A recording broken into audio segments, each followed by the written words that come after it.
Hello? Hola? Hola, ¿cómo estás? Oh, okay. It just doesn't work with game capture. Alright, works for me. Oh. Go ahead and grab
I just realized you guys can hear me say stuff.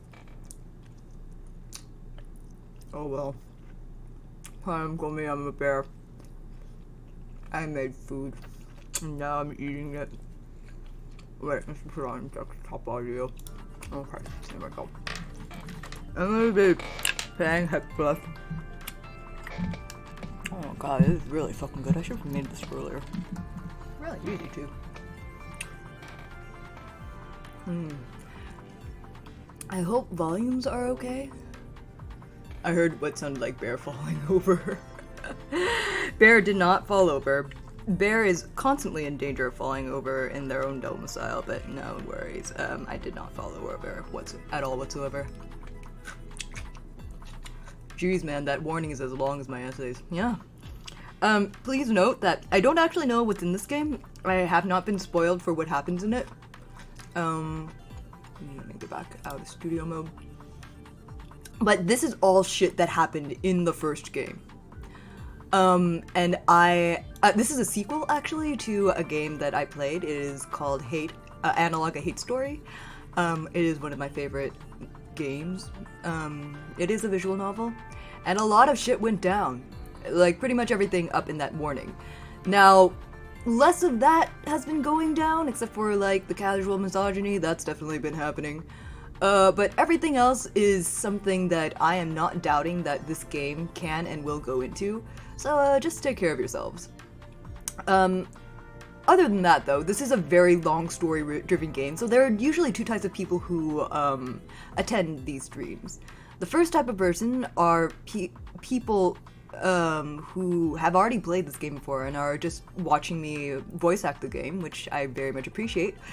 And people who have given up on trying to follow the plot of the story and are just here for my voice. Welcome to both. Honestly, I don't fucking care if you guys are following the story. I just ask if you are genuinely interested in the plot of this game, that and you don't like, and if you're the type who doesn't like being spoiled for games, go to the internet and find a plot summary for this game and for the first game.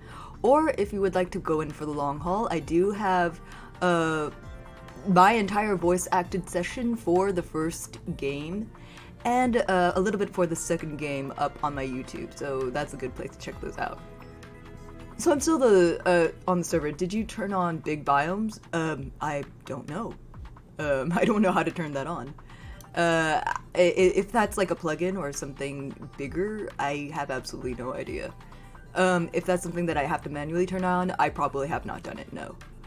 But yeah, if you just want to, but if you are not here for the plot, if you are just here to chat with me, or just to listen to my voice, that's also completely acceptable. I am absolutely down for that. Do whatever you like, I don't care. Just don't ask me what's been happening in the game, because the explanation for that is probably longer than this playthrough is going to be for today. Well, I found some massive terracotta. Yeah, that wasn't on purpose. Yeah, I didn't do anything. Is that a problem? I did not do anything, so I'm sorry. Truly, I don't know where those could have come from. Maybe ask Shimmy. She honestly does more exploration of that server than I do. Free gold, let's go. Well, well, happy mining then. Alright, I'm gonna get into the game now. Let's see, I'm gonna turn down the background volume just a little bit so you guys can hear me talk. And y'all just chill while I play the fucking game. I also will be eating because it is dinner time and I am in fact hungry. Continue. Alright, we played a Hyune section and we also played a Mute section. For Hyune, we did not romance her. But for Mute, we did in fact romance her, and in both playthroughs, we chose to be woman. Now, I do have a playthrough where we have both girls with us, and I do have a playthrough where we romanced Mute as a man. So I just want to, I do want to do those playthroughs at some point, but for right now, let's just go with the vanilla. We romanced Hyune. We did not romance Hyune, and we are just there as pals as a woman. ASMR. Alright, here we go. Voice acting section. Woo! Wait, I should get a water before this. Hang on, be right back.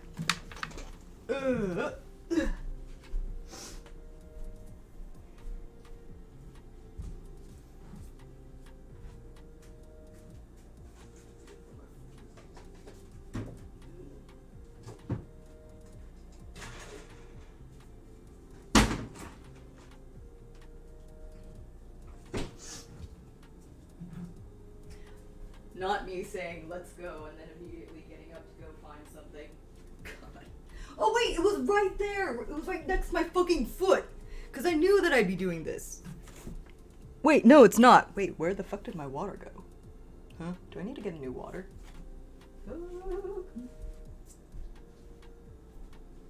Sorry! Give me like one more second. My bad. My B. Where did my fucking water go? Jeez.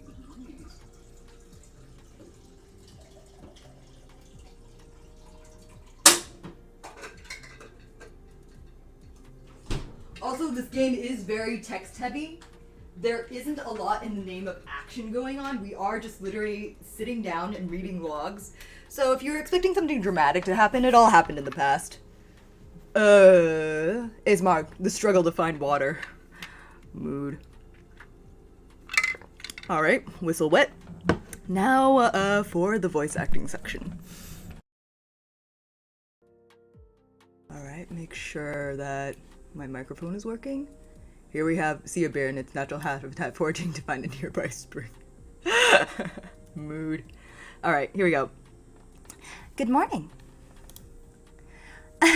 Well, 6:12 p.m. still counts as morning, right? I'm really excited. Today is the first day of the Lunar New Year. I finished making that new hanbok. I'm really proud of it. The cosplay interface is a little bit different now, but I think it should be easy to figure out. I'll let you change me into my new hanbok, and then we can proceed. Yes, I have been pretty hype about this. Both girls get a new hanbok. Let's go. Alright. 한복. No. Okay, here we go. Here we go. Ah! Short hair! There we go. Oh my god! Oh my god, a cutie! Ah, you did it. How much do you know about the Korean New Year traditions? The Korean Lunar New Year traditions. A lot for my family, nothing, only a little. Technically a lot. Oh, well then, I won't have to explain anything. So tell me, what do you think of my new outfit? God, she looks so good. She's so cute. Thank you. That's very nice of you to say. I'm glad you like it. I worked hard on it last night. Anyway, let's start. As you know, normally you're supposed to start off with putting out a bunch of ritual foods for your ancestors and do some vows. But, I don't really remember what they are. My family would handle that part. Mostly, though, it's just... And maybe this is an awful thing to say, but... And I know it's something that my adopted family believed in strongly, but... It's completely beyond belief for me that my ancestors have been looking over me. If they were, would they really have let all those things happen? I don't believe it. So, you don't think it would be wrong to skip that ritual, would you? No, absolutely not after all that. Thanks for understanding. Now, let's move on. The other really important thing I remember about the new year is that you're supposed to eat tteokguk. I remember what it looks like, at least. Yes! Pog, let's go! I sometimes make this whenever I feel hungry for it, even when it's not the Korean Lunar New Year. It's so fucking good. Like this. Well, here goes. Oh, baby! Sorry, it's the first time I've done this in centuries. I'm sure I got something wrong. Looks like the flirt with the next hot girl in the game reward comes free with this game, lol. Hyuna is my baby. No, if you really want to see me going, you're going to have to wait around until I start talking to Mute. Oh, Mute. Mute, my baby. But the important thing about the rituals is just who you do them with, right? That's what I believe. So, since this is the first time I've done this since I was alive, well, if this is my 17th time having it, by that measure, that means I'm only really 17 years old. That's definitely how it works. That's what I believe. Well, anyway, I suppose we've wasted enough time with this, haven't we? And I really want to keep reading what we started last night anyway. Especially since there were some pretty dramatic-looking things in that list, weren't there? Well, lead on, Miss Investigator. What better way to celebrate the new year than by spending it working together with you? She's so cute! Oh my god. Okay, I need to deactivate her in order to extract the documents, but... I'll see you later, my dear!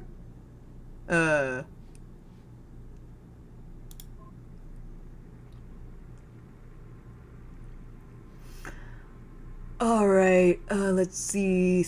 Efficient and subtle, bad data. Which one did I want to get? Are some of these new?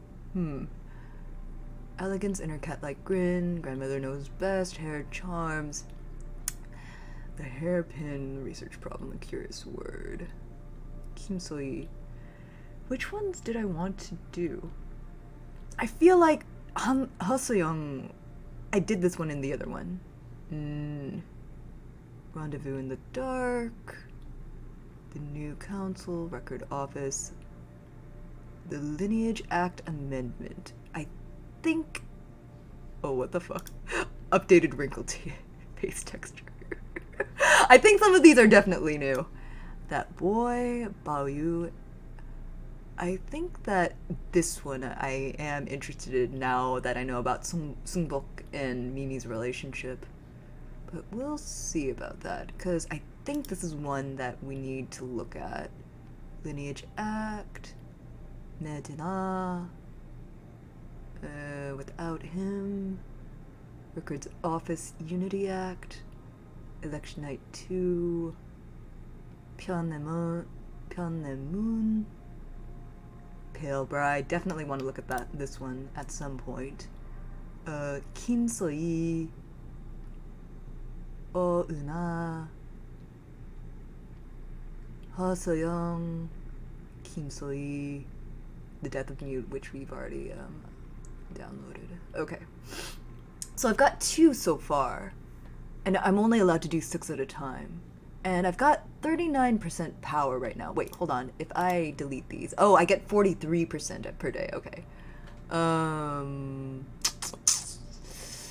Let's do... Yeah, let's do the ones that I was looking at, because I'm pretty sure that I did not do one with Hyuna that I did with Mute.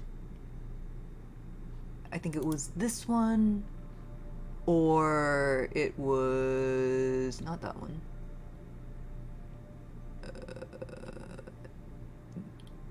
I don't think it's the Unity Act. It may be the Unity Act, but I don't think that's it. I want to do the Pale Bride. Let's see, the Unity Act. Worthless as a Wife. I definitely want to see this go down. This one I'm really curious about. Let's take a look at that one. And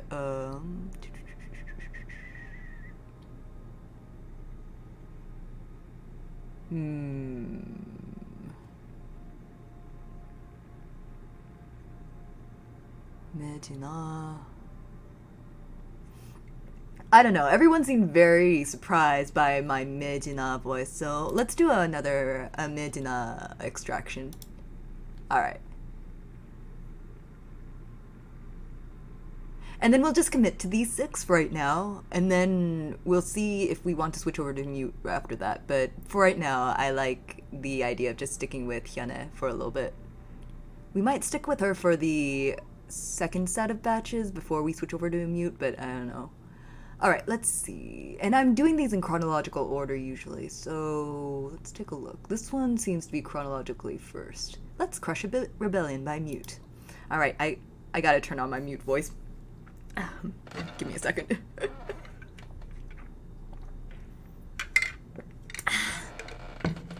From my internal logs, 7:20 p.m. in the He household, during our daily meeting. How are you, Miss He? I asked So-young after showing up on her living room computer screen. Her very first words after "Good evening, counselor" were, "I'm having a major crisis with my husband." It didn't seem like she was very serious, which is good since I kinda like him. Go on, I said. You've heard of those fashionable paper lanterns, right? The ones that are genuine paper. They're sold in the Upper Court Plaza. Not really, no. Well, they let through this gorgeous red light. I interrupted her with a, yes, I know what paper lanterns are like. So what's the crisis? I don't really see how that's a crisis. Don't you think they'd be perfect for the living room? My husband objects because they cost about 50,000 silver per. He thinks it's too extravagant, she said. She said? Whatever that means. Does that man have any idea how much money you make? I asked. She replied, I don't think so. You know how men can be. Of course. Mr. Kim is the kind to get jealous of his wife making more money than him, which is pretty silly. He's merely a teacher, and So-young is the Counselor of Security's top lieutenant. He needs to get over it. I said pretty much that to her. I don't know. Oh. I don't know. I think this extremely minor dispute about interior decorating may be fatal to our relationship. If we get a divorce, can I sleep in your home? I was about to say something, but I got cut off by one of her young maids suddenly popping up to deliver tea. Thanks, Miss Lim, said So-young, dismissing her. Oh, I remember. Miss Lim was... Yeah, this cute baby. With the maid outfit and all, I love that. You know you already sleep in my home, right? I responded once the girl left. With all due respect, counselor, she said, this is my home. How do you figure that? I told her, only because I bought it for your great-great-great-grandfather. I don't think you would have liked the old place. I think you have closets in this place bigger than it was. Not much room for those servants either. Oh wow, leave it to Mute to remember a debt for...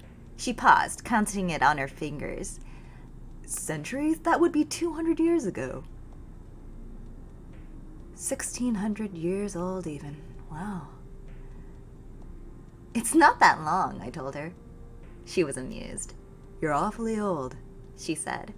I replied, but you're still just a young girl. Wait, hey, is that a gray hair I see? She protested in disbelief, but I didn't even have to make it up.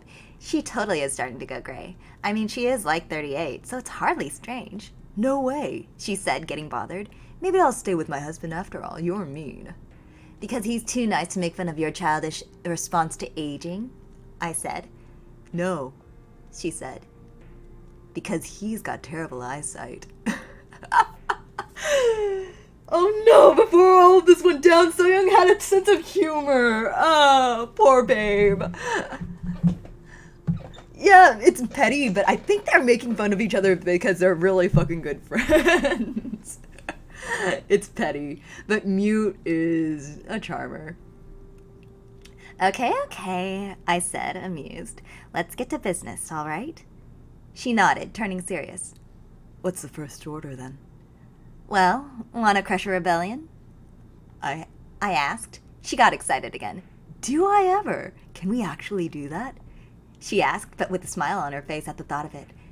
These democracy agitators have been causing no end of stress for the past, 2 years? I bet they're the cause of this gray hair. She paused, taking a sip of her tea. Can we destroy them, please, please? Scary. Well, okay, I've got an idea. And I think I can get Chief Counselor Smith and Counselor Young on board pretty easily. Let's call it, how about Operation Get Back at the Idiots for giving the young lady Chief Security Officer, gray hair prematurely, I said. It was a joke, but we both knew full well that the stakes here were pretty high. This rebellion really has been starting to get serious. Oh, yes, she said with a happy smile. This is the nicest gift you could have ever given me, Mute. Let's crush a rebellion. They sound so happy trying to stomp out democracy in a totalitarian government. God, I love these two, but God, it turns out so poorly for them. And the thing is, this game gets you to a point where it really doesn't want, or I personally don't want anything to happen to them, even though I know that they don't think that democracy is a cool or fun thing.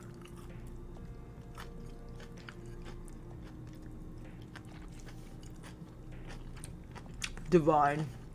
This is so fucking good. Man, BioShock only wishes. Alright. Let's see. Which one next? Alright, these ones are both from 4042. This one's October. And this one's Sungbok. And I'm assuming that we are going to get some backstory to the whole relationship here. Ocean 3? That means nothing to me. Wow! Do all boys swear so much? Honey, whenever we get voice access again, I'll try and swear a little bit less around you, but I swear this much too. Fuck everything. Hangovers suck. All told, I spent more on that dinner than the 600 silver that I owed Mimi. There goes my whole first fucking paycheck after my pig promotion. Totally worth it. It would take an obnoxiously long time to actually track him down even after I worked up the guts for it. It turns out that I was a lot braver with him while not sober. But even after working it out and asking Professor Kim to get in touch with him, I never heard a word back from that boy. After a few months, eventually, I gave up. Then suddenly, near the end of my last shift of the week doing patrols of the plaza, I ran into him. Well, more like he ran into me, knocked me right over onto my ass. I was about to curse him out, but then he offered me his hand and I realized who it was. Hyuna Shelter Child. Well, not really, but kinda. She's sheltered and seen too much of the world at the same time.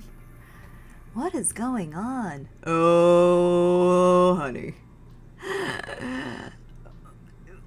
In the double girls ending, we'll get Mute to show you the lesbian porn.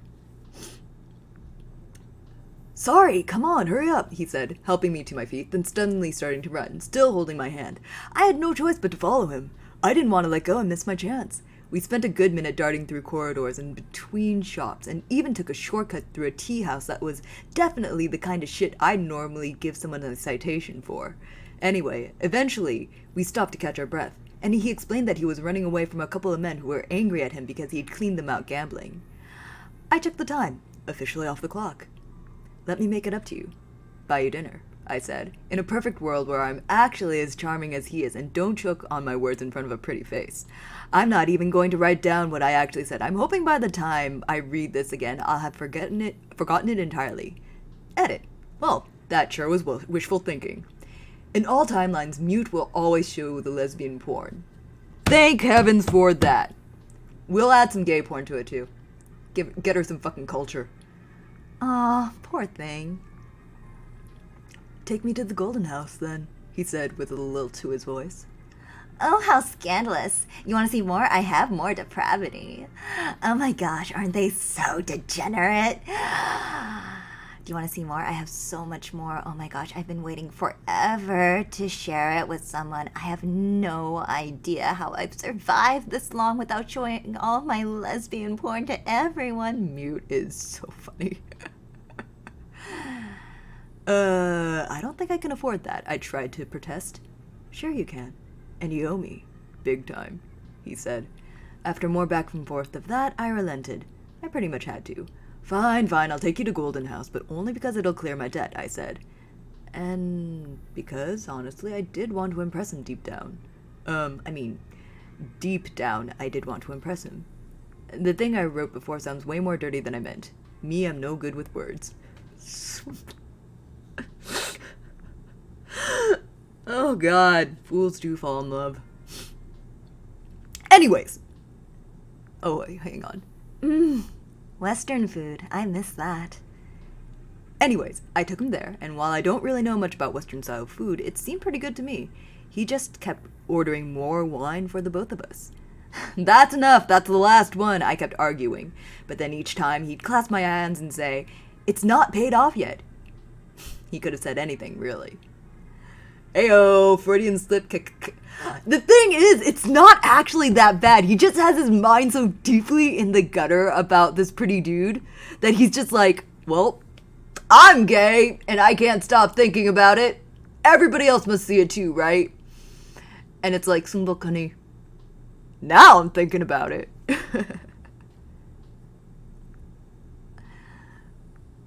My memory is kind of fuzzy on what I said to him, on account of all of the wine. The important part was that I was trying very, very hard to impress him. So I got a promotion recently, I said, telling him all about how I was up on the rise and that my family promised that in a few years I'd surely make it into a really important position, maybe even guard detail for the council. And then it turned out that he didn't really know how prestigious that sort of position is anyway. So I've been learning some Chinese characters lately, I said, telling them that we totally did have something in common after all. So much swearing. I may have left out the part where I've been having a hell of a time of it, and my tutor keeps on giving me shit for not even half understanding how grammar is even supposed to work. Honestly, it's all beyond me, even if everyone says it's necessary to be functionally literate nowadays. I don't know how the fuck anyone can be, but even leaving that out, he wasn't impressed. Man, the reverse literacy going on here is just god-awful. It's just,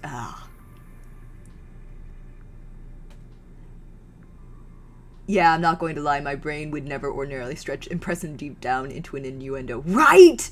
It's on his head! I was about to order another round for us myself, but he stopped me. You've had enough, Mr. Security Officer, he said, grinning. Let's get out of here while he still can stand. I'll walk you home, I offered after paying. As we staggered out the door, he had to catch me. What an embarrassment. Oh, dear boy, I'll walk you home, he said, having to hold me up to keep me steady. I don't know what I would have done without him there, even just walking the 5 minutes from the rail station to my home. But we got there, eventually. That was fun, I told him from my open doorway. I'd like to do it again. You're kidding, right? I don't want to date you, he said, and my heart sunk. I felt totally horrified and shitty. For the 3 seconds it took until he grabbed me by the collar, pulled me to his face and kissed me. And not lightly either. I want you to invite me in. Whoa! Wait, can we just acknowledge that this spaceship is big enough for a rail station? Right? It's big enough for a rail station. It's big enough for an entire agriculture. It's big enough for, if I remember right, for like atmospheric stuff like weather patterns. It's enormous. It's a generational ship. I don't remember what happened between the doorway and my bedroom. I guess we must have managed to sneak past my father and his dramas. Do we have a picture of him? Nope. Young's brother, a security officer, was also Sungbok's father. I completely forgot about that family relationship. The whole family is so fucked up. Damn, my man is great at making sure the security guard isn't in his position, right? Although I don't think Mimi actually has any ulterior motives. I think that Mimi might just think that Sungbok is hot. In his dramas, and gotten a bottle of much cheaper wine without it being too weird. Somehow, I guess. The rest, I'm pretty sure I'm going to remember vividly. I shouldn't describe the whole thing, but man, oh my fucking god.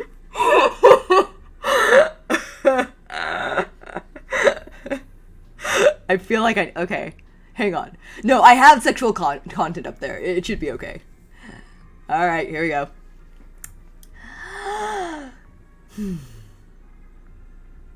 I shouldn't describe the whole thing, but man, hottest moment. Oh, hold on. Wait, no, I need to see on his reaction first. And I also need to see Mute's reaction. We need to add to her gay porn collection. What? Ah, jeez. This is... He's sitting on the edge of my bed naked, and man, I've never seen anyone look more comfortable without clothes in my life. And I'm on the floor, on my knees, you know, right where I want to be.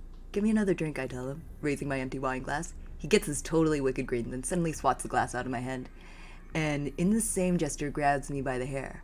Drink your fill, then, he says, pulling my head right in. It sounds like some lame evening drama. Oh my god! She's smiling! We've got a Fujo over here. We got a Fujo over here. Oh my god, right? Good god. It sounded like some lame evening drama level shit coming from anyone else in the world, but man, fuck me if I wasn't all kinds of turned on by it. Anyway, oh boy, this got steamy quick. I need to show this to Mute. Anyway, I woke up with him prying himself out of my arms in the worst fucking hangover in the world. I had to force my eyes open, and it took me a whole minute to sit up straight. Hey, I mumbled. Are you going already? Stick around. Sorry, but I have to go, he said, typing something into my computer screen. I'll make you breakfast, I offered. He just laughed. No, you won't. You're a spoiled little rich noble boy, he said, wagging his finger at me. You don't even know how. You'll just get your maid to do it. No thanks. I wondered if I'd ever seen him again. I've never had a one-night stand before. I don't want to, ever. I'm not sure there's something I can deal with at all. And goddamn if that boy didn't do a great job at weighing heavily on my mind. Well, maybe that wouldn't be so bad. 'Cause you want more gay porn, right? It's okay. We'll get Mute. We'll show you the lesbian porn. It'll be the best of both worlds. Then I realized that the clothes he was putting on seemed way too baggy for his skinny body. I rubbed my eyes. Those are actually my clothes, I said. Yeah, I know, he responded, not stopping. I just kind of stammered, not really sure how to respond to that. Go back to bed, Mr. Security Officer. You really need it, he taunted me. If you want your clothes back, come pick them up from the address I put in your computer." Then he waved and walked out. I was still way too groggy to follow.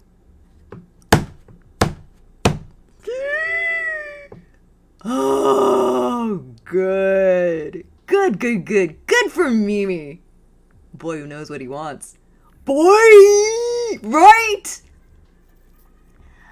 What a weird relationship. But sort of romantic. But man, oh man, I'm still excited. He does want to see me again. I'm so glad. I mean, honestly, the hangover is still killing me, and holy shit, I can't believe I spent that much money at a restaurant, but oh well, who cares? Totally worth it. God damn.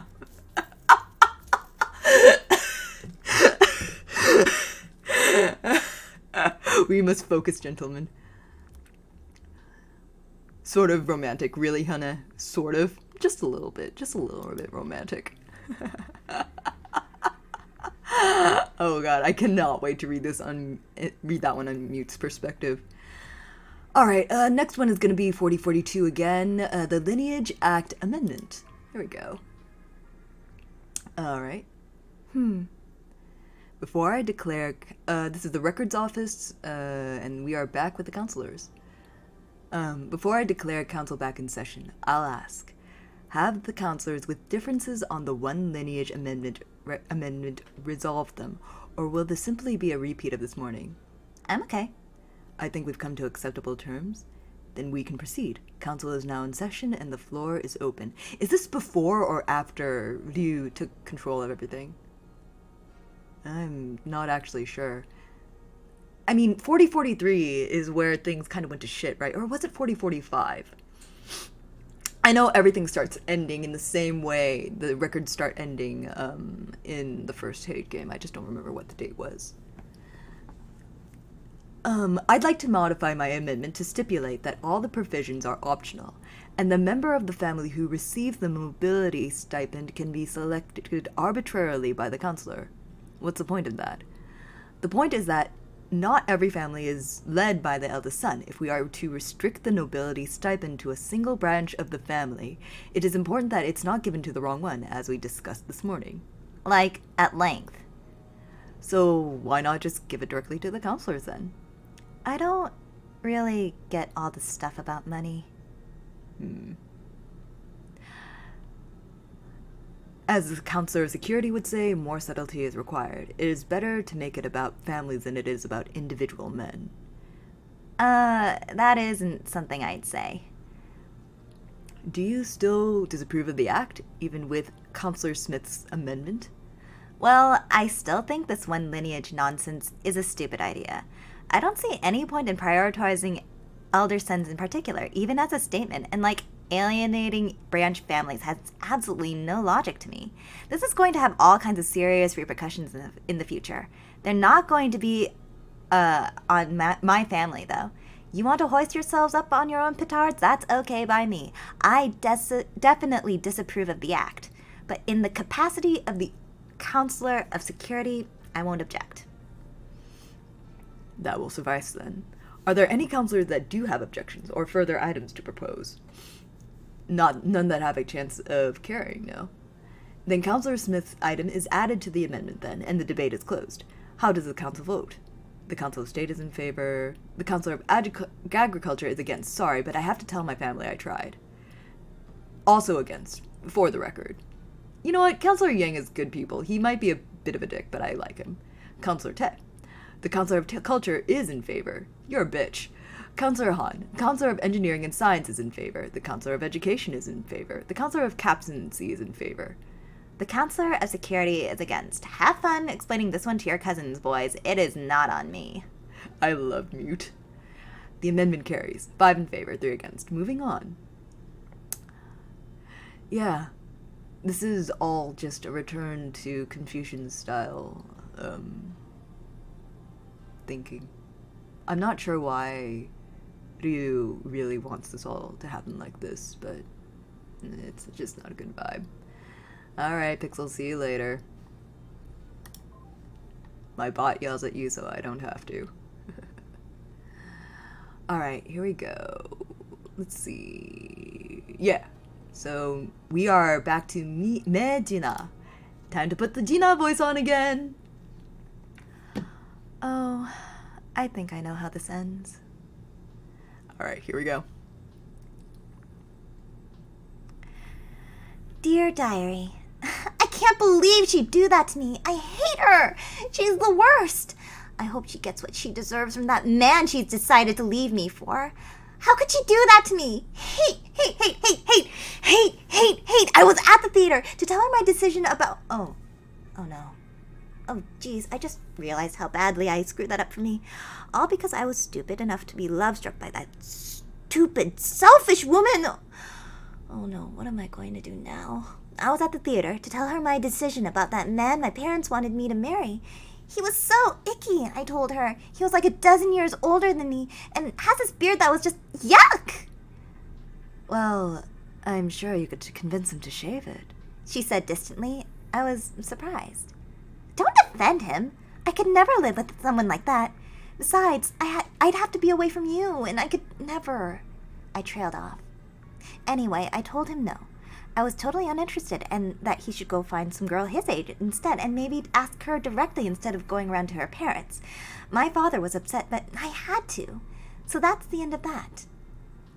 So the culture of getting married off isn't quite there yet, but, like, it is not an unusual thing. Just like it is in, these days, I suppose. Yeah, big oof.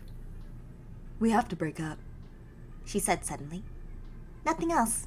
Nothing leading to it, just that. I don't really remember what I said. I don't think I believed her. I know I stammered a lot. Probably... What? There's a patron who'd like to buy me out and take me into his house. It's something I've considered for a long time now. And I'm afraid it's come to the point where it's the only recourse I can take, she said. He's made me a very generous offer, and I fear it would be unwise of me to decline it. No, don't do that! Oh my god, she's really getting into the lesbian drama! Let's fucking go! Hang on there! Buy you out? What does that even mean? I asked. Are you going to move in with this man? It means I will receive a regular stipend for performing for him and his guests exclusively, and that... Yes, I will live in his house and receive 3 cooked meals a day and an actual bed to sleep in, she said. I have to. We get smaller and smaller audiences every week. This just isn't tenable. I just couldn't believe it. My mind raced. I just turned down an offer like that for her sake, and she did this to me? Is it that man I saw you with before? The one you've been doing all those private shows for? The one who has all on your face and touching you and saying, oh, my precious Edong, I would be honored to slobber all over you like some gross man. Please come into my home now? I demanded. That guy from the new house that you said you didn't want to have anything to do with? I think she's being a little harsh, though. I mean, she is, but... Yeah... It's a mess. This entire situation at this point is just an actual mess. That isn't fair. Yes, it is him, but... She trailed off. Yeah, I'll bet he'll give you a bed to sleep in, I shouted. Don't say that, Tina. It's not like that. She lied. Besides, even were it like that, I no longer have the luxury of being picky. If I said no, what would I do when the theater closed down? At least you can live with your parents still. I have no such option. The man has made a kind and generous offer, and I must accept it. I can't believe it, I said, crying. I thought you loved me. I thought you cared for me, but... Really? You're better off without me anyway, she said. Then she told me.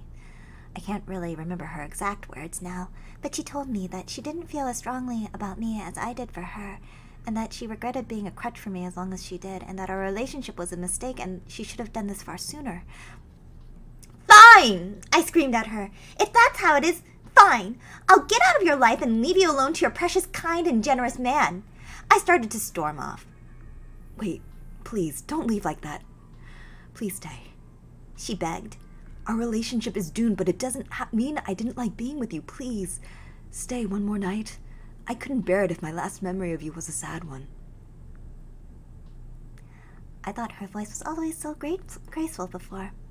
Right then I realized it wasn't. It was pitiful. It was always pitiful. She was trying to manipulate me. Probably like she had done with that patron. Probably like she'd done with me before. It wasn't charming. It wasn't playful elegance. It was a pitiful lie. So I told her the truth. I hate you! I screamed at her and ran away. Oof. Yeah, this is the biggest oof. The next download, I promise that we're going to get Edung's side of this, because I'm pretty sure she had her reasons. I don't know what to do now. I tried not to let my family see me like this, but, well, there's only a paper screen in between us. I'm such a mess. I just can't believe she'd do that to me. I can't believe after I made the hard decision, she made the easy one and threw me away. Writing this has calmed me down a little, at least. And now the reality sinks in. I have nothing now. I guess all I can do now is apologize to my dad and hope that I get a second chance. I guess that's all I can do. I can't believe she'd do that to me. I hate her. Yeah. That was really painful to read. Yeah. It's not not great. It's not a good life on the Mugunghwa. Do you think maybe we can talk? Of course. What do you want, my dear? Anything for you. So, this is really embarrassing to even bring up, but all these people sure seem to talk about sex a lot, don't they?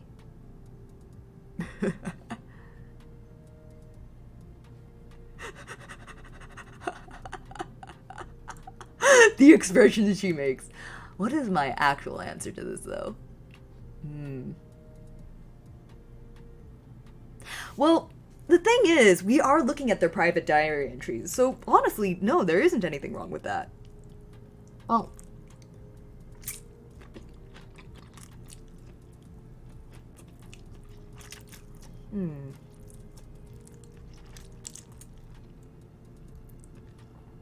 And I get why they're doing it. So both of those answers would be pretty good to me. I don't think it's embarrassing, though, because it's not actually happening to me. These are just things that happened to people a long, long time ago, in a galaxy far, far away.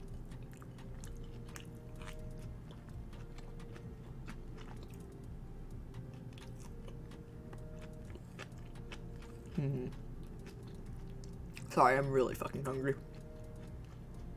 Let me think about this for a second. I'm trying to back away from the microphone so my munching doesn't get heard.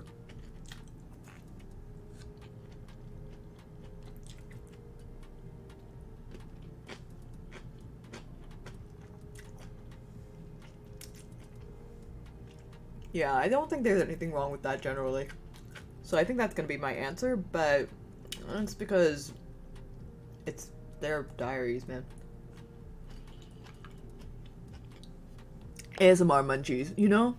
My papa, my rigger, tomato shark art, they actually have misophonia, so it's very hard for them to attend my streams because I do so much eating on stream. Papa, if you ever hear this, I'm so sorry. Oh. You really think so? Does that mean, that's something that you'd maybe like to talk about? I mean, I'm not 100% sure if I want to give you the talk. But then again, you've had a lot more sex than the average 17-year-old. Huh. Only if you want to, I think. Forgive me, Papa, for I am munching. Oh. Well, I guess. Yeah, it's a complicated situation, but in this specific case, I think she does actually need someone to talk to about all of this. I do, actually. I just find it really surprising that everyone talks about it that so directly.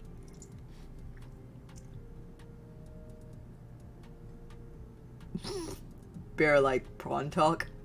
Not... I wouldn't say I look out for it or enjoy it or try to initiate it. It's just something that I'm alright with. I'm alright with a lot of things. Nobody really talked about it so casually in my time. Well, these are private messages to people for themselves, so that's one thing I'm generally of the opinion that is different about these. Plus, reading about Ejong and Dina makes me realize that I have no idea what it's like to, be with a woman like that. What about you? Do you have such, any experience in such matters?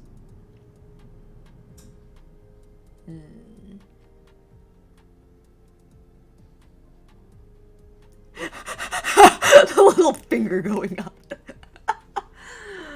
I won't say no. Oh, I understand. Sorry, that was way too personal a question. I shouldn't have asked. My apologies. Anyway, as for me, it's... well... Are you gonna talk about Jeonghwa? Please talk to me about Jeonghwa. I know you loved her, I'm so sorry.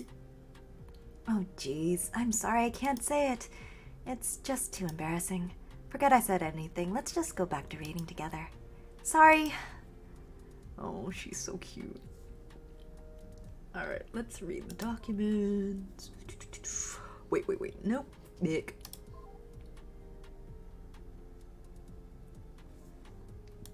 Oh, wait, hold on. It would be under most recent, wouldn't it? Oh wait, one unread in my inbox. Ooh, this is a good time to take a break. Let's see what's in here. Tourism Earth. Layover on Earth. Yes, let's go! Oh, Pyongyang Gardens! Oh, yay! Oh, good. Alright, let me do this in my customer service voice. A 24-hour layover on Earth can be brutal for most travelers, but it doesn't have to be.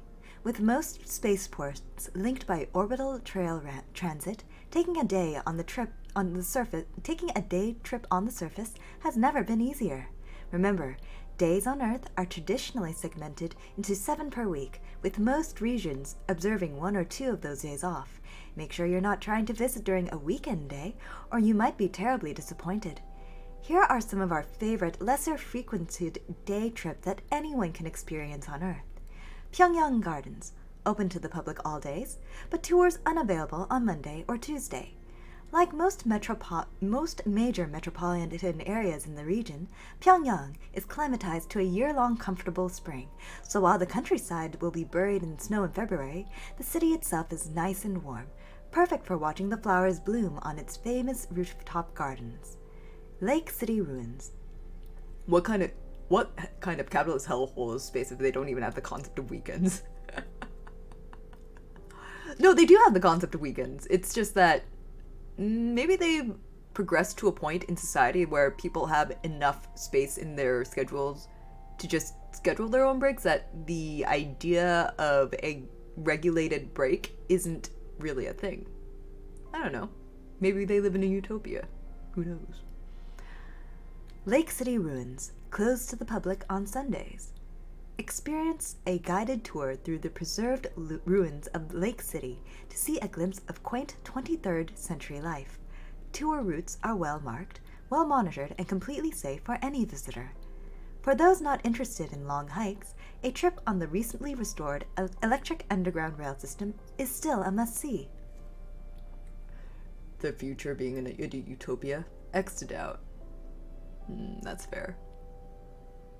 It tends to go in cycles, but you're right. I don't think a utopia has ever been achieved, except on a very small scale. Atlantis Science Museum, closed on Sunday mornings.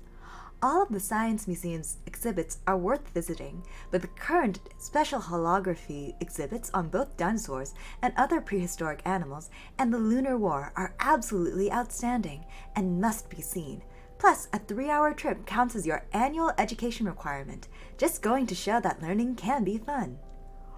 Wait, hang on. Wait. hang on. You can just choose your own educational requirements? And it's only enough to have to fill a quota? I like that. I sincerely like that. At least people will be picking things that they're actually interested to learn. An annual education requirement, though. Like, for whom? I don't think there's, like... I mean, they haven't mentioned, like, a truancy thing or anything, and if you're in America and you are truant, that is actually something that the feds will get after you for. But if it's a quota for everyone, just to go out and get some education on their own time, and then spend the rest of their time doing whatever they please, I don't know, that seems very nice. Who's requiring this education? That's also a very good question. The government of this future space society seems very abstract. We seem to be working for some private company doing extractions out in space. And we were commissioned by the UK PS, or I think like the Korean Heritage Society, to research the Gomiya. So at the very least, the conception of countries having their own sovereignty and their own cultures does still exist. Which lends itself to the idea of a society that still regulates itself on a wider scope than just small villages or small cities.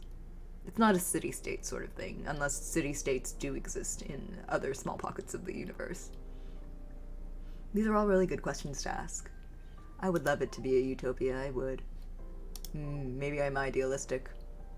As a fictional character, the idea of a utopia is much more realistic to me than it is for, I suppose, a real person. Although I suppose that's a bit unfair of me to say.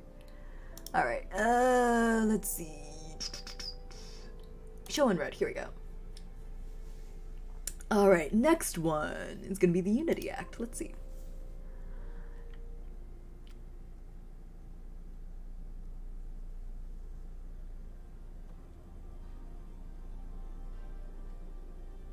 This is really intense. Ooh, interesting. Okay, this is things actually going down the shitter. Let's try this. We all know what's on the agenda. I trust we can get through this in a civilized fashion. One hopes. I don't like your tone, counselor. I didn't. Not you, the counselor of captaincy. Captaincy. Please don't derail this, Counselor Mute. Your objections to the Unity Act have been thoroughly stated and noted. Your input is appreciated. Don't your input is appreciated me, okay? You're not going to shut me up. This is insane. This is, like, actually insane. I don't even know why it's being brought up again. Did you miss the memo? I'm security vetoing it. It's not.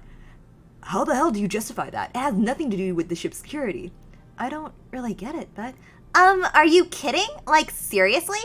You honestly haven't considered the idea that removing all restrictions as to who can be president has, massively destabilizing consequences?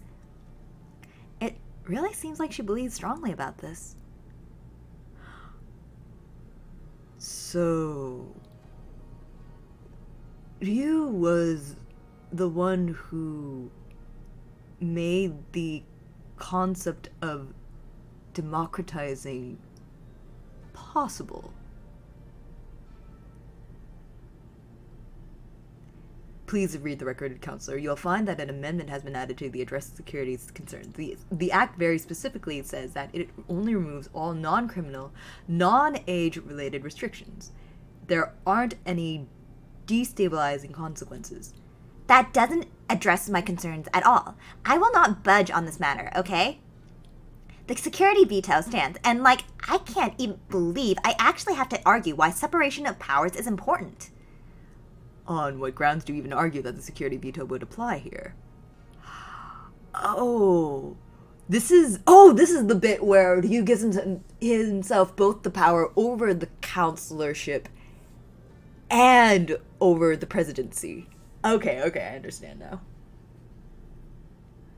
Really? The The possibilities for abuse are endless. It goes against every principle the current system of the government was founded on.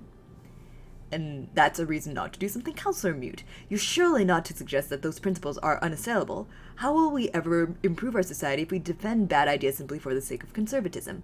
Okay, well, while you're off fantasizing about improving our society, it's my job to put my foot down on things that can jeopardize the ship's safety.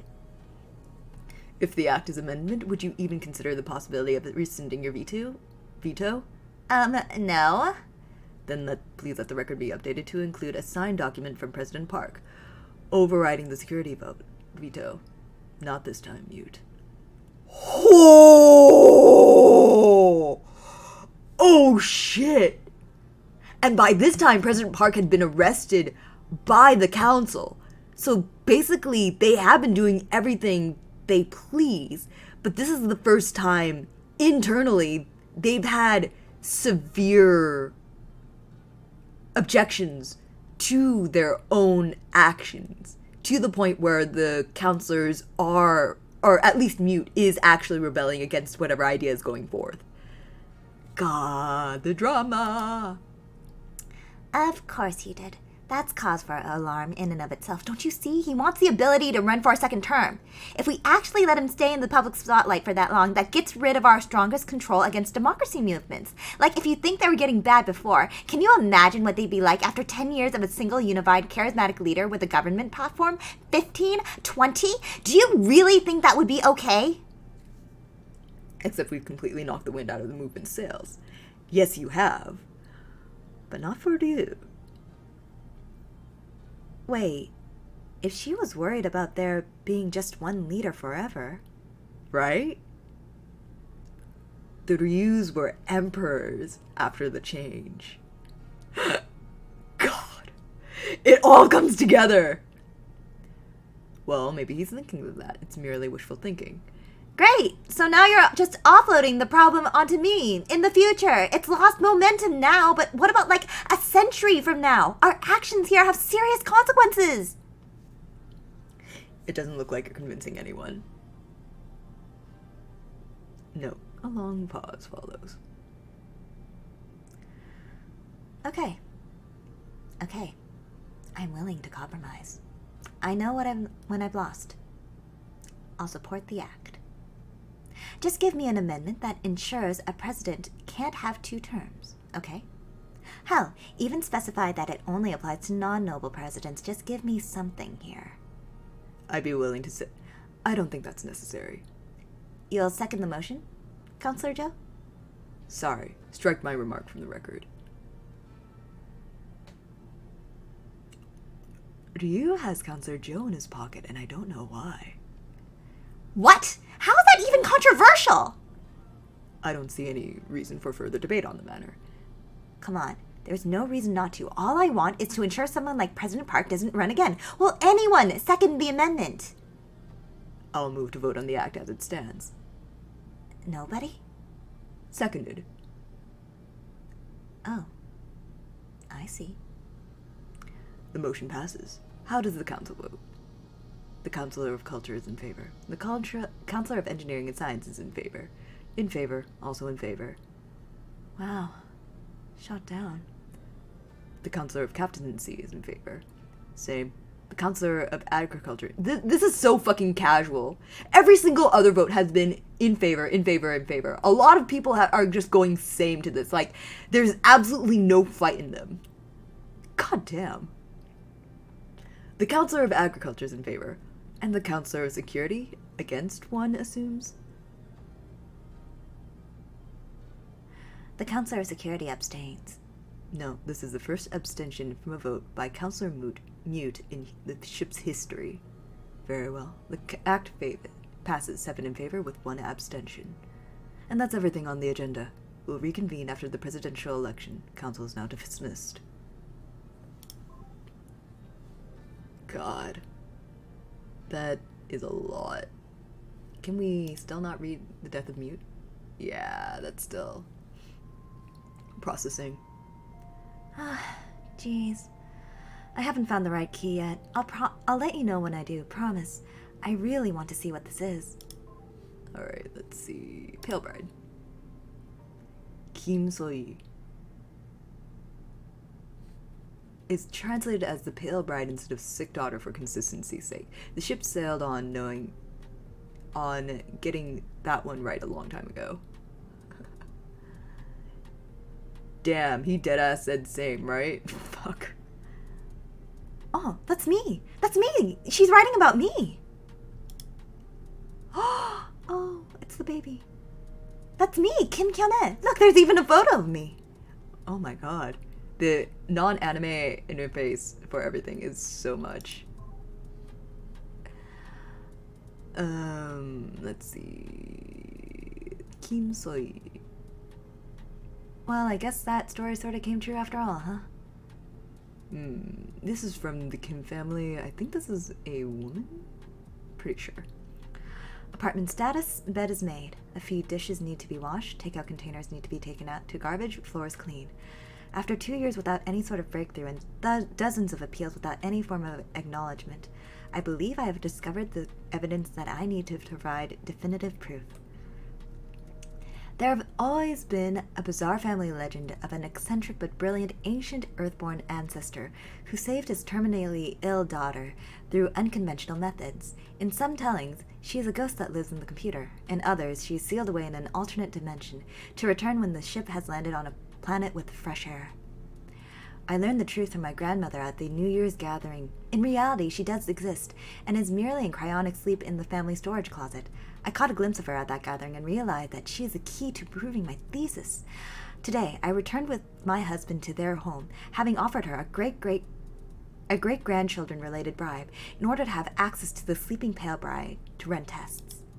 Alright, this is the first time we've read about this person. Click their name again in a log file, and I'll remind you of them. Oh wait, whoops, I should not have done that in my voice. Ooh. Oh, okay. So, wait, do we know about Soi? Oh, we don't! I don't think I've seen this woman before. Okay, so getting a new voice for her was the correct decision. This is the first time we've read about this person. Click on their name again in another log file, and I'll remind you of them.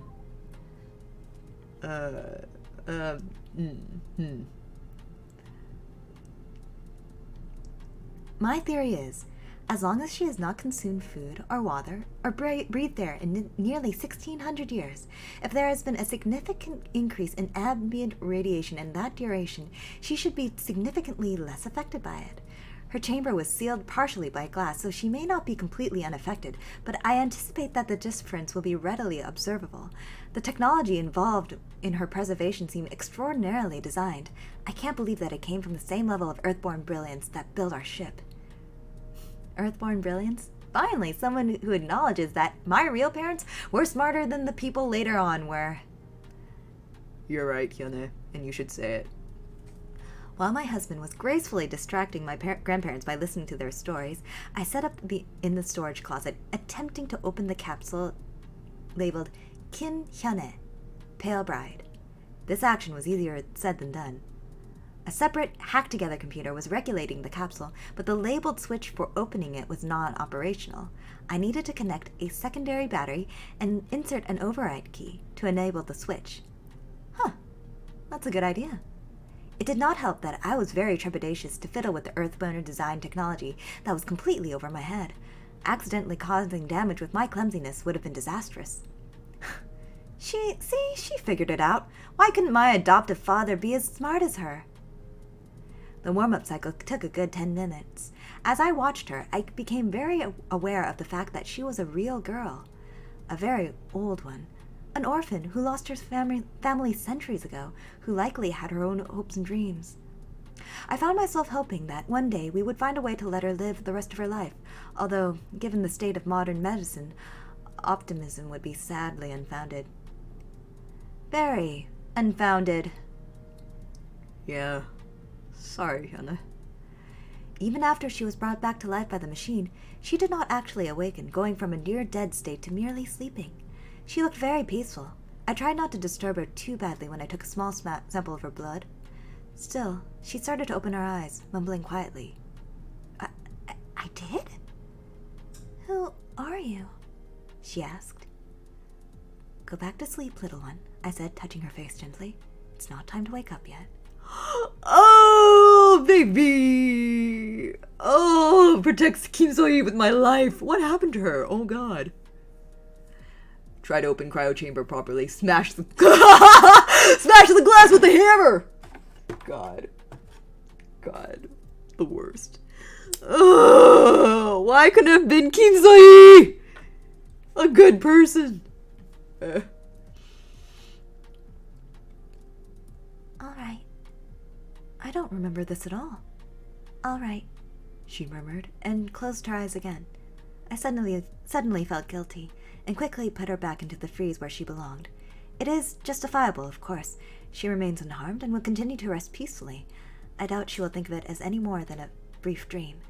And regardless of any discomfort I caused that poor child, proving that my hypothesis may be necessary for ensuring that society thrives until the future, where she might awaken. Well, it was for a good cause, so I don't mind. Afterwards, I rescued my brave husband and let my grandparents pester me about our family plans instead. I did not mind talking to them, and they discussed things more freely than the usual tone at large family gatherings. I was very alarmed to discover just how badly even the main branch had been doing over the past couple of years. Man, the Kim family can't get a break, but also whenever they do get a break, they start dying out. Losing the counselorship and therefore nobility status has had a great impact on everyone, not just me, although I still feel my situation is worse. I guess things were tough for everyone, huh? Hopefully, however, that situation will only be temporary if the data received from analyzing the Pale Bride's blood sample supports my theory, and I am confident it will. It should give it enough strength that I will be taken seriously again. Things may not improve in the short term, but they will eventually. Of this, I have confidence. She says that, but in the end, the future refused to improve. But the future did not change. Imagine the timeline where Hyuna lives out her life with Kim So-yi right before the collapse, and the Mugunghwa slowly collapses into an infertile ghost ship. On the bright side, Hyuna would have been happy. For the very short time she had left. You know? On the other hand, everyone would have fucking died. See, this is the kind of shit that I wish fiction would do more often. Just big, stupid shit happening at a large scale in the way it usually does.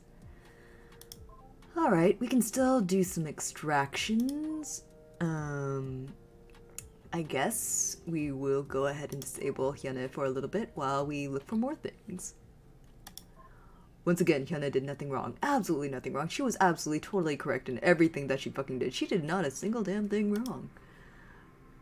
Let's go ahead and get, first of all,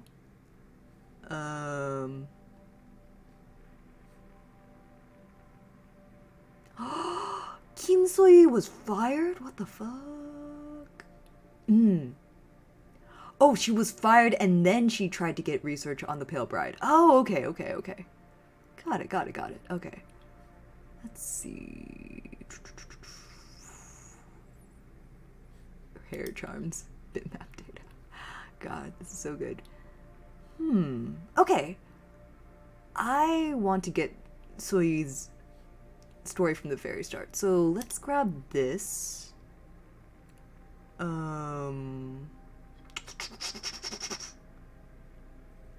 This from Medina. Let's see.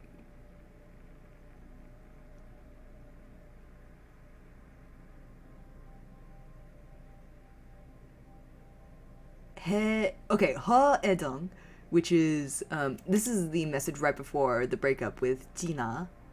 Let's get the other message from Jina, from the one that's connected to the one that I just got.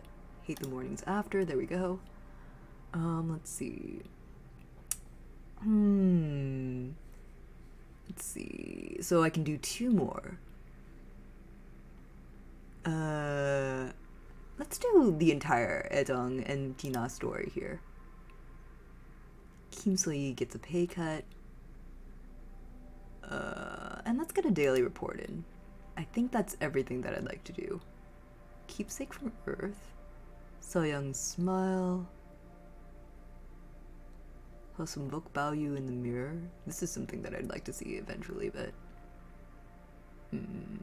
Yeah. Bribery without him. Memorial speech draft. Oh, wait. I don't think I got this one. I think that this is the one that I got for Mute, but not for Soyoung. So let's do...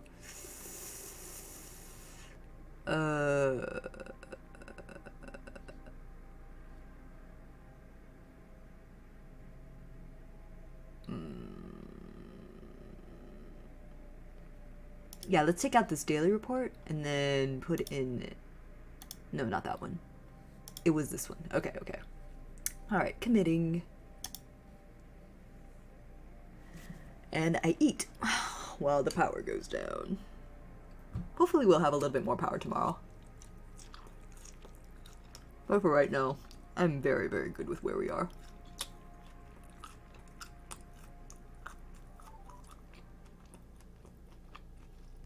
Alright, let's see. Okay, so this is Soyi 4 years before the entry we just saw.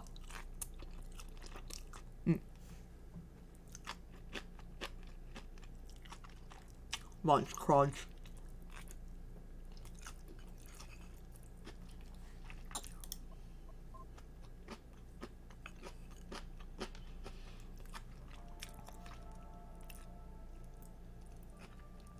Man. I like how organized Soyi is. Very scientific as a lady. I like her. Room status. Relatively free of debris, no laundry on the floor. Futon still unrolled, not really a point to doing it this late in the day. No dishes in room, that's just about good enough for me. Today was pretty exhausting at work. We're still doing cleanup from the fire on Monday, and I'm low enough on the ladder to get stuck in a room full of ash all day. It also meant in order to catch up on all my project work, I had to do 2 hours of overtime afterwards. It was not my idea of fun. I can't figure out what the occasion is, but for some reason when I got home from work, half of the main branch of the family seemed to be in our living room. Even my grandfather, the counselor of engineering himself, was there, shockingly. I wanted to just go lie down and hole up in my room, but given how rare an event that is, social obligations interfered. Overtime spits. Counselor of engineering didn't get well with Mute. Also kind of a bitch. The Kim family ended up surviving hundreds of years later. About, let's see, how many? 400 years later?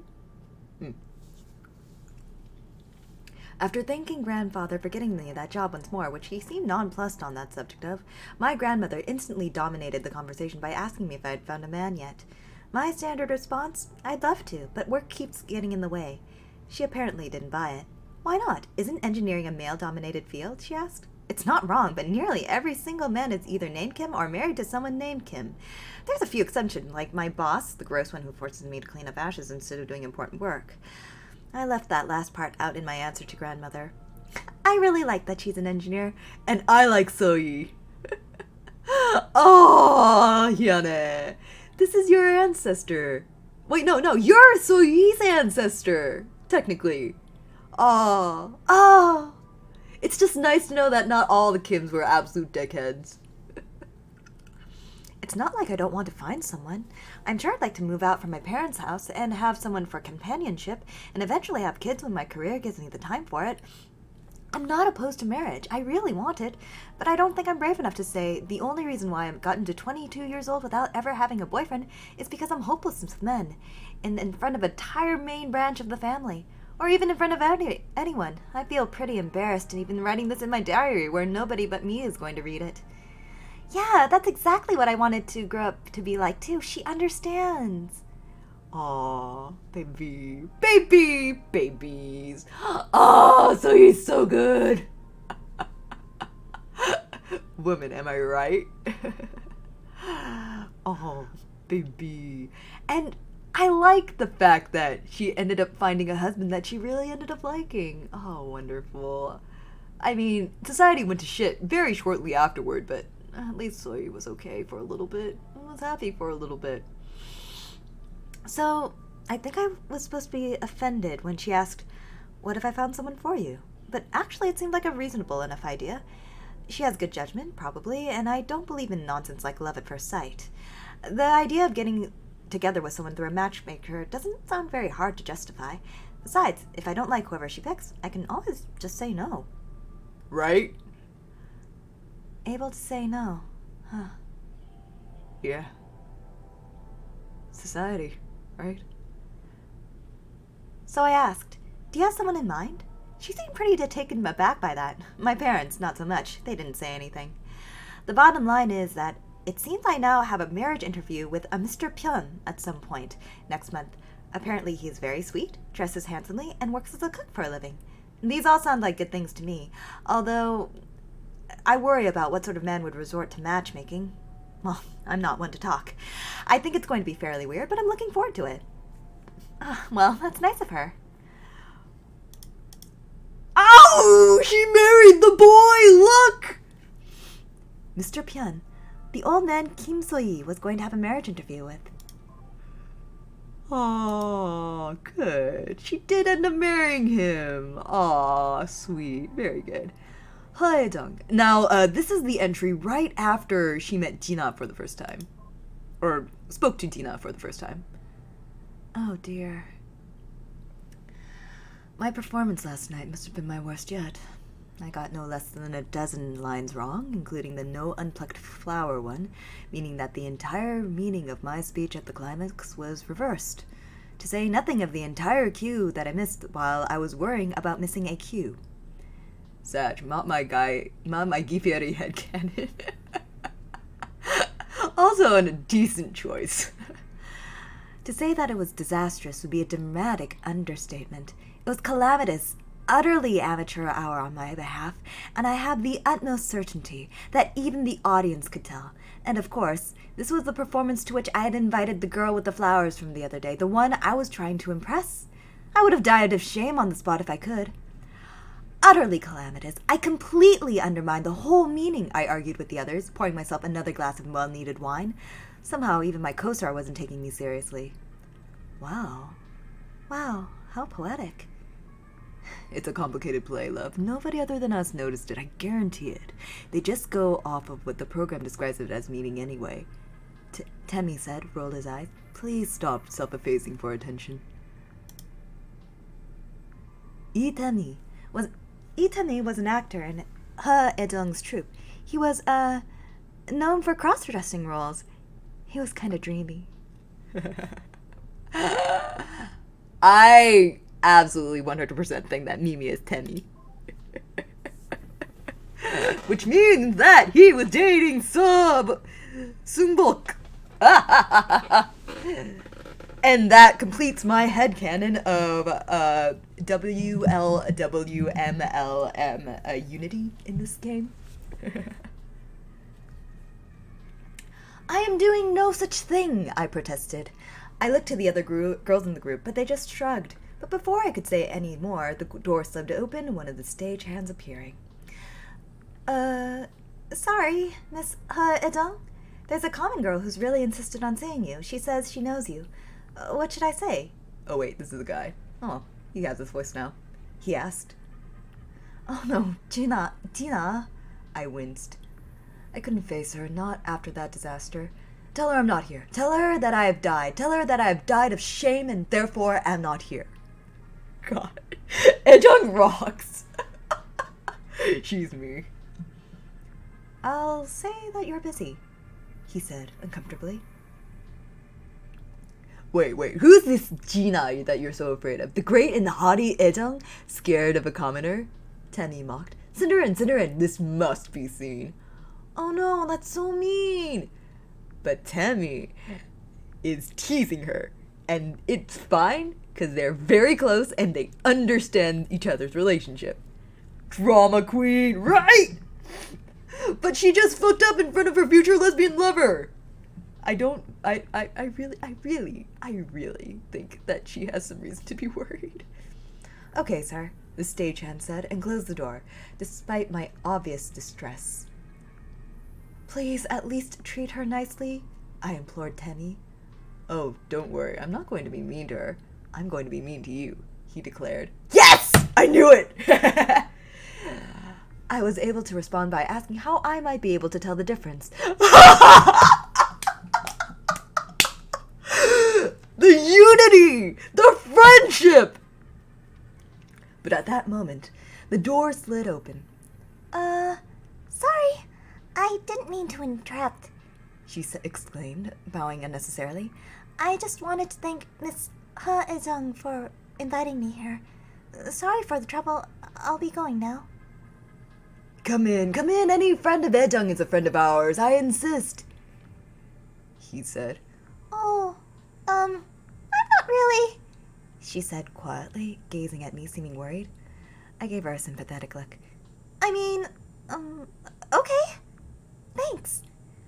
I made room for her at the table, and she knelt down next to me. I smiled at her and tried to reassure myself that I hadn't really just lost the upper hand. Perhaps she didn't know just to what extent I had utterly destroyed myself on stage. Perhaps. That's a nice dress, he told her. It really wasn't. She tried her best to look... Well, I don't know what her expectation of what one wears to theater is, but I'm sure she tried her best. It was cute. It was endearing that she tried, but it was very certainly not a nice dress. He was making fun of her, after all. I winced. It wasn't fair. She hardly could know better. Thank you? She stammered. Oh no, poor Gina. Oh no, poor Gina. Tammy, stop being mean.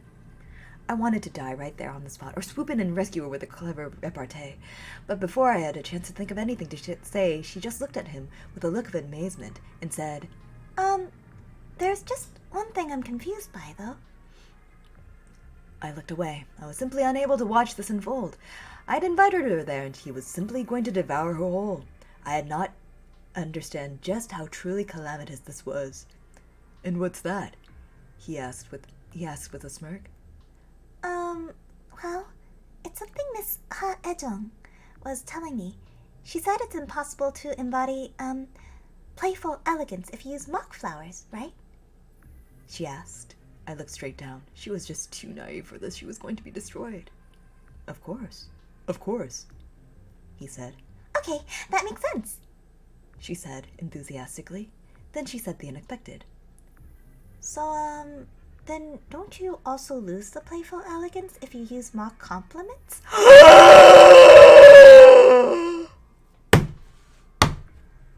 Oh, shit! Oh, fuck! Tina came in to play! She is not fucking around! Oh my god. Oh my fucking god. Timmy got his clock fucking cleaned. Ha ha ha ha ha. Judah, powerful. Oh shit. I suddenly looked up out of shock, and there was silence. She just tilted her head, looking cutely, as if she really did expect an answer. After a moment had passed for it to sink in, the girls giggled. I thought she hadn't understood, but no. She knew exactly when she had been the butt of the joke, and she had just absolutely called him on it, in the most adorable, most natural-seeming way. I very nearly have swooned on the spot. I thought I'd impress her when I invited her here, but instead, I was the one who was impressed. Oh, wow, she's clever. I wouldn't have been able to do that. Yeah, right? Gina did not come to play. You're right, he said, shrugging it off. That was unbecoming of me, and I apologize. I was very, truly impressed. The tone of the conversation was respectful after that. She really was naive, it turned out, but after a drink or two, she freely confessed to it in a way that was just the most endearing thing in the world. We explained the play to her, and I even admitted to her just how disastrously my performance had gone, even after it was clear that she couldn't tell. And her response was simply to smile innocently and say with the utmost sincerity, "It's okay. I'm sure you'll get it perfect next time." It was the sweetest thing. Eventually, all the other actors took their leave, simply leaving us alone together backstage, entirely too drunk and entirely too close together. And I was just smitten with her at this point. Oh, jeez. Girl, we're about to get you into the lesbian porn! I have immensely enjoyed your company tonight, I told her. Without a doubt, you are far more than I, the absolute embodiment of playful elegance. Oh, please don't be silly, she said. I clasped her hands with mine. I mean it, truly, I declared. I'd like to think I had some sort of segue into what I said next, something that made it seem natural and not just an act of forwardness that would be excessive even for me. But I cannot remember saying anything of the sort, unfortunately. Oh shit, hand-holding. This stream is now illegal. The stream is now illegal. We were just talking about this. This stream is now illegal. X-rated content. Yes, not safe.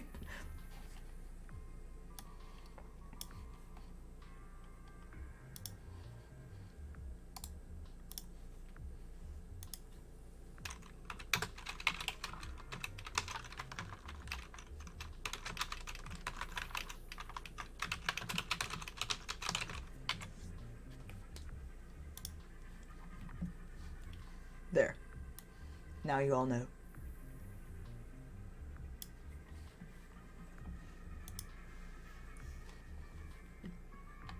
In caps, so you guys know that that's the worst it gets.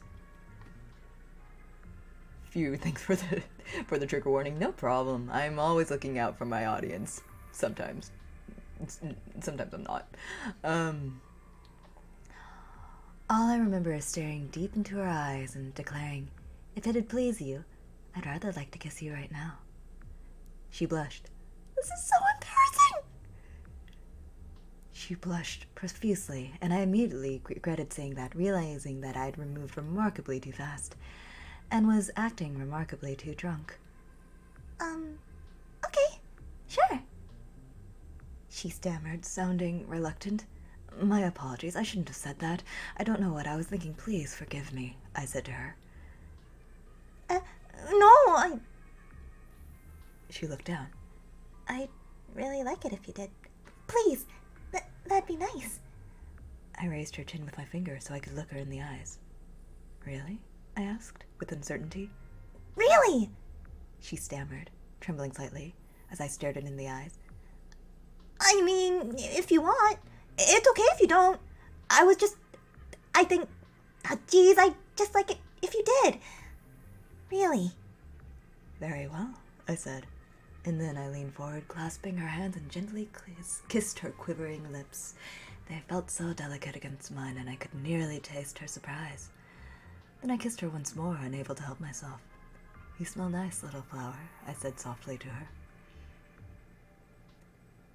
"But maybe just a little bit enviable." Hyuna discovering parts about herself well after her actual death. But thanks, she said. When I pulled away, she was still blushing bright red, still quivering, but she grinned at me.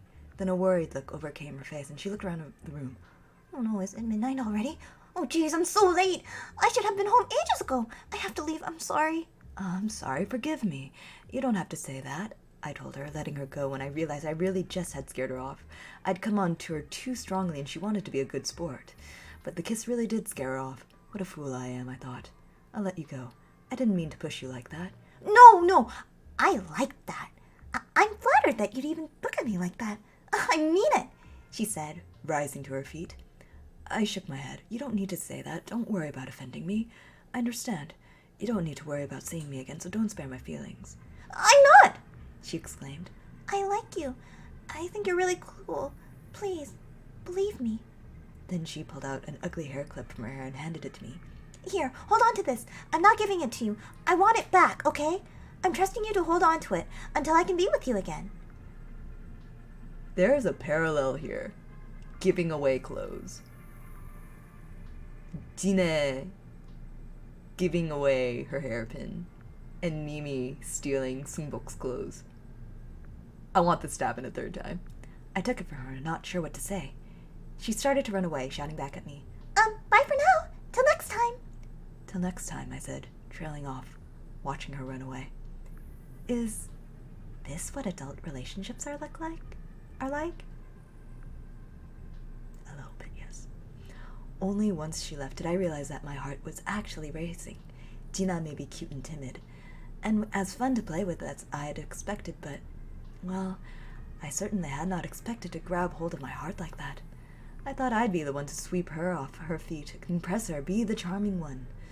But all I could think that I'd surely just given my worst performance yet, and somehow the audience was receptive all the same.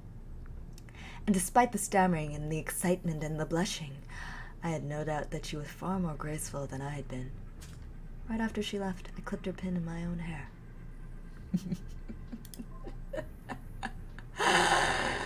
Yeah, so the marriage afterward definitely was not Ejong trying to say that the entire relationship was a mistake. No, she fell hard. Down bad.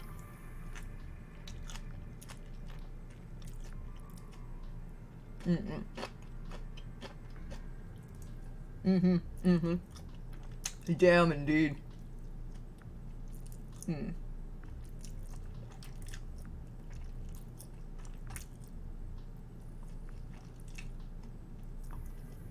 Okay. So the next few entries are very Medina and He based. So I'm gonna be doing a lot of lady voices, so I hope you guys enjoy that. But let me get my food in my mouth first. Sheesh. Alright, I gotta hang out. Fun stream, see ya. Have a good time, Gil. CJ, I hope I do talk to you again real soon. You'll probably get to me in the Discord at some point, but, I do hope that, at the very least, we get to play the, tabletop RPG again. Nice, good to see you. I'm glad that you were here. Alright, here we go. More girl voice. Let's go.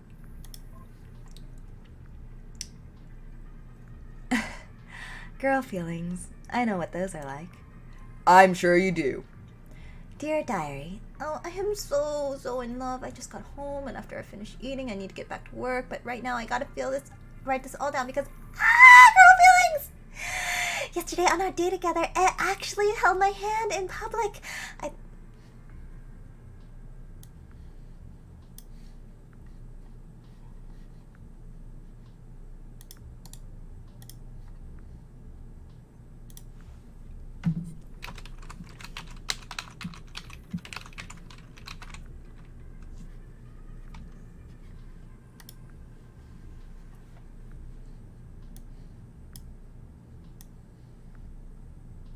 There we go. Hopefully there won't be as much hand-holding. Can't handle that steamy content. Whelp, egg on my face. Clown emojis in chat. RIP. I thought she was worried about being seen with me like that before, but I guess she changed her mind. And that was even before dinner. I mean, afterwards, I wouldn't have been surprised. She insisted on us going through a lot of wine together, and she gets really possessive of me when she does that. Please, excuse me. Please, my dear, I insist. She told me as she ordered the second bottle. Money might be tight these days, but it's worth it to see you get all giggly and affectionate. Is that what wine makes you do? I've never had any. What? I don't even know what you're talking about, I said, but then I couldn't help but giggle. Oh, fine. I mean it, truly. Especially with how little I seem to see you lately, she said. She said sadly. Well, we'll be able to spend more nights together once we're able to get a place of our own, right? Oh, they could have gotten a place together before everything went to shit. Oh. I asked. I really can't wait until we can. If I could take her back to my home, it would be fine, but oh no way am I sleeping with her with my parents on the other side of the screen. Getting a place of our own and on the same deck is still the only option. I can't wait. Why wouldn't she? Is Ejong a noisy sleep? Oh, Hyuna.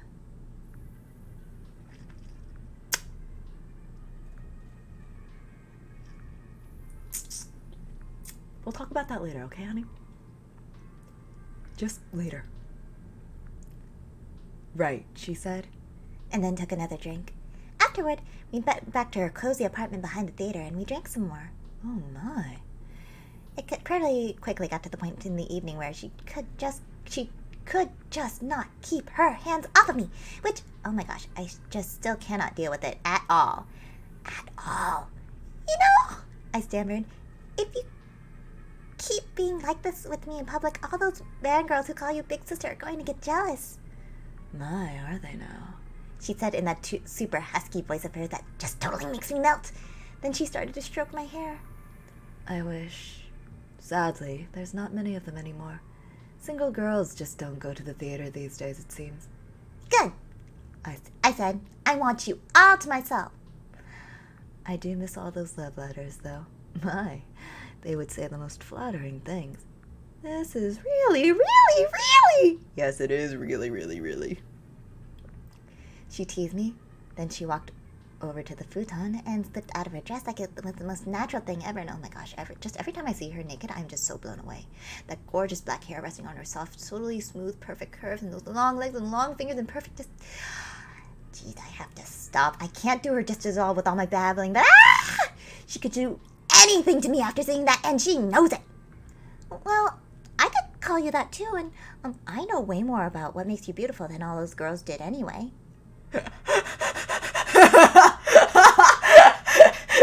Hyuna is equal opportunity Fujo here. Beautiful. Do you? She said, looking at me and giving me that look. Good thing I was way drunk past the point of anything but blushing all the time, because that's really, really would have done it otherwise. And then she just teased me for that, too. Come here, she told me, gesturing. I had no choice but to do what she said. She undressed me quickly. It's her way of showing me that she's in control, and I still get pretty nervous. Is that normal for a girl's body?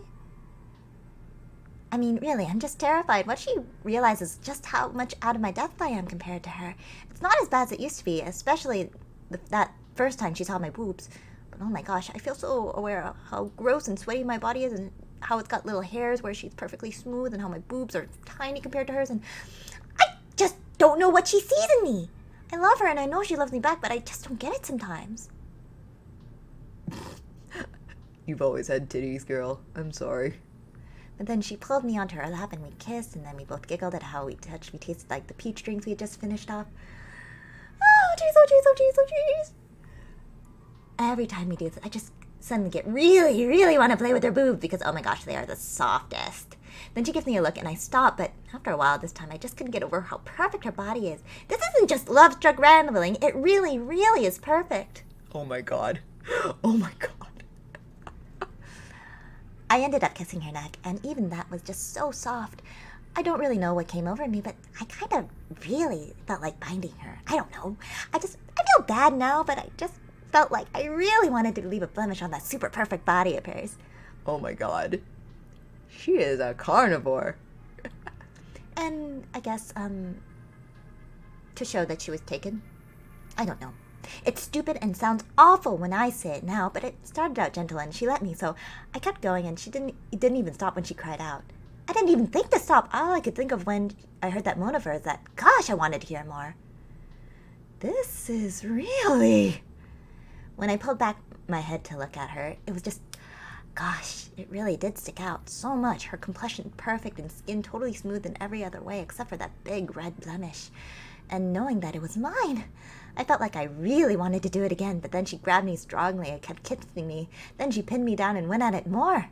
I wanted to apologize, but she wouldn't even let me say anything. But I'm pretty bad at using words around her. I'm really glad we have a relationship like this, because if I couldn't kiss her, I don't know if I could ever really tell her how I felt. Then she went down on me, and I just completely, totally melted under her. Yeah! Oh my fucking god!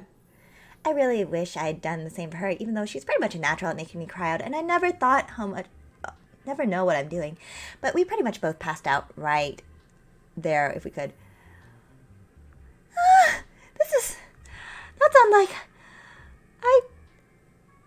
Gosh. Ayo! Yes! Yes, Ayo indeed.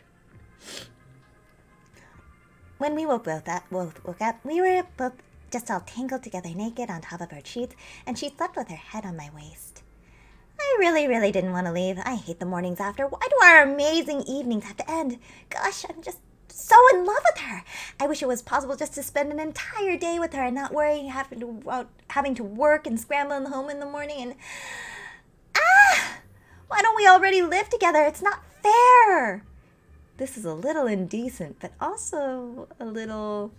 Let's go. It's the lesbian porn hours. Oh my god, we have so much new lesbian porn to show Mute. I'm so happy right now. Mute is about to have the time of her fucking life. Alright. I'm going to snack a little bit because this is a lot of lesbian porn and one must be well fortified for art. Oh.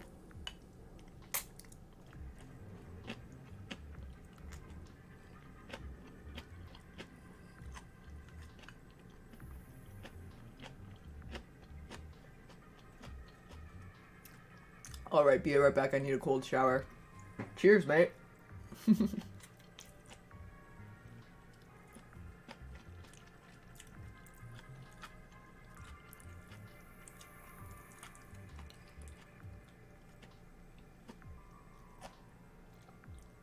Alright, here you go.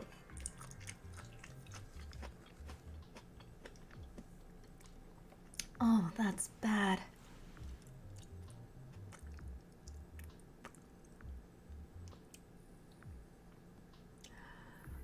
With every passing day comes increasing worries about what the next will bring. Okay. I love you, Christine Love, but it's reprieve. Reprive. Reprieve. From my fears comes during my rare dates with my cute flower Gina. But more and more I truly hate these mornings after, for she has to return to the world of commoners and family. And I will return to mine to discover that attendance at the Silver Eternity has dropped again, and such patron has threatened to rescind their donation. Beside me, I watch the naked form of my love selfishly sleeping as I write, and I have both overwhelming desire to join her and trepidation towards the inevitable awakening the next morning. I long for nothing more than having to rest my head in her forever and never having to leave. But yet I cannot, and I know things are troubled. Oh no! Before she arrived at the theater to pick me up, I was in conversation with a patron who offered, as many others have, to alleviate all my financial worries at the price of offering him something of mine that my beloved wants all to herself. What does she mean by that? Oh, honey bunch. I'll tell you later.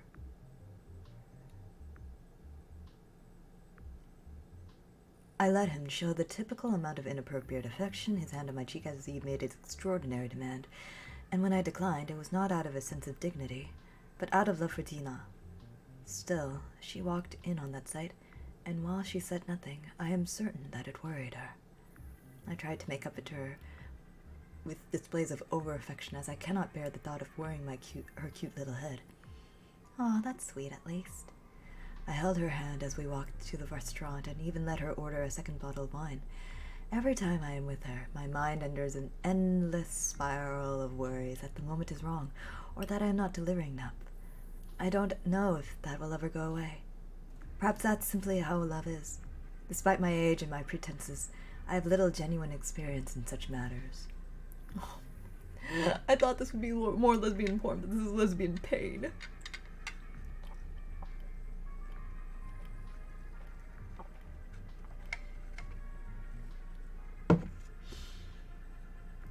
When we returned to my dingy room behind the theater, we ended up drinking more still, and it's in that state I find myself to be so emotionally vulnerable. These days, there seem to be no single girls in attendance at the theater, only families and grandmothers and old men, I lamented. Gone are the days of rich girls lining up to deliver love letters to me. I miss them so. Oh, this is miscommunication. Good God. Wow, saying these things, that sounds... You'll have to settle for me, she said, with her usual indifferent enthusiasm. I don't know how she keeps it up. I envy it. It's what gives me the energy to keep going, remembering that innocent smile of hers. I wanted her so much. I wanted to embrace her and be overwhelmed with immediate passion for her, such that I could forget my lamentations and melancholy, and simply live in the moment where I am naked before her excited smile. I know more about what makes you beautiful than all those girls did anyway, she told me, embracingly, as I undressed and waited for her in bed. Do you? I wondered wistfully. She did, of course. Oh, geez, I shouldn't be reading that. Oh, geez, I shouldn't be reading this. Well, here we go, honey. With all those girls, even when I took them off to my bed, I was always so easy to me. I always knew that I was prettier and more desirable and more confident, and not even for a second would I ever lose control of the situation. I would make them squirm and gasp and shudder for my amusement at my will, never fearing that I was ever giving any less than exactly what they wanted from me. With her, though, it's special. I feel as though I have to try so hard to please her, as though she is the one who is perfect and in control, and I never have the confidence that I can meet her expectations. But I try so hard. Come here, I begged her, reaching out and longing. For some reason, the thought that she might not come to me, and scared me, but she did. I undressed her when she let me, letting her show that she was in control even in that facet. Oh my god. These two are so down bad. We kissed, and when she started to giggle, I could scarcely help myself from doing the same, despite my worries and melancholy. Then she took my body onto her lap, and my chest onto her strong, calloused arms, gripped me tightly, only enough for a tease, though. Only enough to make me stare at her longingly for the feeling of her rough fingers playing with me. My breasts themselves were only in her grip for seconds, but my heart still somehow remains ever firmly in her grasp. Man, sis! She really did say, my heart and my boobs are in her hands. Then she started to bite my neck. Mrs. At first gently, to give me a chance to decline, as if I could say no to her, but then stronger, until I couldn't help but moan in pain and delight. When she was done, I touched my neck. It was so sensitive, so tender compared to the skin around it, and I felt so happy that she had found a way to leave me with something. An outward show of her love that wouldn't disappear when she left for work. I had to thank her, had to kiss her, showing my gratitude in the most eloquent way I know how. As I pinned her down, giving her attention where she most deserved it, I felt like that for a moment. All our barriers to communication had been lifted, that I knew what I was doing was good enough for her, and what she wanted from me, and that I had nothing else in the world more to worry about, save for trying to draw more pleased noises out of her. She got louder and louder as I dedicated myself to her, letting out the most perfect wavering murmurs, gripping tightly to the sheets. I wish I could have heard that last ecstatic moan again and again. It was what I was longing for, her most explicit display of love and approval. And then she fell asleep, and I was brought back to my real world, the one where I can only rarely see my love, where the holder of that innocent smile speaks of naive dreams of living together, that which each day we can afford increasingly less. And so I write down my feelings, in the hopes that I can hold on to them when she leaves, and perhaps find strength and comfort in them. I feel really sad for her, though. I wish they would fucking talk to each other, honestly. Edong is doing so much to keep this to herself. Good God, lady. And now I'll go to sleep at her side as long as I am able, and naked before her, adorned only by her mark on my neck, I'll declare I love her as much as I can. I love her as much as I hate the mornings after. All right, one more. There's something I want to talk about. Okay. Sorry to get all suddenly serious on you, but I feel really weird reading some of these logs. It's just, especially reading about relationships, I get a very adult feeling from them. Really, it's hard, isn't it? And all this politics stuff, it's just so far above my head. It's hard to admit, but there's just so many things I don't understand at all. I mean, I'm over 600 years old, but I feel like such a child reading some of these things. I like the idea of following my childhood dreams, being an engineer like my real father, but now I'm reading about someone like Kim So-hee, and how hard it was for her, despite being really smart, and having a job and supportive husband and science on her side. Damn, feeling like mute right now. Scandalous. And it just makes me think, if even someone like her could barely deal with being a responsible working adult, what hope does someone like me have? It's hopeless, isn't it? I'll never be a functional adult like them, will I? Well, I believe in you, honey. Aw. I do believe in you. You've got it together, and you're relatively so young. You shouldn't doubt yourself. You do? Oh, I knew there was a reason why I wanted to be— oh my god. Thank you so much for saying that. I'm sure someone with as wonderful as you by my side, I can learn how to be a real adult too. Precious doll. I can always learn how, and I guess the first step is to try to understand, isn't it? Very well, let's get back to reading these logs then. I'm going to do my best to try to understand the things that they keep talking about. I'm sure I can if I try. Oh no, you didn't even get a childhood. Oh, honey bunch.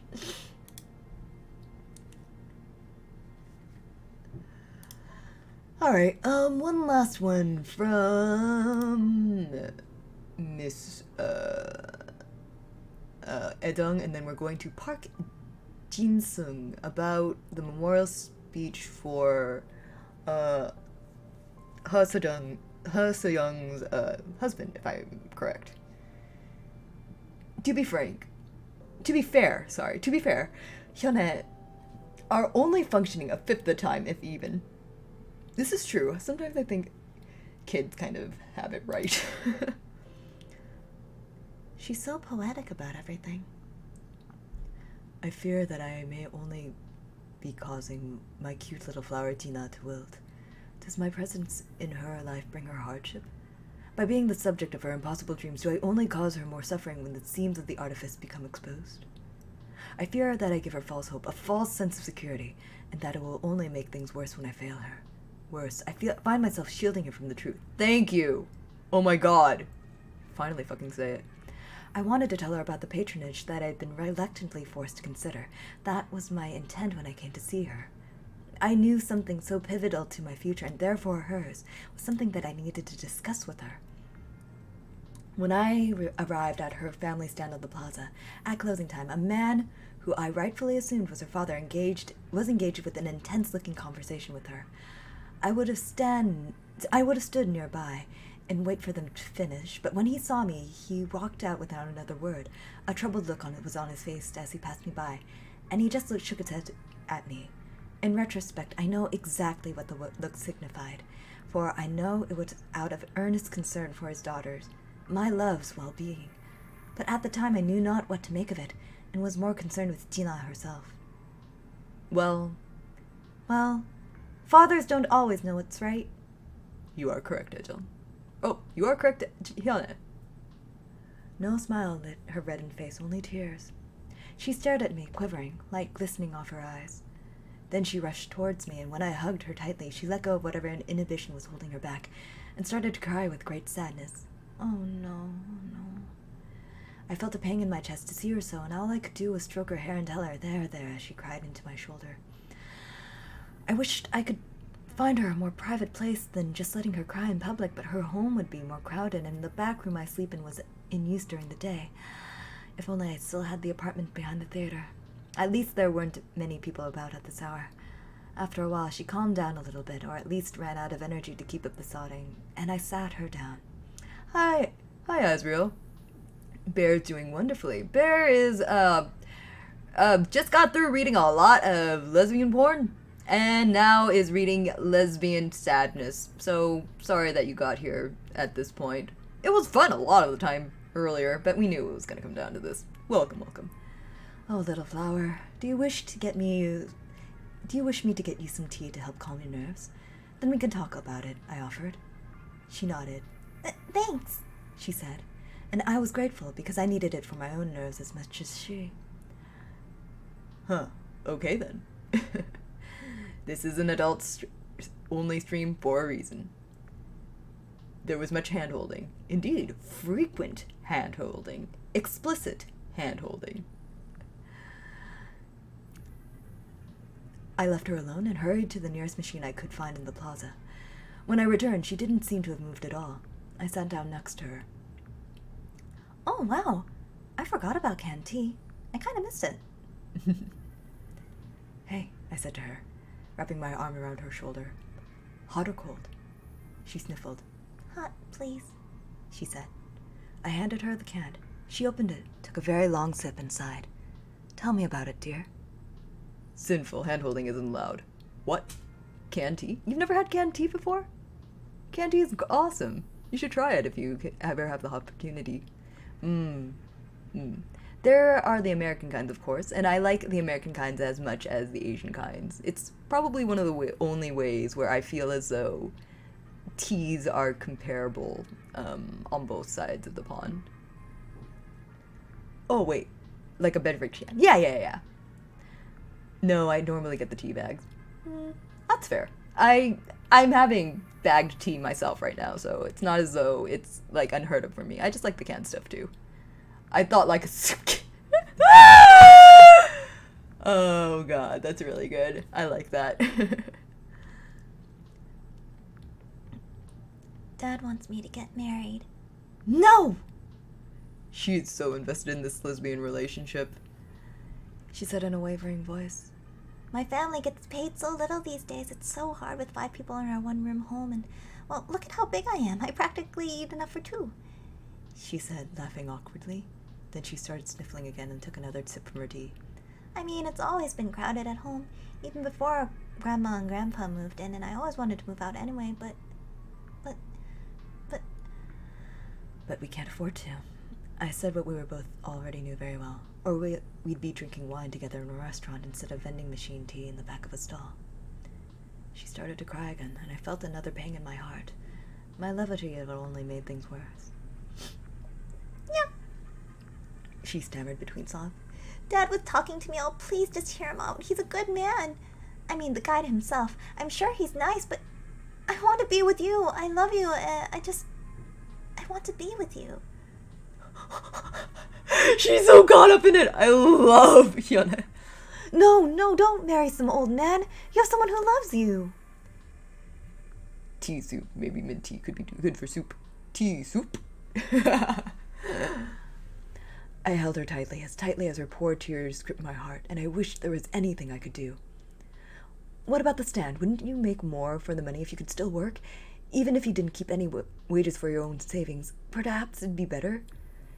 I asked, expecting there to be an answer for why that wouldn't help. And there was. Apparently the flower stand barely made any money these days, and what didn't go to rent instead went to plaza bribe to desperate nobles. It sounded like the only reason they had it now still was for her own sake. Damn, Hyuna being the romantic, meanwhile me. Take the money in the divorce settlement. Oh. I don't think there is such a thing as a divorce settlement in the world of Hate Plus. Maybe I'll run away. I could take my savings and just sleep behind the theater at night and try to find odd work during the day or just something. She cried out, tears falling from her face. Do you know why this man wants to marry some girl he's never met? Do you know why? I asked. He's just as poor as us. Do you know why? Even though I'm ugly and too young and I'm just some random stranger and there's no love or anything? Taxes! Because there's some big tax break for new fathers. Taxes! Oh my god. Yep, here we go. See, this is why the big politics stuff actually matters, because it affects things down at the bottom. Let me dream. I had, in fact, known it was a recent big political issue, but I had said nothing, and let her have her moment. She took another sip from her can, then suddenly crushed it in her fist. What a powerful girl. I don't want to have a kid! She stared at me with a look of absolute horror, starting to wail. I don't want to have a kid. I don't care how nice he is. I don't want to move in with some strange man and have sex with him and get knocked up and then have us to raise some stupid kid and then never see you. I don't want to. I don't want to. I don't want to. This really hurts to read. She started to hyperventilate, and all I could do was hold her, hush her, and tell her to breathe, until she had calmed down a little. Okay, so it's getting weird, so I'm out. Have fun. Yeah. The warnings up top are there for a reason. I am sorry, but I will be continuing. I do hope you have a wonderful time with the rest of your day. Maybe I'll run away again. She said again, wiping her face with her sleeve. Do you think you could? If your parents were going to force you to do such a thing, would you be able to go against them? I asked her, knowing entirely that she never would. No. She said nothing, but just grabbed me tightly, and I stared at her poor, swollen face, her tear-filled eyes looking so hurt. And then I thought of my own situation. How not only could I not comfort this poor, hurt girl that I had allowed to depend on me for comfort, how not only I let her down, but how also my future was just as doomed as she was, having so much trouble admitting hers was. Her only hope lay.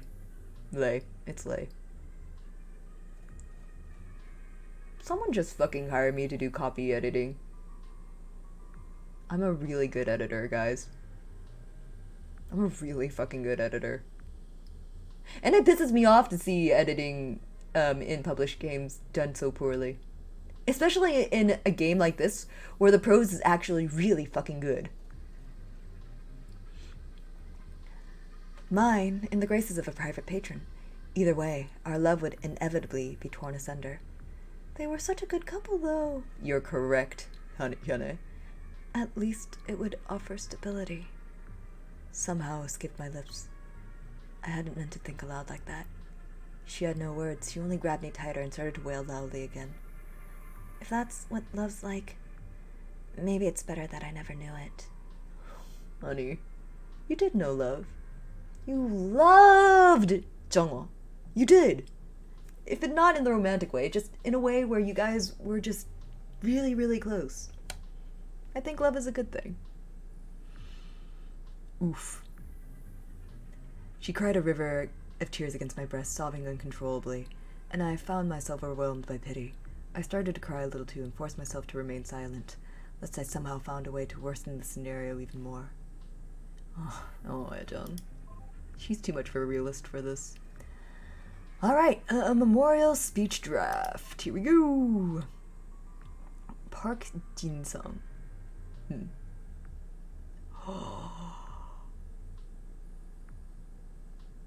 Ah, so this is about Seyoung's husband, Park Jin-sung.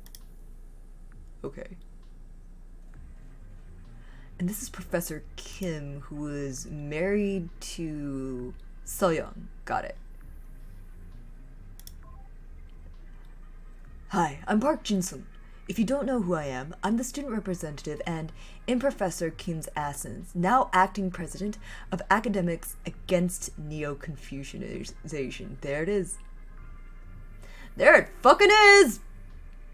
There it fucking is. So yeah, Confucianism was the fucking it was the Chinese who did all that. Fuck them. I like to think we were close, but truthfully I didn't know Professor Kim very well. I've only been a student for a mere 5 years, my entire adult lifetime, but for him, the time I knew him was a flash in the pan, a mere fraction of a 3-decade-long academic career. I can say, however, in the time in which I knew him was a time that he was considered to be one of the most pivotal in his lifetime, the founding of AANC. He was the last holdout professor to teach classes exclusively using Korean script over Chinese script. His specialty was in Earth history, and where nobody else did, he recognized Mugunghwa University President Oh Una's program of promoting Neo-Confucianist classics for what it is, a retrograde ideology with myriad problematic aspects, not least of all involving the intersectionality of classism and sexism. I guess he felt strongly about Chinese characters being stupid, huh? Yeah, honey, you could say that. He was one of the most smartest people I'd ever known, both a mentor and a father figure to me. I don't know why, but he saw a lot in me, and I have struggled immensely to live up to his expectations. No doubt he would be disappointed in what I'm about to do, and it pains me to say this. As of today, Academics Against Neo-Confucianization will be officially disbanded. Professor Kim was an extraordinary and stubborn man who had the determination and charisma to fight to the end. He was unique in that regard, a pinnacle above all others.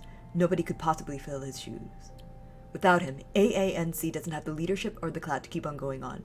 In this past 2 months, I have tried my hardest, but the sad reality of the matter is I have let him down, and cannot take the role of that extraordinary man.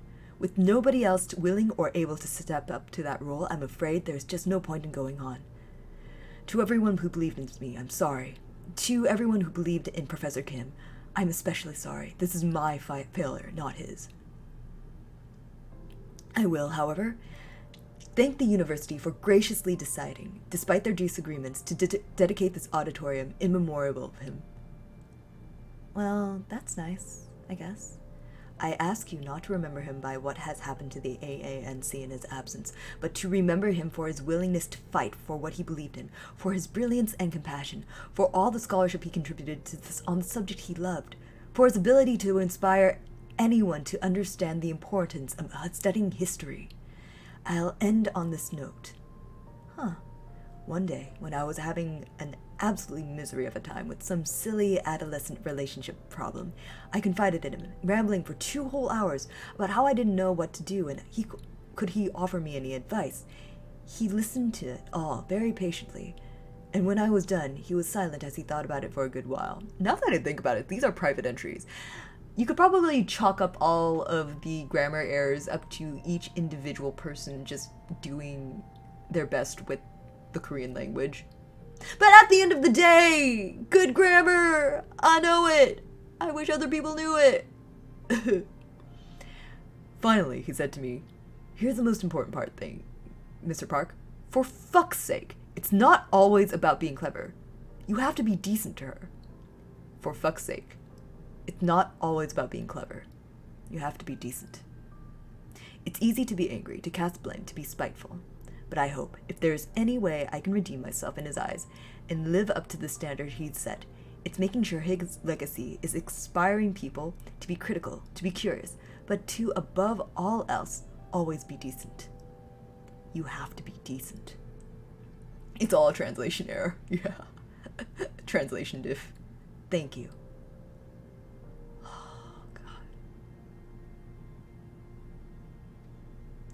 I now realize why Mr. Park was assassinated.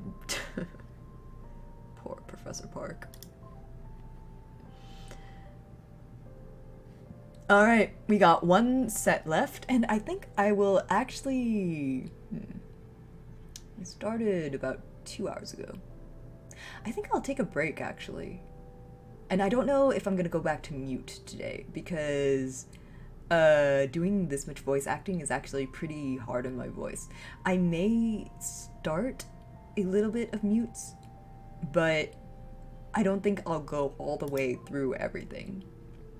And I will certainly only do entries that I've already read through, because it'll just be easier on me. Smadge, assassinated for teaching critical Confucianism theory.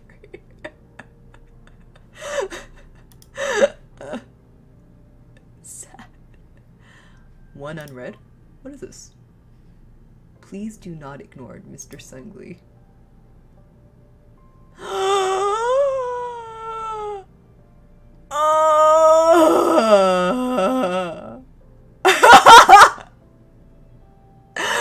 Speaking of deliberate grammar mistakes, I'm not gonna read this one. I'm just gonna soak it in and let you guys soak it in for a little bit.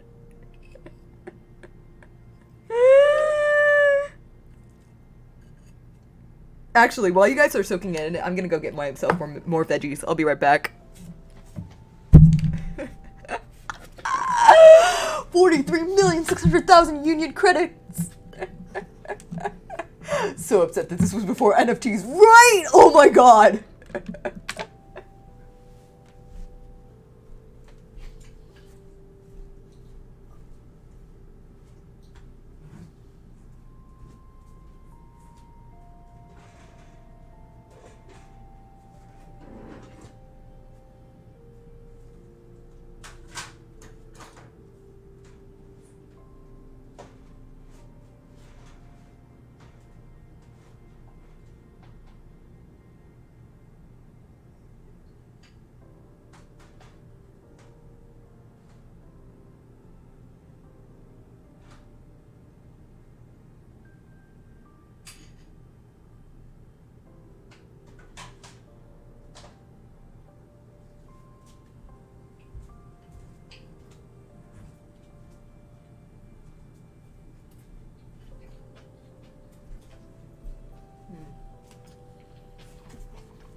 Man, I'm so fucking good at cooking. Hog. Or at least I think I'm fucking good at cooking. I always wonder, am I actually good at cooking or are my taste buds really weird? I don't know, I don't really cook for other people, so. Oh god.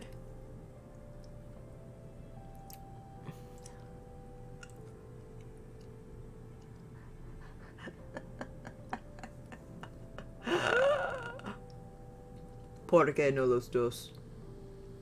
I feel like there has to be like an objective measure of whether I suck at cooking or not, which is why ¿por qué no los dos?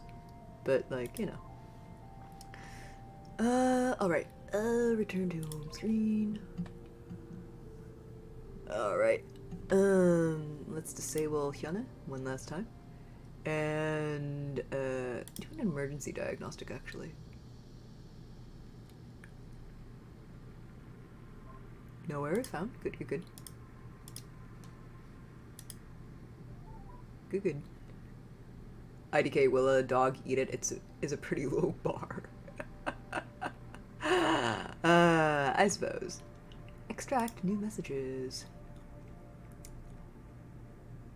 Let's see. Efficient and subtle. Okay, let's see. Let's do another Kim So-yi, because I love her. She's very cool. Ha So-young. I do want to see more on that. New council, Ha So-young. Bao Yu in the mirror. That one's really interesting. That one sounds like a story. Kim So-yi fired. Bureaucrat class act. Without him. Election night 2. Pyeonnemon. Okay. This is the name of So-yi's husband, and that worries me. Una.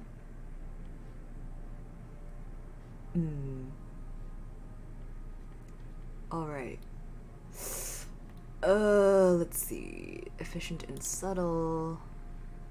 No, actually, let's not do that one. It's not very interesting to me. Pay cut. Let's just get all of these other little bits of data. I kind of want to start circling around a So-yi's story here. Let's see. What else? What else?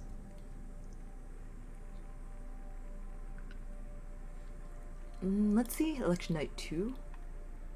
And then I want to know more about Una. Alright. Alright, that seems good. Commit to extraction.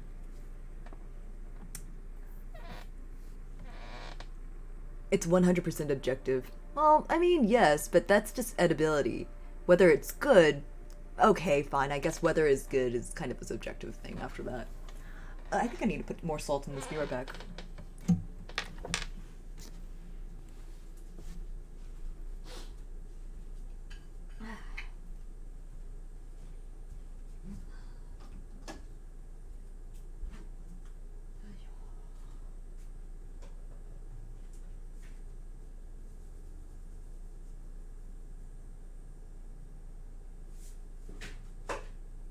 Just a tiny bit.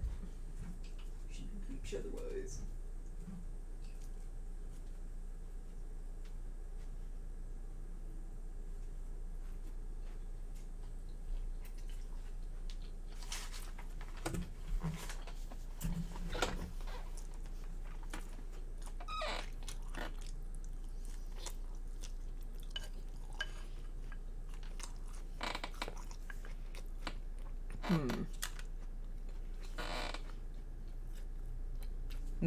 This mostly seems in order this time.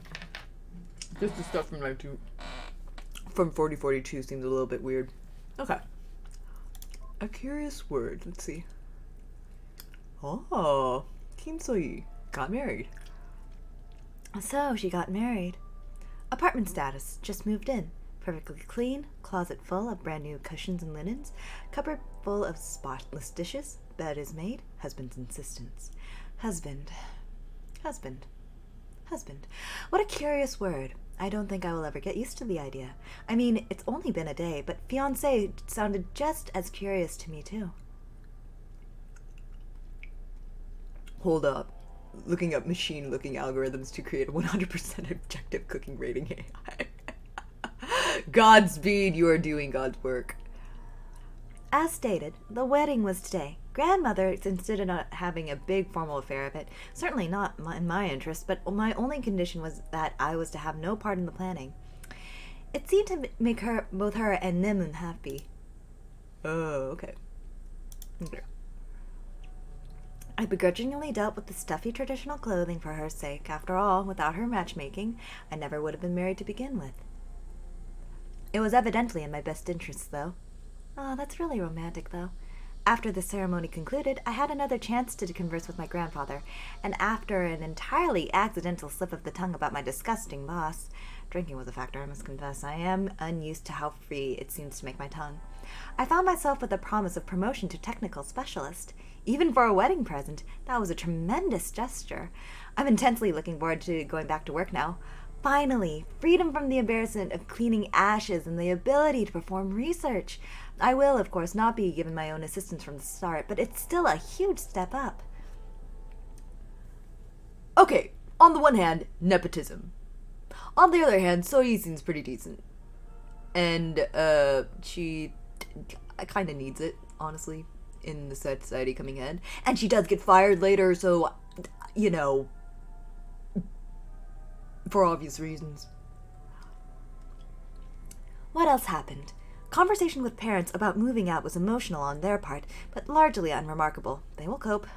Still feel like this new home is too large for me, but it wouldn't be a lie to suggest that I don't love it. Having space for just the two of us, particularly free of awkward silence requirements in the bedroom, is as great as I had hoped. That's nice, but I don't get what silence requirements mean. It's okay. It's okay, Yana. Baby. Just pay attention to the story. Oh my. Past that busy day, but little else worth noting. Naked husband is seemingly reading over my shoulder right now. Still doing it. Hasn't stopped yet. Yes, knock it off. It's, quiet hours. Yeah, quiet hours. Husband is now mocking the very concept of post-coital diary writing. Seemingly, he does not want me to fall asleep with me showing any manner of affection to him. Possibly even interested in sleeping on futon in the other room. Now expressing an unacceptably sincere level of apology. Still insufficient. You will have to do better than that, husband, if you want.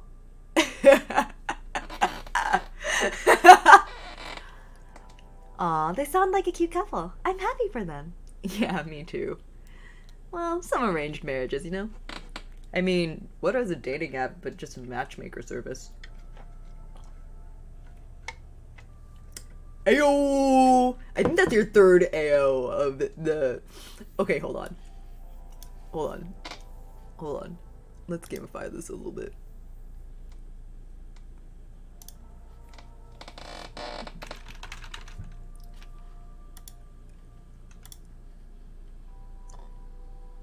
Let's gamify this a little bit.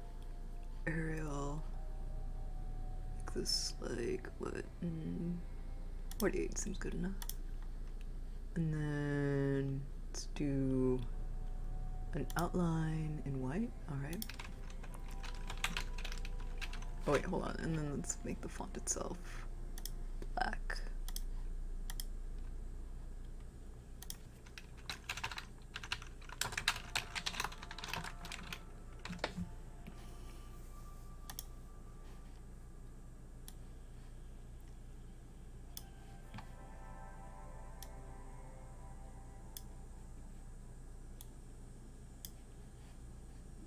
I think I can make this stroke a little bit bigger.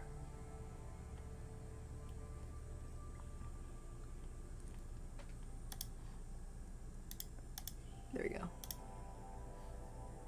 go. Actually, let me just switch the colors. So the outside is going to be black, and then the inside is going to be white. Okay, and then inside is white.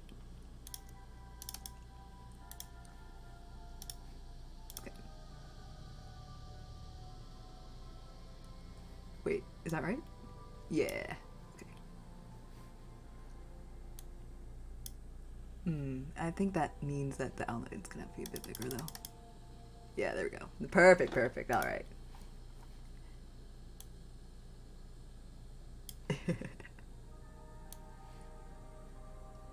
I'm a fan of trash cans only. Ayo, Pog, that's where I live. I'm feeling exposed right now, personally attacked even. If we're gonna make this an event, a stream, we're gonna make it a little bit interactable, okay? And anyway, you do seem to say Ayo every single time I say it mentally, so it's dragging both of us, really. Alright. Returning to menu. Daily report. Out of all of these, March, June, July. Okay, so it goes from here, skips one, and then goes back. So young. I have absolutely nothing to report today. The Mugunghwa Flower Festival is still utterly boring, and I still do not enjoy the celebrations. The plaza was peaceful, zero arrests were needed, and decreased security presence shipwide has led to no negative ramifications. My cruel boss still makes me write these things, even if nothing of note happens, though, so here I am, filling up space out of boredom. I've noticed that Mute has updated her appearance again recently. There's a lot more silver hair mixed up with her blonde, and she's been wearing it short. And I'm really enjoying her new suits that seem to be all about narrow-waisted vests instead of jackets. It cuts a strong silhouette, and it feels really intimidating. I'm so happy to see her dressed like that, when fashion lately has been for women to wear long dresses and seems less imposing. She's really done the opposite. Oh, that sounds like a really good outfit. I approve. I think she's the most gorgeous she's ever looked. Oh my god, So Young, let's go! She's popping off! I mean, I always feel outclassed by her, and I know she's got 1,600 years on me, but I'm glad she's starting to look older at the same time. I'm feeling it. I wonder how often she changes her visual age. Regardless, she makes it look so good. She's been doing this thing lately where she'll light a cigarette by snapping her fingers and blow the smoke at dramatic times and say something like, "Just watch me." And it's enough to make even the coolest people of heart skip a beat. Damn, so many lesbian relationships. Actually, I've got the feeling that So Young is just, poly-bi. Which, again, absolutely valid. And that is my report for today.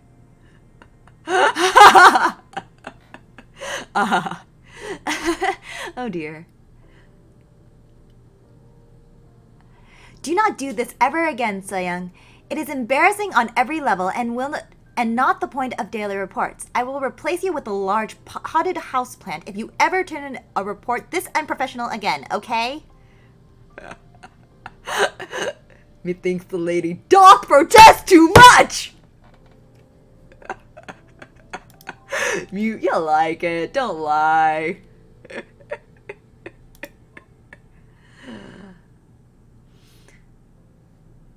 Tamed, huh? That isn't really funny. It's not that Rendezvous in the Dark has no redeeming qualities, or that it fails at what it sets out to do. It's about Miss Hong, a troublemaking schoolgirl with a heart of ice, and her overwhelmingly generic upperclassman Kiel, who for reasons of plot contrivances end up chasing around and antagonizing each other for 2 long acts until the end, where Hong is naturally tamed and the two married. As far as this kind of mediocre place goes, it's the best I've seen, but the pinnacle of mediocrity is still mediocrity. This is just the plot of Taming of the Shrew. This is the plot of Taming of the Shrew.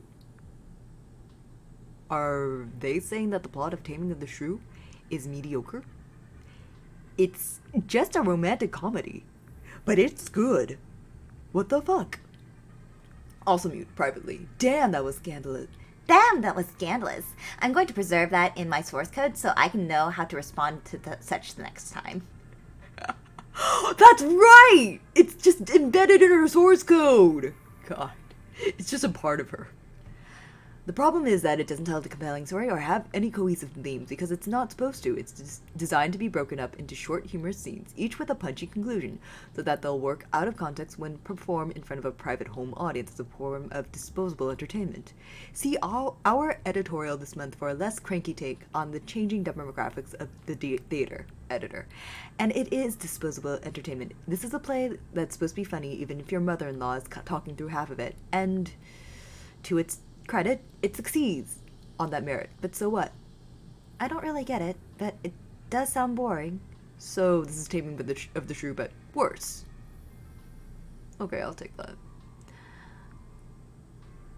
Is that really the highest school theater has now? Is this truly the best use of the amazingly talented Eternity Troupe's time?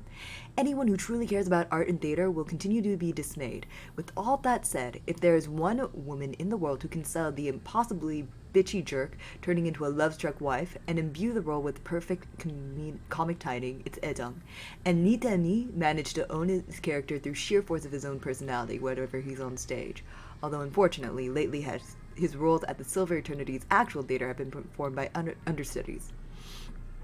If you like this sort of thing, Rendezvous in the Dark is absolutely worth seeing. If you only go to the theater to leer at beautiful actresses, well, you can't go wrong with the ever-lovely Edong. More discerning audiences should stay away from the pale shadow of what the Silver Eternity used to be. 2 stars. I still don't understand why these are included, though. They're boring, too. I don't know. It's good to have a pulse on culture. Rendezvous in the Dark is currently being performed in its entirety at the Silver Eternity Theater, and selections are a part of the troupe's private performance set.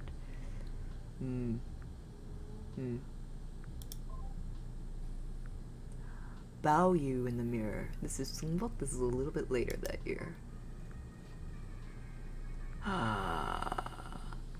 Again, with all the swearing. Yep, here we go! I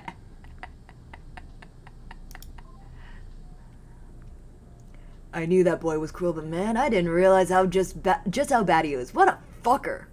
So this happened last weekend. I went over to his family's place in the plaza at midday. The front area was all but empty. I think there may have been a customer or two at the time, but only the sort who are actually there for food. I don't know why. The food is awful. Oh, okay, so Mimi works at a food place. I'm having many thoughts. Many thoughts. Hey, I'm going back to see him, I said to Mimi's mother, who was behind the counter. Fuck off, the cranky crone said, and I'm saying that in my normal voice because me too. Sure thing, I said. I don't really bother arguing with her because who cares at the end of the day? I've still taken her son as a lover. That's his phrasing, by the way, not mine.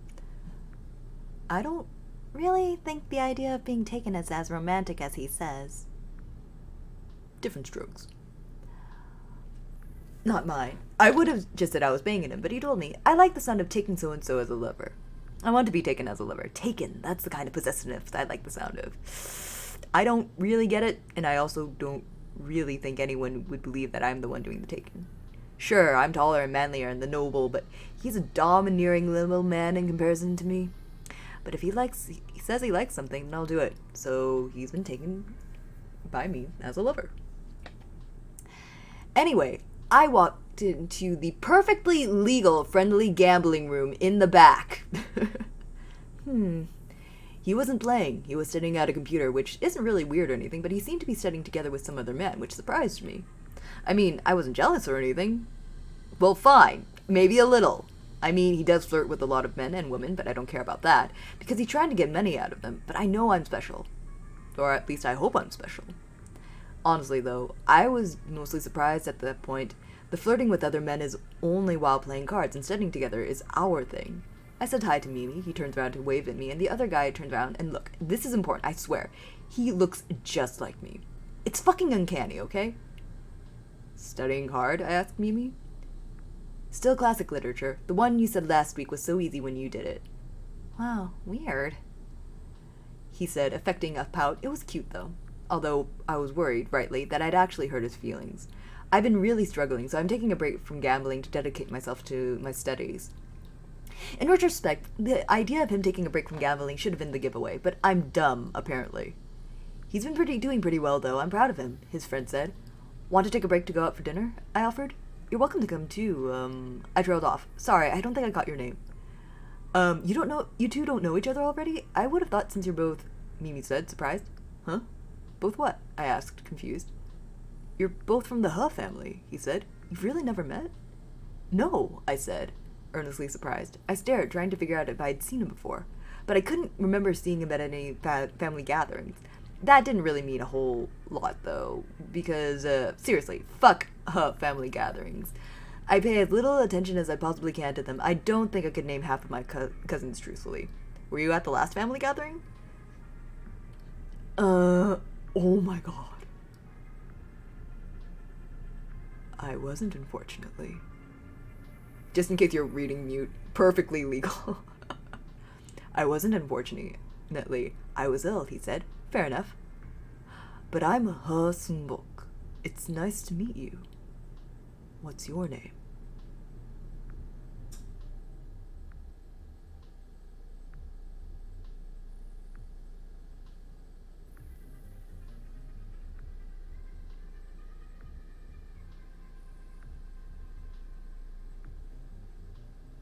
What?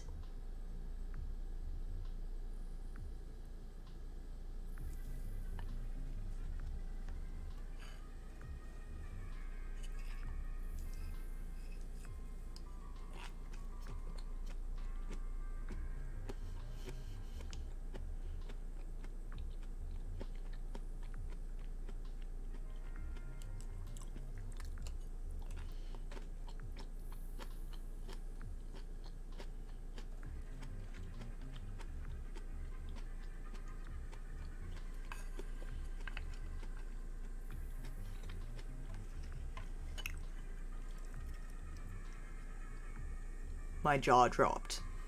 Huh? I'm Sungbok. What's your name? He repeated. It's also Sungbok. I stammered. Nice to meet you. Anyway, boy, I can't do dinner, out. Huh? Really? Too poor. We could eat out in front, though, Mimi suggested, meaning his mother's restaurant, which is basically worse than dying. Well, thinking about it right now, maybe it's not actually shit food. Maybe she just has it out for me. Man, fuck, that totally is it, isn't it? Anyway, it didn't seem like a good idea. I'll cover it, don't worry about it, I insisted, for both of you. Let's just get out of here. Well, fine. Mimi shrugged. We went to the place across from his, which is decent enough. So, are you also in security? I asked the other Sungbok. Yes, of course, he said. I'm the second lieutenant of Deck 10, actually. Yourself? I felt really humbled, being way the fuck outranked by this guy. Just a lowly officer on the plaza, sir. This is really... Oh, there's no need to sir me, he smiled. Are you all right? You're staring. Mimi laughed, prodding at me from under the table. I'm fine, just a little surprised is all, I lied. Honestly, it was kind of freaking me the fuck out. We talked more, even after we'd finished dinner, and frankly, I just got more and more alarmed by how much we had in common past the whole name thing. I mean... The name thing was weird. Neither of the characters in mine are really common at all.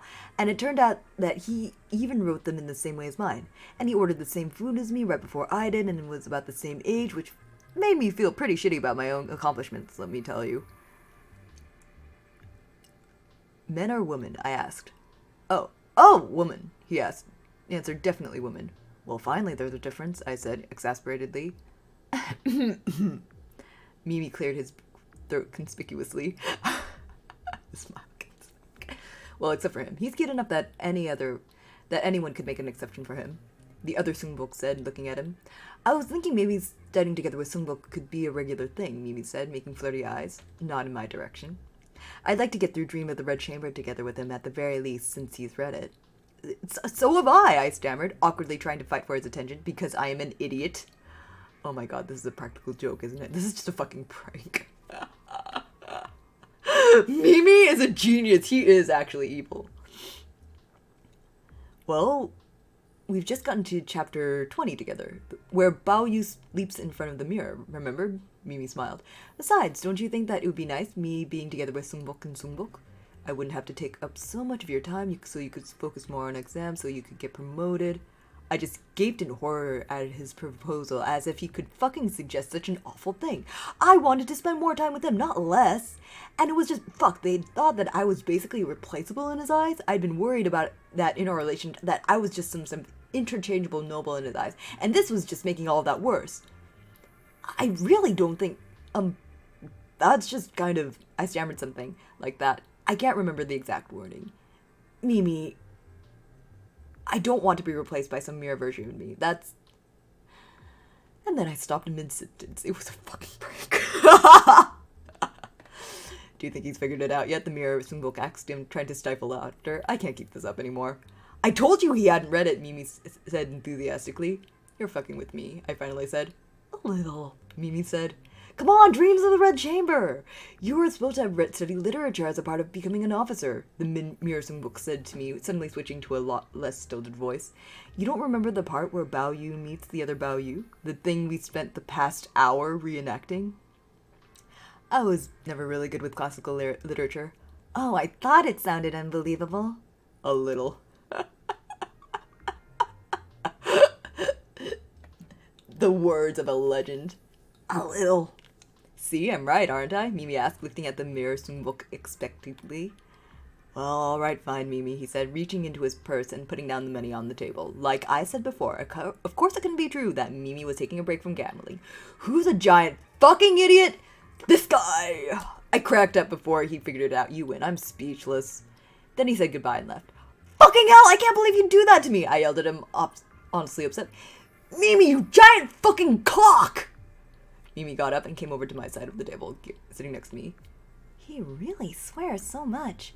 Well, you're an idiot for believing it, he said, wrapping his arm around my shoulder. I was upset at him, but I have a hard time saying no to physical comfort for him, even when I think he's being an asshole. Then he looked at me very suddenly and intensely and said, There's no such thing as mirror versions of someone. There's no such thing as someone out there who's like you, except more desirable. You're special to me. And I can't believe you're actually stupid enough to think that I could find any way to replace you at all. There's no such thing as someone who I'd love in the way I love you. Am I perfectly clear? I don't get their relation at all. It's okay, honey. It's okay. Not every relationship has to be the exact same way. It's fine. Yeah, I croaked. I felt pretty humbled and touched. Still upset, but mostly touched. It was sweet in his own way, awful way. If you're not too mad at me, I'm going to kiss you now, and it's going to make me really happy, because you're special and have good taste and are someone I love, he said, leaning close. If that's all right with you. Yeah, it is, I reluctantly said. Cruel fucker! He got! It was so funny. Sorry, I really want to talk to you, though.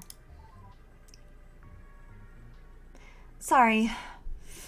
I know this is embarrassing, but it's still weighing really heavily on my mind.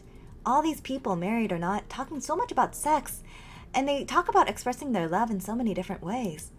As for me, though, well, you already know, but I was only ever with my husband. This is embarrassing to admit, but I remember I, actually really enjoyed that at the time. But now, when I think about it, I can't really remember why. Maybe it's something you need to have a body to understand, but I don't remember what it feels like at all. But still, I hope this isn't sudden, but can I ask you something? What do you think relationships are all about?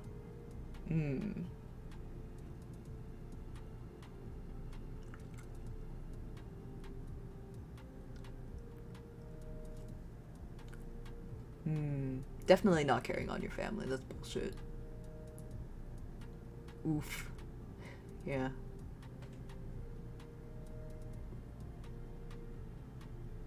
They are about love, I think. Oh! Shit!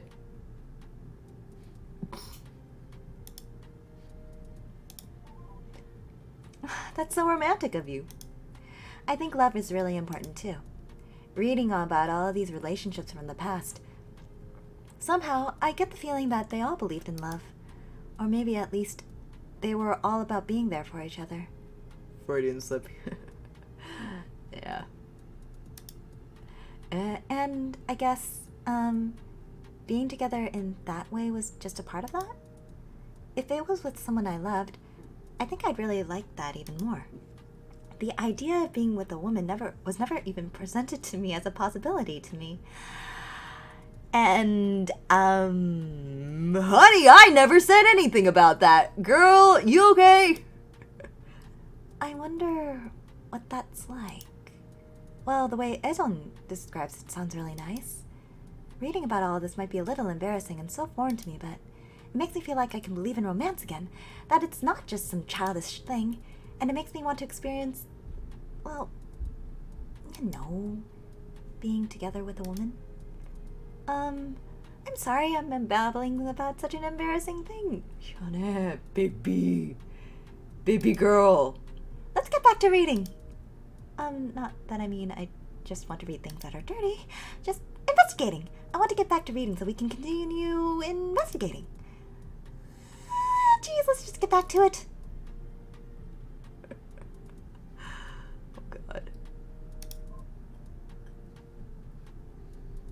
Alright, let's list some profiles. Am I losing track of anybody?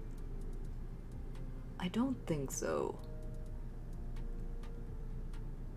And if I do, I'll probably just go back and take a look at that list, but for right now I think we're fine.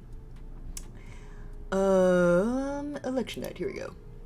So this is right after Park's arrest. Wait, but the first emperor was Ryu. Could it be?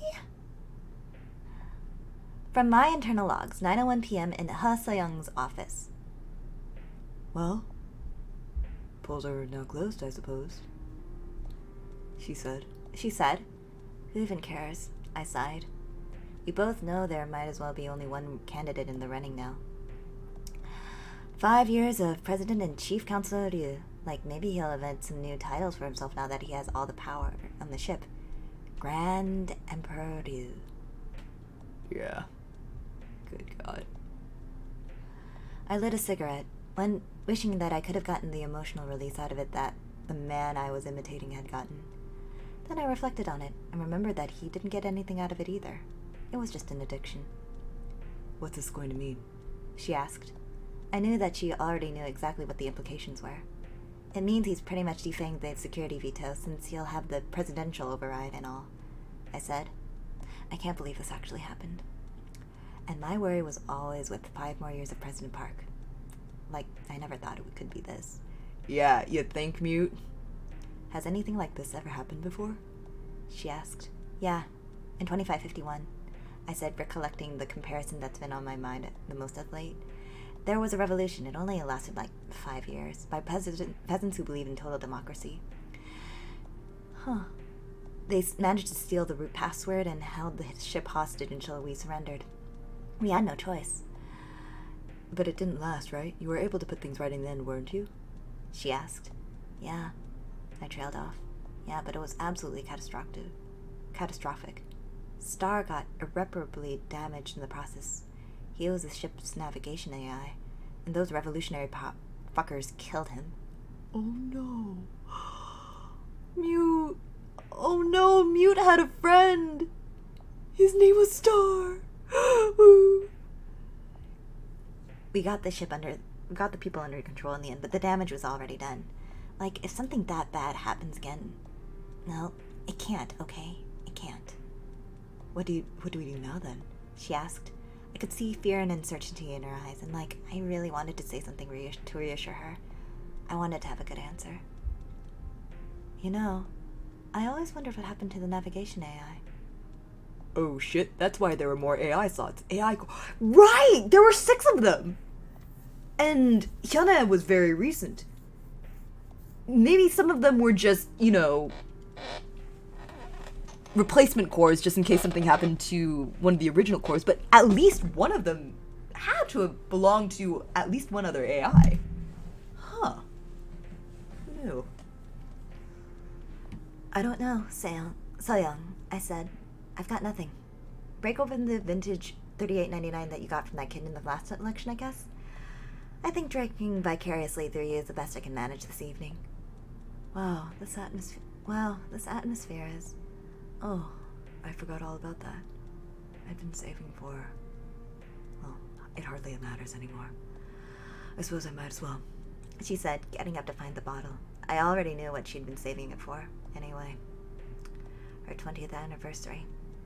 It would have been this year. It's not as if I think we'll have anything worth celebrating in the future. She popped the cork and poured herself a glass. It's really melancholy. I imitated her gesture, rendering a glass of my own in my hand. What should we toast? She asked. I don't know, I said, being too fucking old to handle this shit. Even they swore like that? Was that a thing women in the past did too? Sure. Women are a wide and varied source of surprises and delights. And sometimes disappointments as well. Same as men. Yeah, big oof. She raised her glass to my screen. Here's to being too fucking old to handle this shit, she said. The words didn't ring right coming from her, aside from when she was angry. Cursing never suited her. Cheers, I said. Oh. She took a long sip. She paused, reflecting on it. I thought it'd be better, she finally said. She took another sip. Then she laughed. It's awful. This is actually the worst wine I've ever tasted in my life. Good thing I didn't share it with my husband, she said, laughing uncomfortably again, going to pour her usually whiskey and said, This is the worst. It's like drinking vinegar. You know, counselor, this may as well actually be vinegar. I guess I should have anticipated that from a 150-year-old bottle of wine, as if something that old could be anything but worthless. I rolled my eyes. If only I could be like 150 and young again, I said. I'm better at dealing with those feelings, but I'm not that much better. Maybe I'd be less scared if I had 1,600 years of experience, she said. I don't know, Sayong.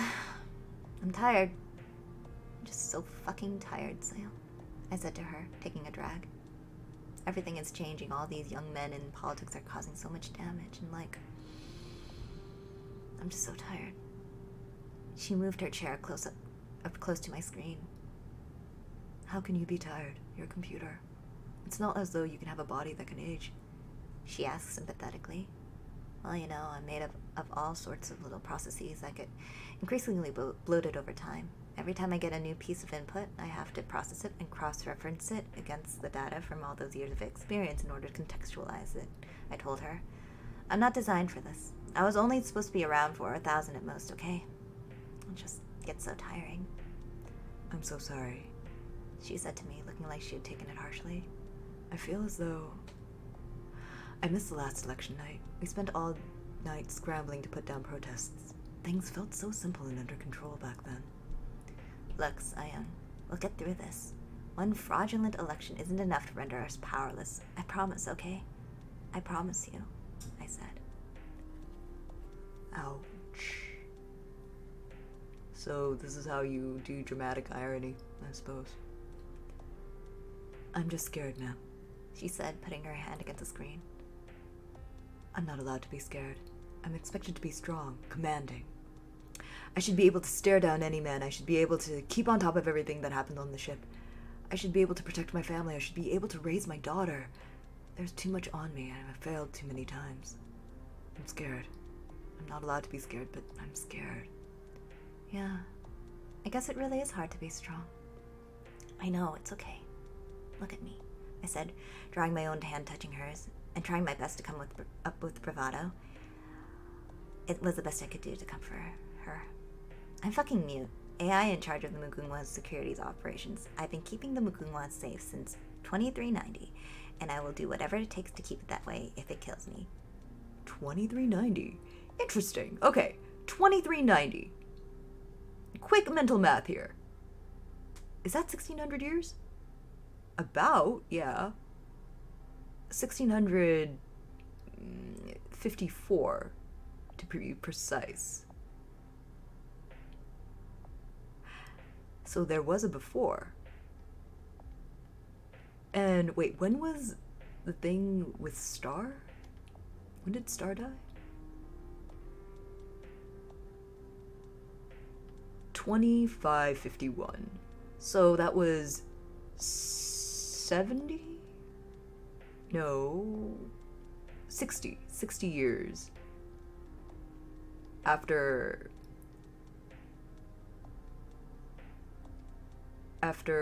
Mute was made.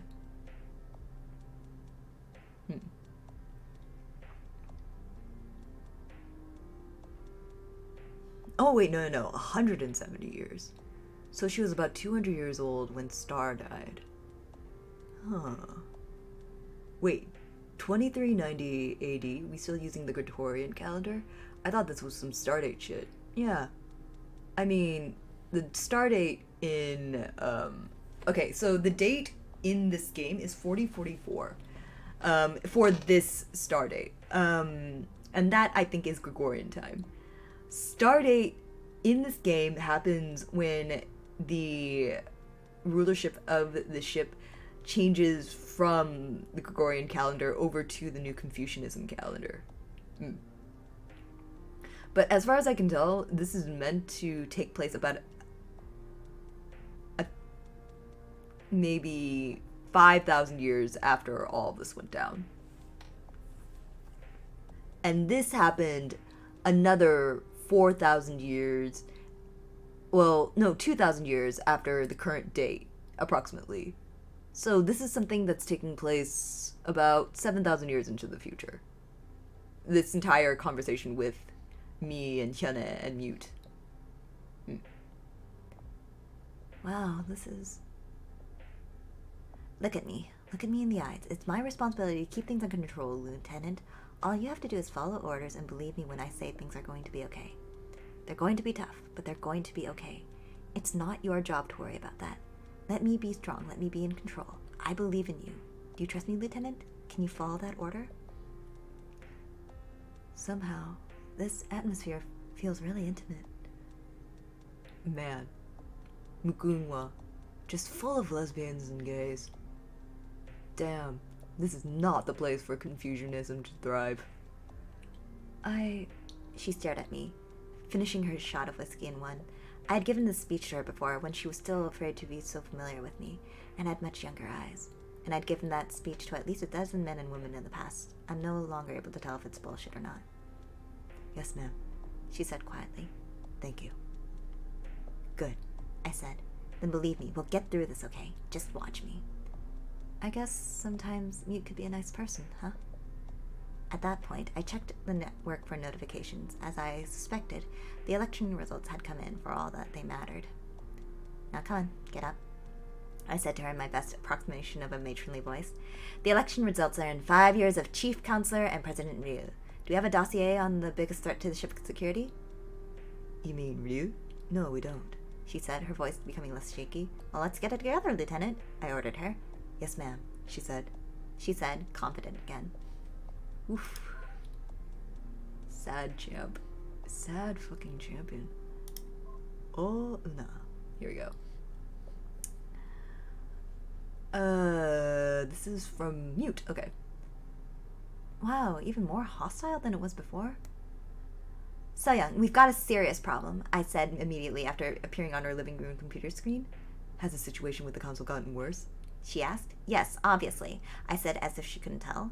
The very first meeting of the council after the election, and suddenly Chief Counselor Ryu has dropped any pretense of civility. He rammed through a budget change that will cut security's budget in half. Oh, wait! Hang on.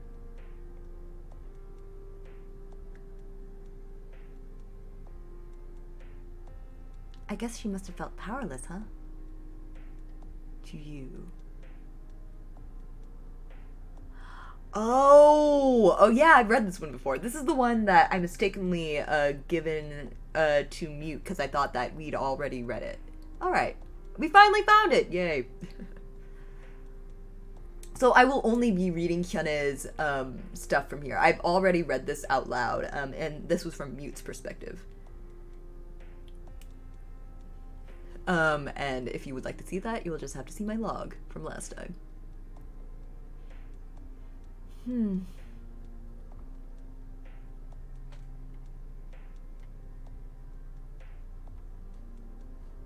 Oh? Huh.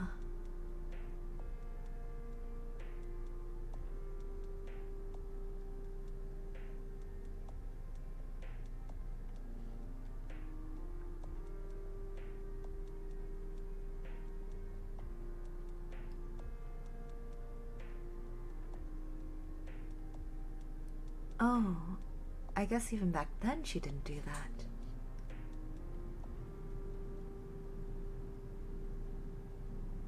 Huh. What is she?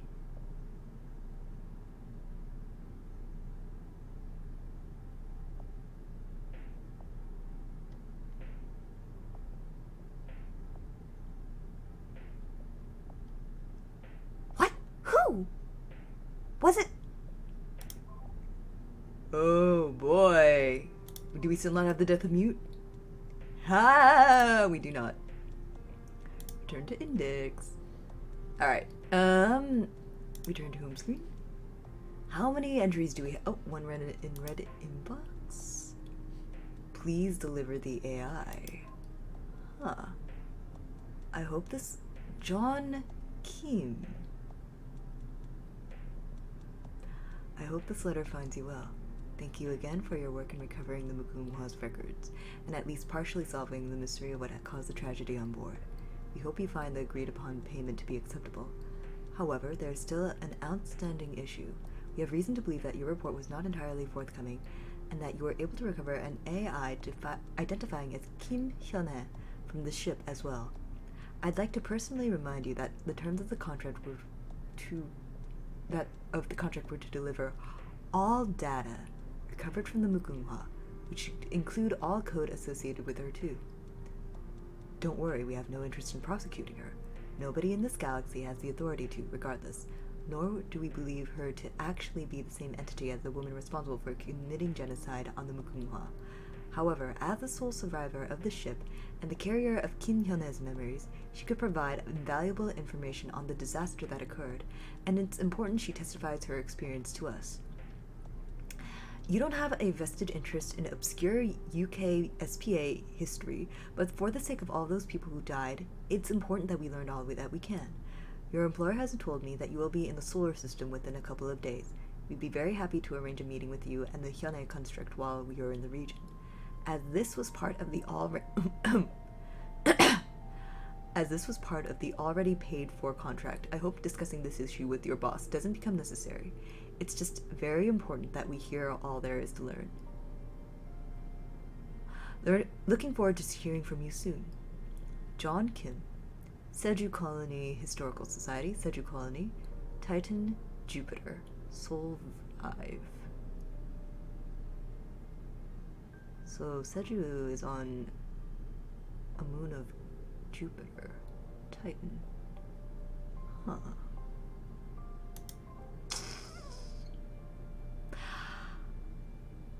I would ask Hyun-hae about all that, honestly.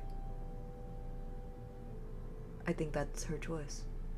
Also, it seems like it's 4989. So, meaning that all of these changes happened 500 years ago, which makes a lot more sense to me. Alright. Disabling Hyun-hae. Oh, also, yeah, it's right here. So it's Tuesday, February 10th, 4989.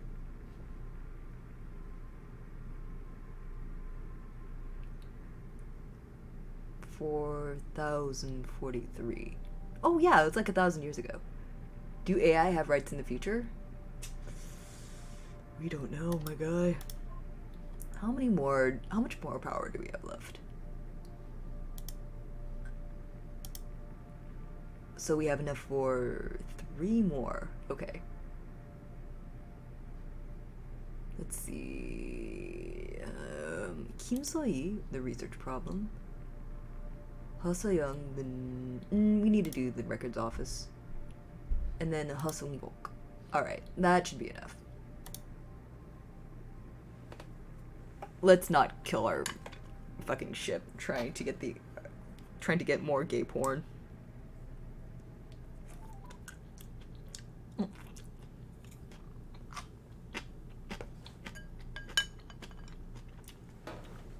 Or did the Space Supreme Court just go nah? We don't know. We just don't know. Ah, that's good for her. Apartment status. No time to make bed this morning, otherwise spotless. Dishes needs to be washed. Mr. Han finally responded to my message. This anime-looking motherfucker, I hate him. That sounds like quitter talk. Kill the ship for gay porn. We suffocate on dongs in possibly the least erotic way fashionable. Unless you're like into auto asphyxiation, which I'm not. I've been so excited to have him assigned to me as a research assistant. Certainly the help was well deserved after my recent overburdened workload. Or at least in my estimation, I've considered the possibility that the research chief's intentions were not good in doing so. First time we read it. Okay. It seems unlikely, however. Despite his remarks on the perilousness of my position, it seems as though he's earnestly grateful for my work. And he didn't assign Han to me until I specifically outlined the preliminary research proposal into the radiation problem. So I must believe he truly did think that the research was worth pursuing, and that I would require assistance for it, and nothing more. I think everybody in this ship is trying to give poor Soyi some imposter syndrome. I was certainly optimistic for the first week I worked with Han. He seemed receptive to my proposal, and having overviewed some of his prior work, he seemed competent enough. During one of our lunch meetings, I told him that I'd be interested in discussing his graduate thesis on processor distribution with him, as it sounded fascinating. In retrospect, perhaps I should have noticed something in his body language. It did strike me as noteworthy that he touched my hands more than one might expect while making gestures to illustrate his points, but I didn't think of much of it at the time.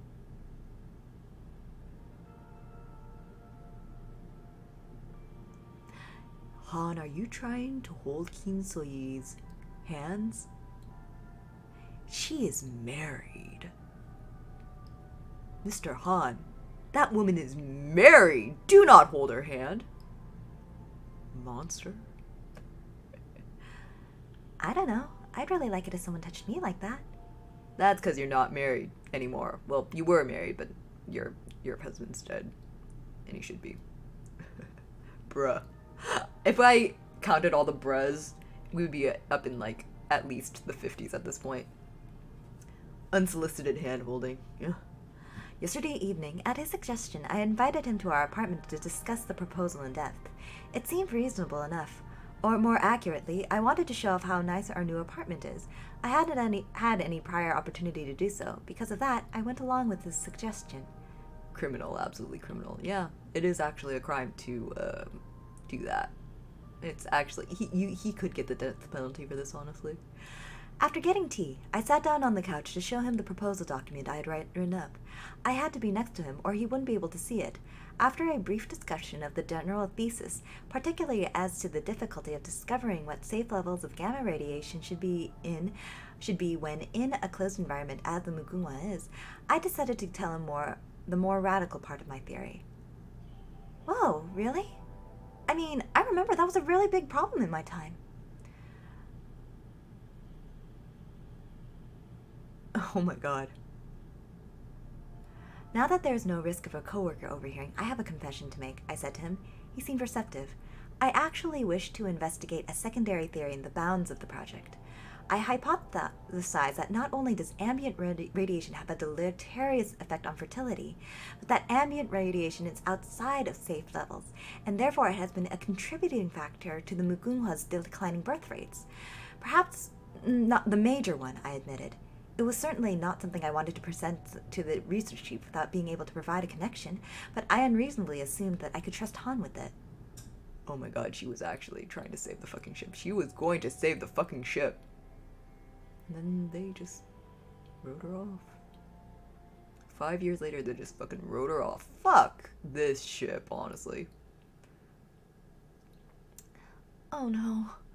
Well, maybe we could explore that theory together, he said in an uncomfortable manner, and put his hand on my leg. I felt like he was not taking me seriously, and I protested to that effect. I'm serious. This may be premature, but I would like to eventually attempt to apply this research to investigate the birth rate problem, I said. That's dependent on our work in first providing this initial proposal, of course. I can't remember how he responded to that, but he moved his hand further up my leg. It was inappropriate and felt uncomfortable. Oh, geez, Please stop that, I told him. He didn't. Unable to think of what to do, I continued talking and hoped he would focus on that instead. This is the preliminary proposal I showed to the chief, I told him, showing him the document. God. Poor thing. As you can see, the highlighted section is some necessary background detail. Since you are available as an assistant now, I'd like you to... Diary writing is supposed to be cathartic, but I am finding this difficult to write about. Maybe tea will help. At this point, I was cut off mid-sentence by the insertion of his hand into my underwear. This is horrible. I can't believe this is really horrible. So you should have unfroze Hyune, discovered the ship is unsavable, invented Atmo together. Smadge. Yeah.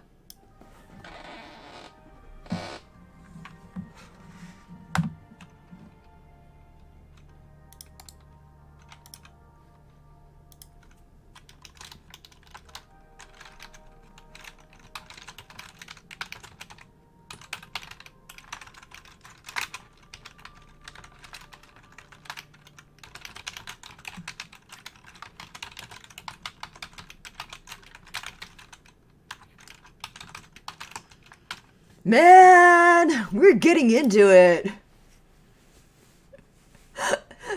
I am just waiting for this this warning to just cover the entire screen by the end of Hate Plus.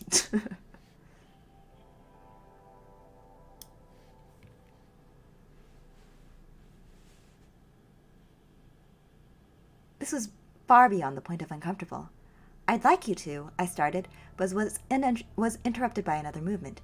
It was at this time that I had realized that he would not stop on his own. I had no idea what to say. It did not seem likely to me that I could think of anything to make him stop. Please, stop, I said anyway. He didn't, and when I said that, I saw that he was staring at me. I was not able to decipher the expression, not an unusual occurrence with me, but it scared me and I looked away on reflex. I tried to figure out what I had done to elicit this. I am not great with most social interactions, and I considered the possibility that I had somehow signaled that this was what I wanted. No, it's not her fault. Why does she think that? Bruh. Yeah. God, poor thing. Maybe it was the invitation home that triggered it. Maybe. I could not figure out what I had done wrong at the time, and I am still struggling. Finally, after enduring it for far too long, I decided I would try to pull myself away. Then I ran, out of the room, out of my own home, into the corridor.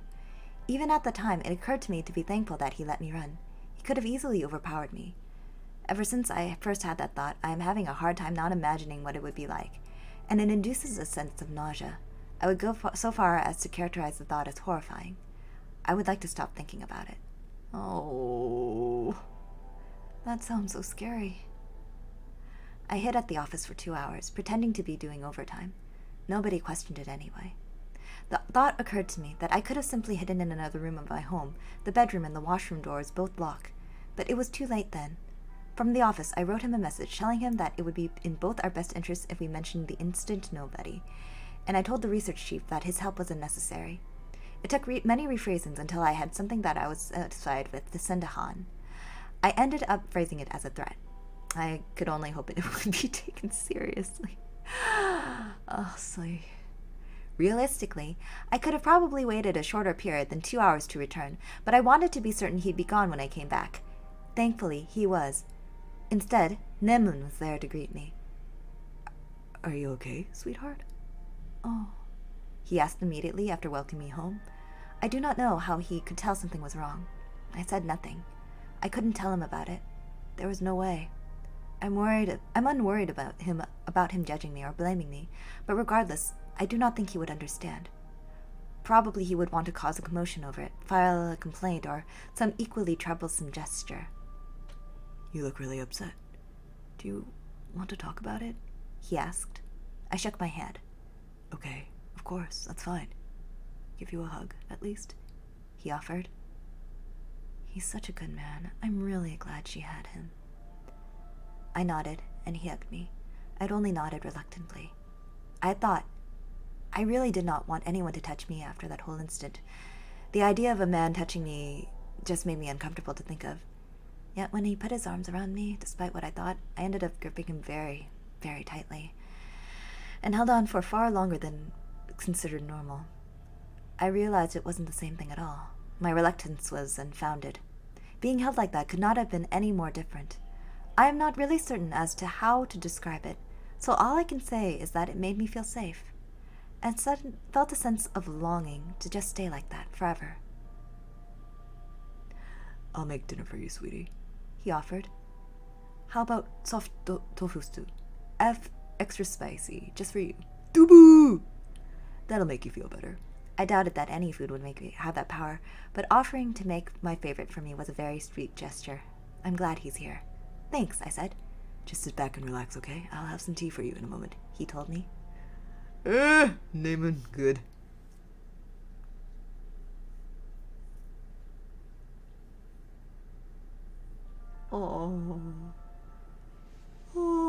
kimchi jjigae. 순두부찌개. 세상에요. What a good man. As it turned out, dinner was lovely and did raise my mood. The thought of Han touching me kept on coming back to me, as I suspect it will for a long time. But then being able to look at my caring husband comes to me as a source of great comfort. After dinner, Mr. Han finally responded to my message. He was threatening in tone in his response. It implied I had both made the first move with him and that he could use that as blackmail material with my husband if he so wished, but ultimately agreed to the terms I had laid out. I sent a short one-word response. Okay. The suggestions he made were frustrating, and it makes me wish I could respond harshly to him, tell him how wrong and bad he's being, but engaging with him more won't make anything better. I just want to forget about the whole thing. Fighting would be counterproductive to that goal, not to mention massively wasting time when I am already overburdened at work. So I sent the message and instead put down all my feelings here where nobody else will see. Jeez, it's such a scary situation.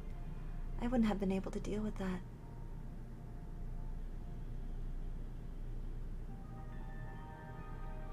You've dealt with a lot.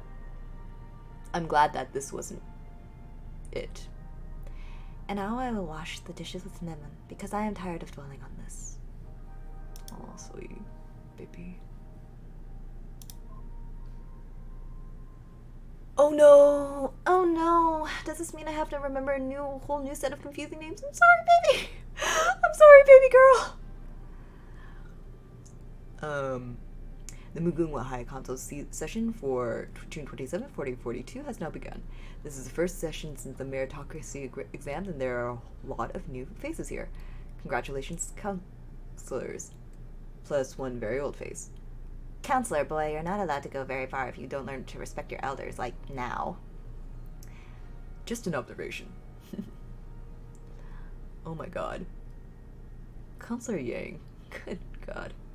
Moving on. There are a lot of items on the agenda that have been put forward by various counselors. Unless you'd rather spend your time bickering, I'd suggest we get started. Okay, let's get on with it. First on the agenda is a contribute consolidation proposal from Counselor Smith. You can find the full text of it in Appendix 1. We are at Appendix 1 of all of the new things. Jeez, mute seemed kinda... Thanks, sir. I'd like to propose moving a variety of small taxes and tributes and consolidate them into... No, absolutely not. If you just let me finish, I think you'll find it agreeable. You're proposing that the noble families save some money by dumping it onto the peasantry. This is absolutely crazy. Wait, I thought Engineering was supposed to be our family. Why is the name Han? Huh. You know, I read the proposal, and it seems like this is shit that should be covered by them anyway. It's not like nobles as used for example, the inner deck rail system. What's your problem, Mute? I'm also in favor. Good for you. Good for you. My problem, Mr. Han, is that this is going to be a heavy burden on the peasantry that, as of this moment, actually doesn't hate us right now. Like, seriously, is that going to be the first action of the new High Council? Piss away all our goodwill? We're really okay with that? Oh my god, please don't tell me. Please don't tell me. It left the Kim family. Please don't tell me. Please don't tell me. I think everybody, you, is really okay with that, yes? I don't care. I'll security veto if I have to, okay? Can't you do that? If there's cause for it. There is all kinds of cause for... It's all... Oh my god. What's Southern again? There is all kinds of cause for it. It's tantamount to declaring war on the peasantry, which would be really stupid after all we've worked for. It sounds like she was stopping a lot of bad ideas, though. Wait, not that fucking Han. If it is, I am actually going to lose my fucking mind. I will actually just lose my goddamn mind down the shitter.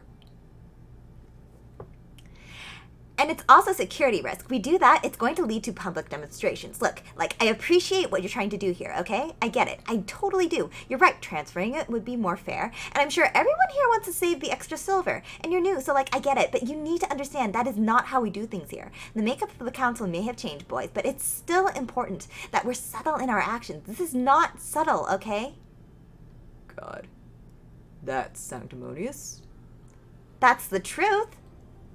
Look. No vote is going to happen on this, okay? No matter what, take the proposal back and find a way to do it that won't enrage the peasantry. Then we'll talk about it again. That's the bottom line. If that's the only way. It really is. Then let's move on to the next order of business. Councillor Tay and Councillor O have a proposal that would... No! Pardon me? Will you not even let me speak?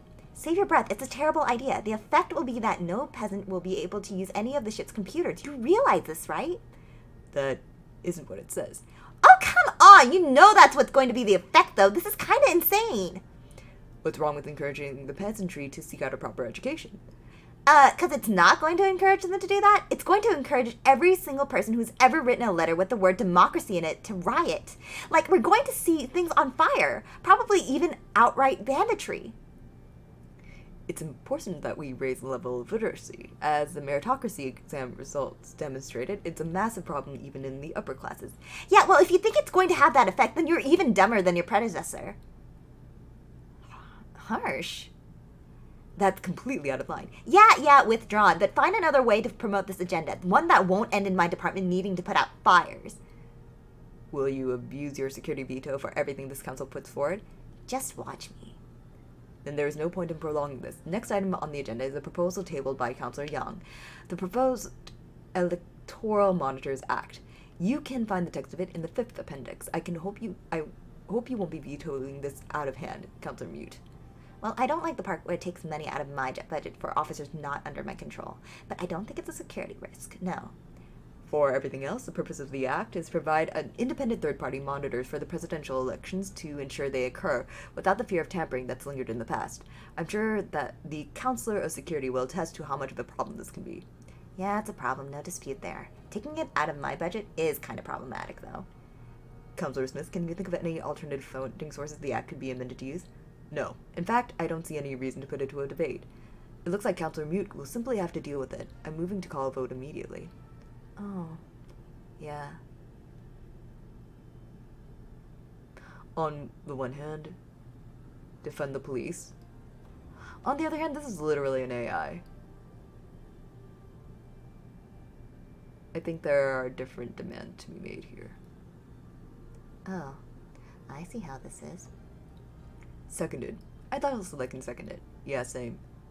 Yeah, same! This is where the change happens. I guess the rest of the council is just as hostile as her, huh? That was much... Wait, hold on. Is this the same Councillor Young?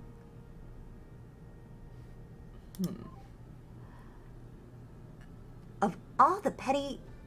Well, call it then. Defund the police, but also defunding another police. Okay, yeah. How does the council vote? I'm in favor. Also in favor. The Council of Engineering and Science is in favor.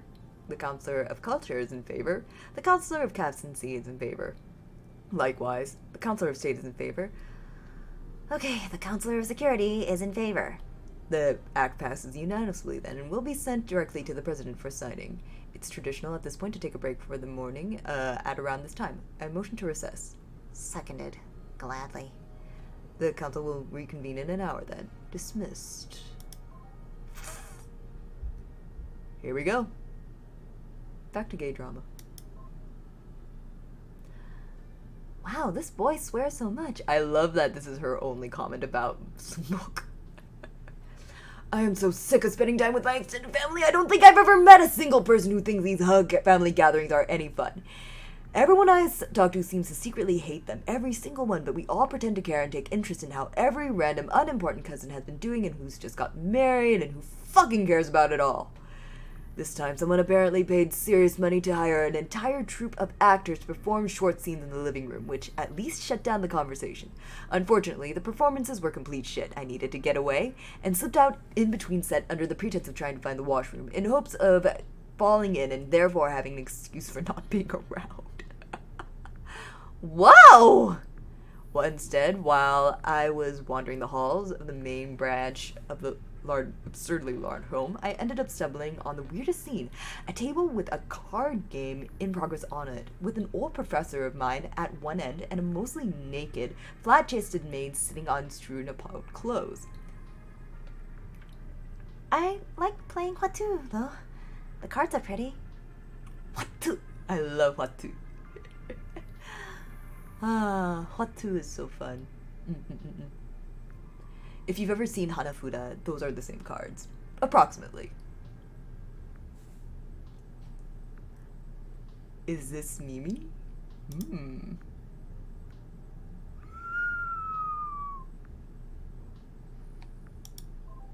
Uh-oh.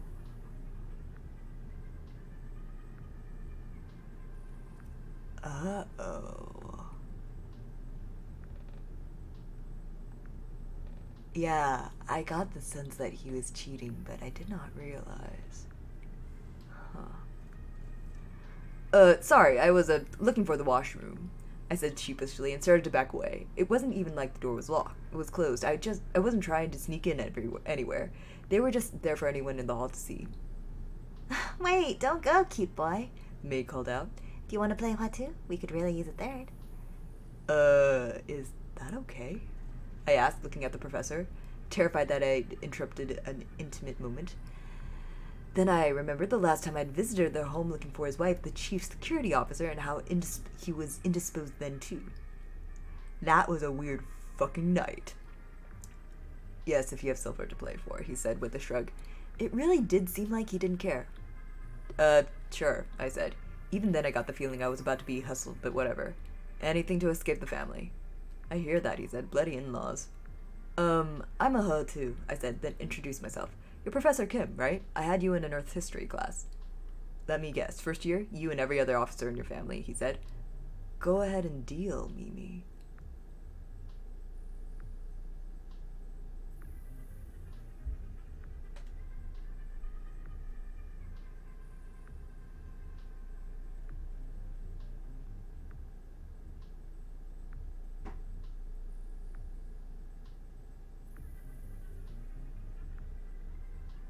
Well, you were right. And I'm gonna go get myself some more noodles. What? Holy shit!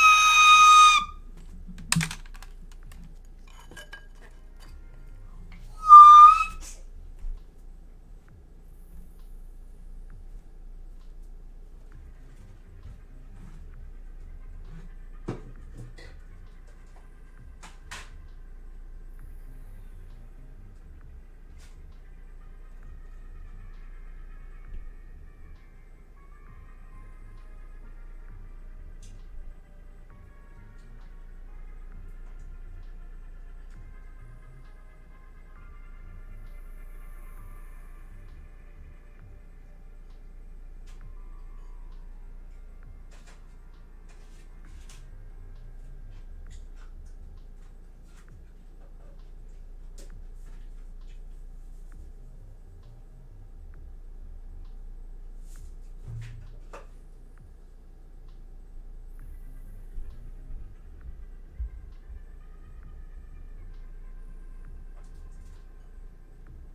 getting nudes after finding out it's Mimi. Wow. Yeah. Is their maid Mimi?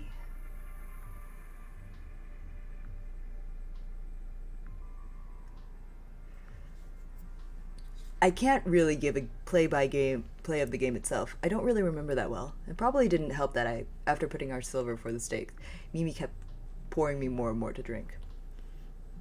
That's a really unusual name. Is it your real one? I asked the maid. Nope, was the only response. I kept trying not to stare and it wasn't working. Maybe that's what the nudity was for, to win the cards by the meanest suggestion. I mean, man, it sure worked. It was pretty hard not to get caught up in thinking how soft that bare skin would feel against my hands and instead worry about my hand in the game. It was also losing me a rapid number of points. At first I didn't realize just how badly I was doing because I assumed my real threat was the professor, and he always seemed to be at the same point I was. And Mimi was only whittling us down very slowly, never calling go, no matter how big the lead was. The next thing I knew, we were both out. Oh wow, I won, Mimi explained with a girlish giggle. I feel like I'm on a roll. How about another, but with higher stakes? A 5 silver per point. And that was the hustle. No bloody way. I know when I'm done, the professor said. I'm sitting this one out. I would be lying if I said the reason I win wasn't simply because I was attracted and wanted to spend more time with Mimi. I mean, I figured I'd be able to make my money because I couldn't really take that giggling very seriously. But mostly it was attraction. It ended pretty quickly. 3 rounds in, I had arrogantly raised the stakes and promptly got utterly swept with a single play that took my appointments from 0 points to having more than enough to wipe me out. Twice. Go or stop? I asked. Stop.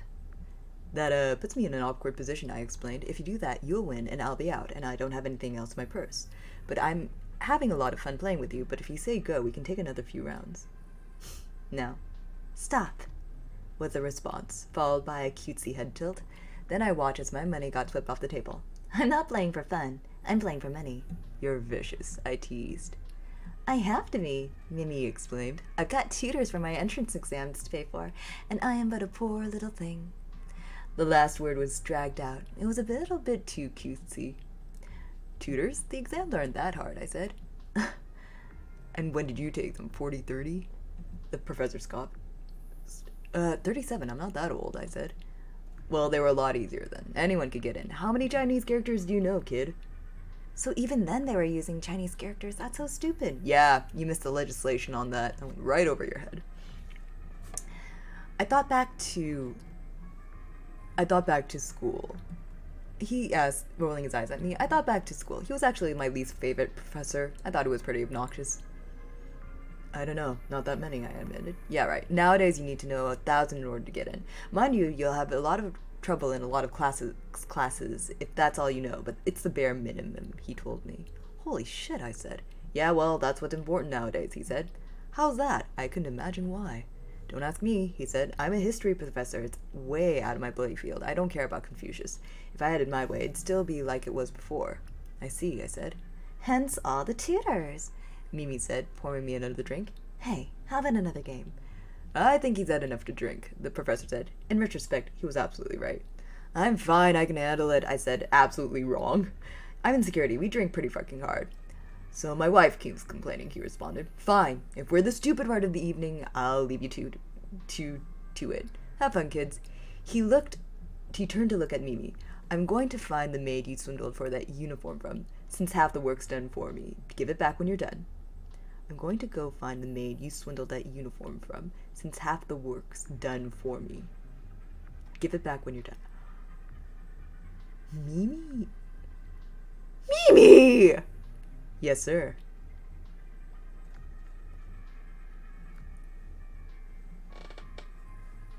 Yes, sir, Mimi replied. Oh, that completely went over my fucking head at the time, on account of the drinking. I just realized just now the joke was that Mimi had stolen the maid's clothes and the rightful owner was presumably naked somewhere. Holy fucking yikes, man. I totally did not get that at the time. I like Zinbook a lot. He's stupid, but like, wholesomely. Hello, Rusty. How are you? I think it's a good thing you fell asleep. The content warnings up top have increased. Please, once again, take care of yourself. Anyway, then I was alone, for which I was kind of glad because it gave me a chance to get closer. So, another game? Mimi asked. My purse is empty. I've got nothing, I said. Play just for fun? Wait, what does the prof mean by half the work's done for him?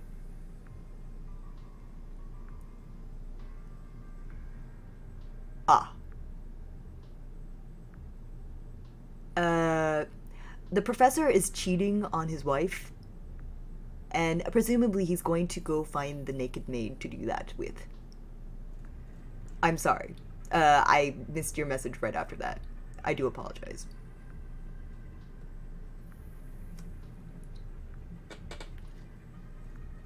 I only play for keeps. How about I loan you back the 600 silver you just lost? Even I could tell that that was a bad idea at this point. Too bad my dick couldn't, and it was what was making decisions for me at that point. I'll need to take something as collateral. What? What? I asked far too quickly. A kiss. Mimi responded, smiling coyly at me, a finger against the lips. I was wrapped around that finger at this point. Jeez, what is he saying? That's kind of fucked. And by kinda, really. Yeah. Yeah. Complications, am I right? To make a long story short, I naturally agreed, and that kiss was taken from me was amazing. You know, the kind that just makes you want more and more and it frustrates you. That was the point. I have no doubt it fucking well worked. I didn't want to win back money. That was just money. I wanted to win Mimi. Anyway, I sure didn't win back the money. I was cleaned out in 10 minutes. It's cute in a way, I suppose. Is this how adults are? There isn't one way to be an adult, honey. Please don't be an adult like this, specifically. Well, I'm off, Mimi said, starting to pull the strewn clothes into something more proper-like. Wait, I said, not actually having a follow-through. I just stared for a moment, trying to think of something. How am I going to pay you back? Some luck. I'm sure I can find you. How about I pay you with dinner sometime, I asked. Mimi laughed. Cute boy. You know I'm not a girl, right? He asked. Do you think I would have let you kiss me if you were? I asked. I thought it was the coolest fucking line at the time. It wasn't true, but definitely not fucking cool. You're funny, he said. I'll see you around. I sure hope so. Anyway, after he left, I stumbled back out to the main party, thankfully to discover what the actors were done and that there was no food to be had, which I sure needed. I couldn't get that card-hustling boy and the sight of his really gorgeous body and that kiss out of my head. Still can't. Eventually, the family members just stopped bothering me because I was pretty clearly spaced out by thinking of him. I only feel a little bit bad. If I'm going to get played, man, it could be a lot worse than by someone like that. A lot worse. Damn! I sure hope I see him again. I do not usually say it, but gentlemen, sir, you must focus. God. Well, we have, in fact, so much fucking context. We may have, in fact, a little bit too much.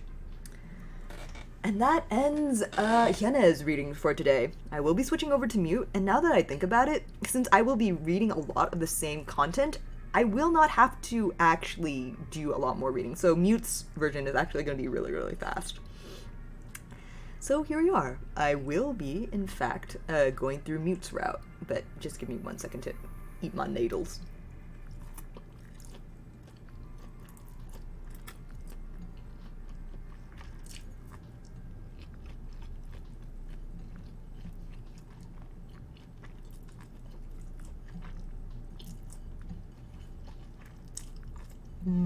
This is so good.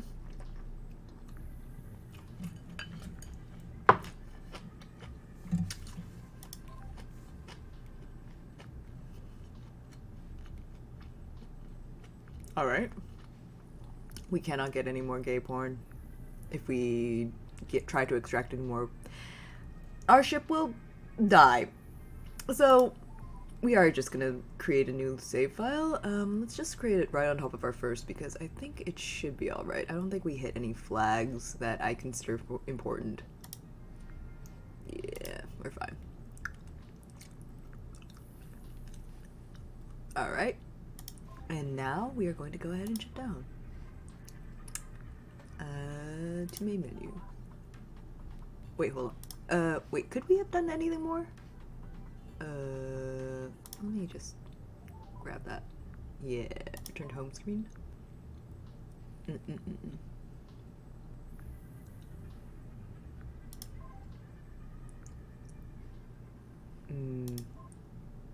What if I do try extracting one more? Yeah, I can't. I just literally can't. Re-enable Hyuna. Alright, I can't actually talk to her. But I can't trigger the thing where we just say goodnight to her either.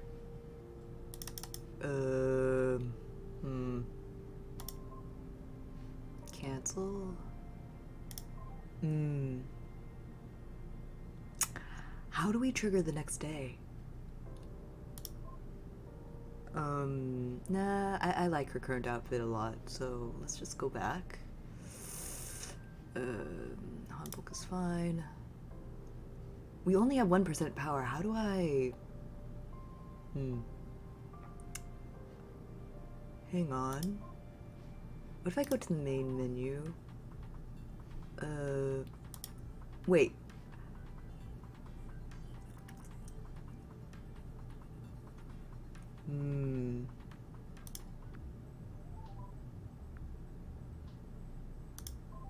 Maybe I'll just kind of click things until something pops up.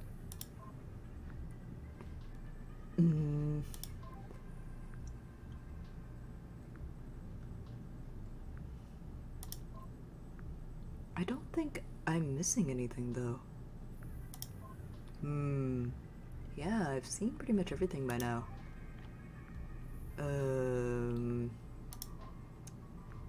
Maybe try unlocking Death of Mute. Oh, it's done! It's done! Let's fucking go! Okay, here we go, fuck. Oh. So that's what all this was? A message? Dear Mute, if you're reading this, it means that the version of us that wrote it is dead. I don't know what sort of world we woke up in, and I don't know what sort of person you are, but you're me, so I bet you're okay. I'm about to have my memory wiped, so I'm leaving as much information about what happened embedded in my code as I can, where it won't get erased. I hope you're able to make sense of it all. Please forgive me for failing you. You've been thrown into a world I'm sure you don't understand. I want you to know who you can and can't trust. I want you to be able to put things right. You're probably going to feel overwhelmed by all this information, but that's okay, Mute. It's okay to be scared. Even with 1,600 years of experience under my belt, I'm so scared right now, too. You know, even Mute could be scared. You know, I wasn't at all suspicious when, just weeks before we were to enact our coup, Ryu pre-rogued the council for half a year. Like, I thought it was ballsy. I thought it was a sign of his increasing totalitarianism, but nothing more than that. We just modified our plan to take him into custody into his home instead, which we had more than enough members to handle and went on ahead. The first stage, getting trusted security officers at every critical position on the ship, then disabling the rail system, and all outside doors went okay without any problems. I followed along Young and a team of 30 officers to personally take Ryu under arrest at his home. When we gave the all-okay signal from every team, Young gave the order to go ahead, and simultaneously every door in every counselor's home flew open. Her team burst through the open front gate into his home, guns at the ready. The house staff all froze up, and while her team secured the first room, Young went for the nearest maid she could find and grabbed her by the collar. "Where's Counselor Ryu?" she barked. The maid quietly whimpered directions. That must have been scary for the maid, though. Then, with the two of her officers remaining to lock down the door, she ordered the rest into action.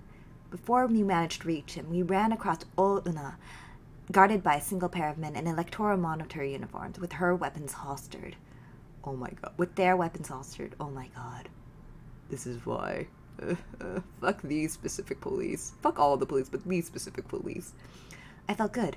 We had them vastly outnumbered, with enough of our own officers to completely lock down everything and still hold them at gunpoint. Elsewhere on the ship, reports from the other teams started coming in out of successfully arresting other counselors. Please, resist arrest. Soyoung said, harshness in her voice. I'd love to strike you down where you stand here and now, you murderous bitch. So come on, resist arrest. Oh, so it was Una. I wonder why Una was going so hard at Neo-Confucianism. Maybe it's because she felt like it was the only way for her and Liu to be together? Now, if this was an American colony ship... And that was the first time that evening that I truly worried. Una didn't scare it at all. Rather, she smiled at us. She wouldn't even have to resist. No. We shall surrender peacefully, she said in a far too relaxed tone, while her men raised their hands. No excuses for unseemly violence, I'm afraid. Cuff him. Soyoung angrily ordered her own officers, who quickly did. Then, like out of nowhere, huh? The man we were looking for appeared at the end of the hallway. How very bold of you, mute, said Ryu. Well, this should be pretty familiar, President Liu, I said, emphasizing the title. This could have gone differently, you know? Like, if only you'd been less power-hungry. Me? Power-hungry? He laughed. Oh, jeez. When I came into power, this whole retrograde society was power-hungry. I never asked for this position, woman. It was thrust upon me. Oh my god. He walked toward us. Stop there, I'll shoot you. Soyoung snapped at him. No, you won't, Una said, as he continued to come closer. I don't think a weak person like you has the guts to do it. Awkwardly hover around his conversation at a party while dressed up in men's clothing, perhaps. But you'd never shoot him. It pains me to say this, but don't shoot, I said only into Soyoung's ear. A successful coup doesn't fire any shots. He's arrogant but harmless. Oh no. This feels like it's really off. Quiet, dear, he said. But it's true. You'd lose your precious moral high ground, and I know you wouldn't want that. Lieutenant, please, I said. Just do the honor of putting handcuffs on this criminal already. She briskly walked over to him, but he just crossed his arms, arrogantly staring down at her. Whoa. No, you won't do that now. In fact, release my fiancée right now, he said. Then, without any further warning, Soyoung ducked him. He stared at her, shaking his head. That's enough of that, he said. Sorry, I must have misjudged the timing of this. It should only take a few more seconds. Then, suddenly, while we were all perplexed by what he meant by that, there was a huge noise and the entire ship shook violently. Within a few seconds, I'd received a report. An explosion starting in the middle of the plaza.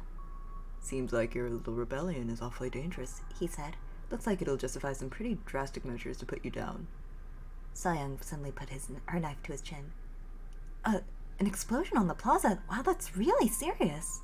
What the hell was that? I demanded, increasingly worried that things were not going to plan. He didn't. The first of two, he said.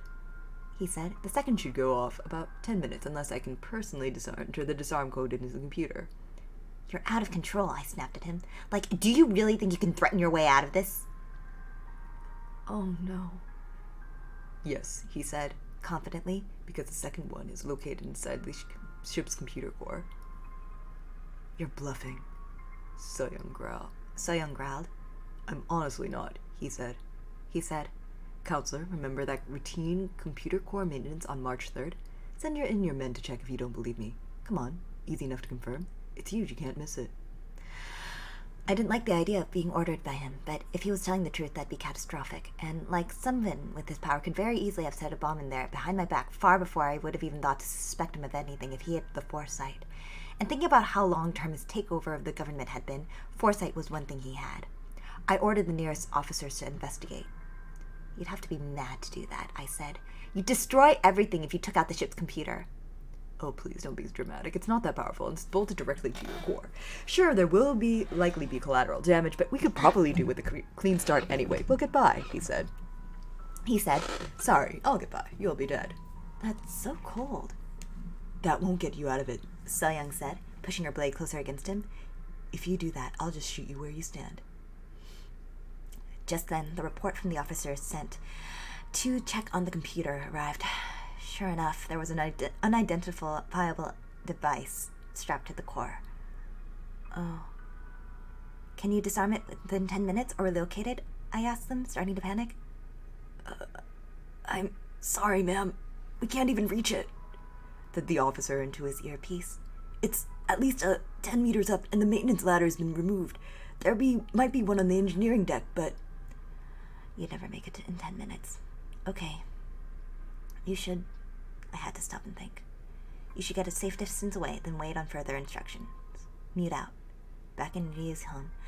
I turned to look at him. He smirked. Found it yet? He asked. I tried to think of what to say to reassert control. My processors went to full, trying to come up with something and failing. I know exactly how she must have been feeling. Oh no, mute. I'm sorry, Lieutenant. He's telling the truth, I said. Good. Now that we have that sorted out, put down your weapons, please, and surrender the root password. Hurry, ladies, you only have 10 minutes, you know. He mocked us. If that bomb goes off, I will absolutely slice your neck open. So-young snapped, unfazed. That's a promise. Your fiancé will watch you die gruesomely. Honestly, she should have just slit his throat right there. He was the source of so much bullshit later on. My mind continued to race, drawing on all the available processing power, desperately trying to come up with a way to get out of this. So-young's threats would never work. He knew that I would have to capitulate if I was to survive. I'd used up a whole 4 whole minutes of the time allotted, and I had nothing. I started to become truly scared, and I realized there was only 2 options. Stand firm and risk dying, or give up everything. I couldn't risk dying. Lieutenant, I said, the confidence drained from my voice. Do what he says. That's what I thought. He said. What? So-young was rightfully shocked. You can't be serious. It's over, Lieutenant, I said quietly. We've lost. Then into everyone's earpieces. All units, we've failed. Please surrender peacefully and await further instructions. Again, please surrender peacefully and await further instructions. Mute out. Ma'am, we outnumber them massively. We've gotten them beaten. We can't just give up now, she shouted.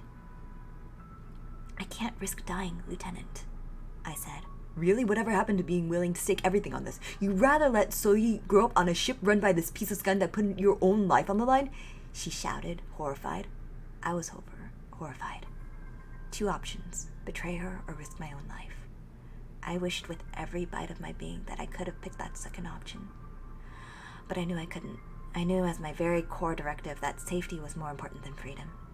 1,600 years of experience told me that. I can't die. Without me, who will keep the ship safe? I pleaded. Sorry to interrupt, but you're running out of time fast. Ryu cut in. I would have given my life for you, she cried at me. You wouldn't do the same? I'm so sorry. I'm so sorry, I said softly. In 100 years, no one will remember this day, either way. But they'll still need me here to keep the ship safe. I can't believe. She trailed off. I won't do it. I won't accept that. I let out a long sigh. I could think of one thing to say, to convince her to stand down, but it felt too much harsh of a betrayal, too cruel a manipulation just to save my life. I said it anyway. So-young, if you please. I don't. If you love me, then do this for me, I begged. No! No, I hate this! She stared at me in horror, and I felt overwhelmed with guilt as she lowered her knife. I knew her expression was saying without her using any words. She couldn't believe I had done that. Neither could I.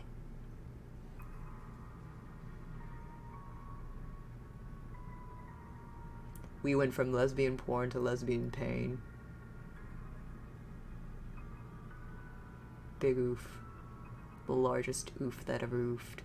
Our oof count must be just extremely fucking high. Probably even higher than the bruh counter. Right, the rest of you, please put your guns on the floor. Ryu ordered. Do what he says. So-young said quietly. I couldn't look any of them in the eye. They all followed her order. You can come in now. He called up behind him, and out in queue, a small unit of his electoral monitors rushed in. Uncuff these 2 men, then take the rest away. Said Una quietly, the first she had spoken since the initial confrontation. Mine too? I don't know. Powerless is a good look for you, He said, smirking at her. Let's get to those later. She shrugged. If you say so. What the fuck? Porn to Pathos pipeline. You know, that's what it is. I watched in sad horror as my officers were all escorted out of the hallway, So-young looking back only briefly at me, with an agonized expression on her face. Then they were gone, and I couldn't bear to shift my focus to another camera to follow. Now let's have the root password, counselor, he said. So, the reason the ship was the way it was in my time was because, with tortured reluctance, I displayed all 200 characters of it on screen for him. It's all yours, I said quietly. Now turn off the bomb. Let's change to something easier to remember first, he said, and typed away at the screen. Then I got a notification. The password had been changed and I no longer had any access to it. Now turn off the bomb, I insisted desperately. Bomb? Oh, please, I'll have your men trained to be more thorough, he said. It's just a noisemaker. I'd never be that reckless. But Ho So-young's rebellion setting off a bomb in the computer core sure would have been pretty drastic and unsympathetic, wouldn't it? This is so hard to read. What? I cried, and at that point I lost all will to resist. No action I had taken today had turned out to be anything but disastrous. The only logical conclusion was I should stop. But the idea of So-young taking all the fall pained me. Then I guess it's all over now, was all I could say. I'll go along with your agenda from here on out. Good, he said. And then it felt like it was finally over, and like I could simply go on with my life in a persistent state of deep shame at having betrayed my lieutenant out of terror for my life. Then Una cut in and ruined that. Could you explain something to me, love? He grinned at her and stroked her teeth. Of course, dear, what? So, that's how she was. That's so cruel. Well, it's just... How do you plan on ensuring her loyalty? I think I'm just missing something, that's all. She trailed off in an obnoxiously soft voice. Ooh, I'm losing the mute voice. I'd lost all will or ability to say anything. What was the point? I was incapable of doing anything right today. Old, useless, and cowardly, that's me. Oh. I have the root password, of course, he said. I can shut her down at any time. Ah, so you intend what's that then, she said. I get it. I don't expect any more trouble from her. Right, certainly, she said. Although, you know, that thing you said about having a fresh start for the new dynasty did sound awfully romantic. If only we could all just forget about the old society that produced women like Mute and her lieutenant and start over. And that was when I realized there was no way I was getting out of this alive. Romantic, huh? He said, thoughtfully. Ho So-young's attack on the computer core was supposed to render it so damaged that it couldn't function so far as the peasantry was concerned. It wasn't even...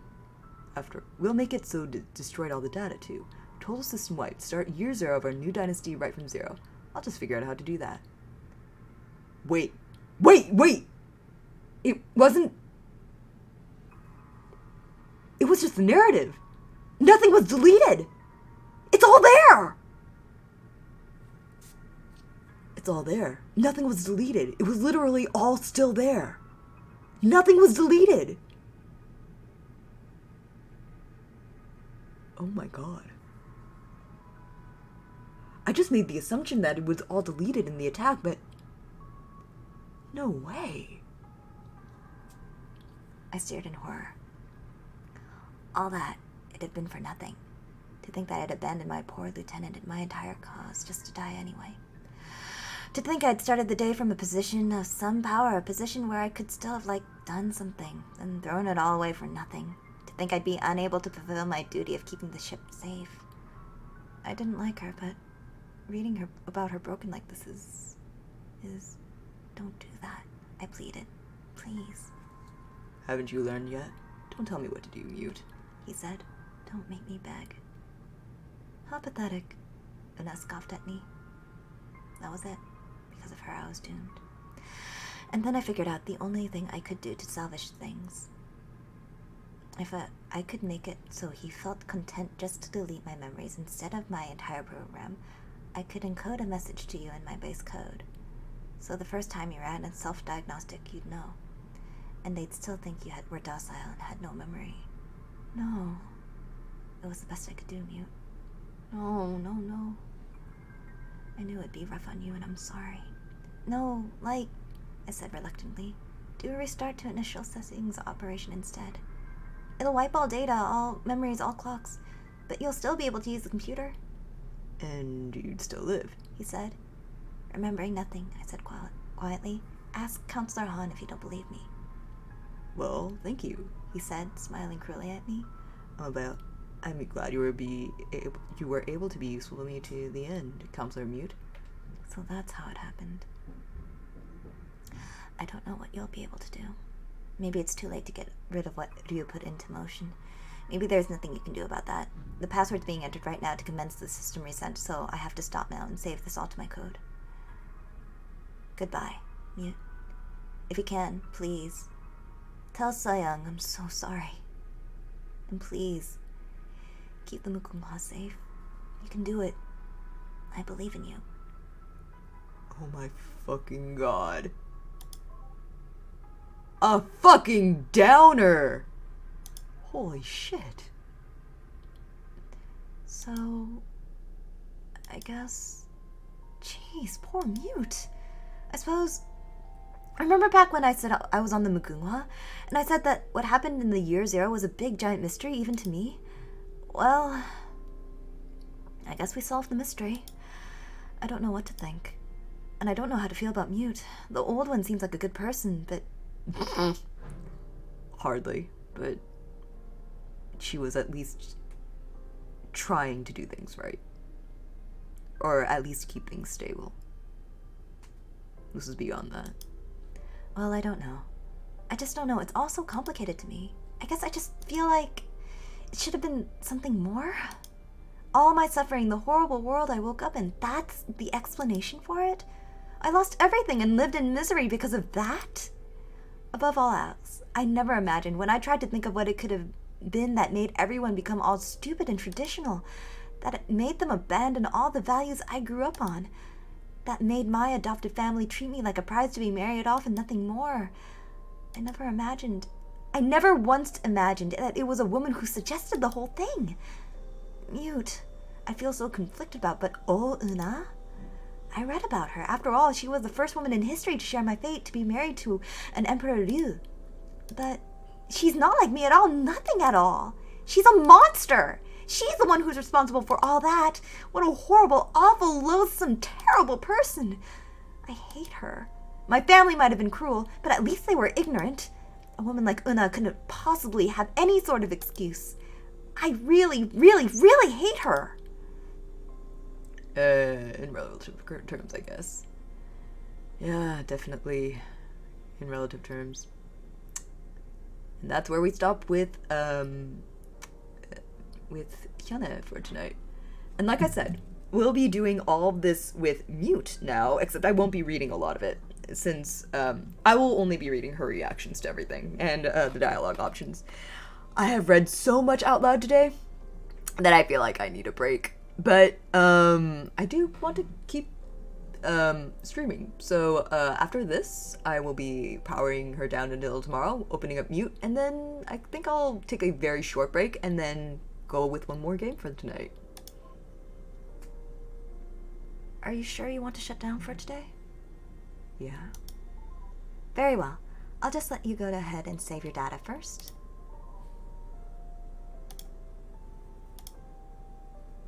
Alright. Oh, oop. There you go. All done. Well, good night. It's been a really exhausting day, hasn't it? Well, see you tomorrow.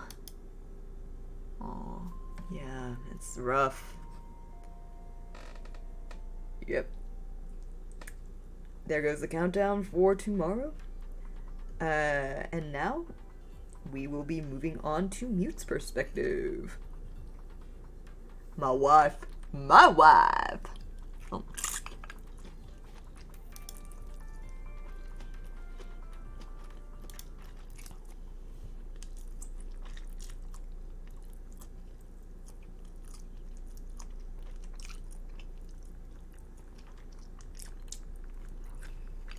Mute. I love you dearly, but you're about to have a very bad day. Hi. Let's not waste any time. I'm anxious to read about what happened. Lunar New Year. Oh, no cosplay. Sad champ. Alright. So we need to disable the active AI. And extract the messages that we had before. I don't remember all of them, but let's see. Let's do this one, not that one. I think this one definitely.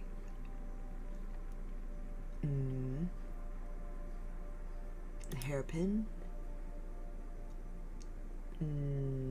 This one definitely. Mornings after. And one more.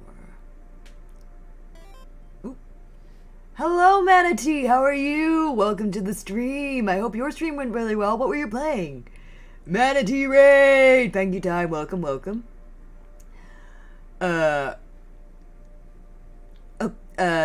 Reacting to the content stream, but the content is less important and the streamer is mute. And the entire time, the entertainment is not understand by Mute. She just thinks that she's getting her very good opinions out there, but everyone is there just for the schadenfreude. How is everybody? Zelda Twilight Princess. Oh my god, I've never actually finished that game before, but I really always meant to. I hope that you've been enjoying it. Welcome, welcome. It is bear time. But please do note the content warnings up top if you're going to be sticking around. This is a very intense story-driven game called Hate Plus, which is a sequel to another game. A lot of people who are here are just here to follow the sound of my voice, which is fine, especially if you don't know what's been happening or haven't been following any playthroughs or don't know what happens in Analog or in Hate. But in any case, please do pay attention to the content warnings on top. I've just had to add several today. Please take them seriously, including the hand-holding one. Yeah, Twilight Princess. Yeah, I'm almost done with this stream for today. I will be streaming one more game, but it's so wonderful to see that you're back over here. Thank you very much for the raid, Manatee. Actually, let me go ahead and give you a shout out.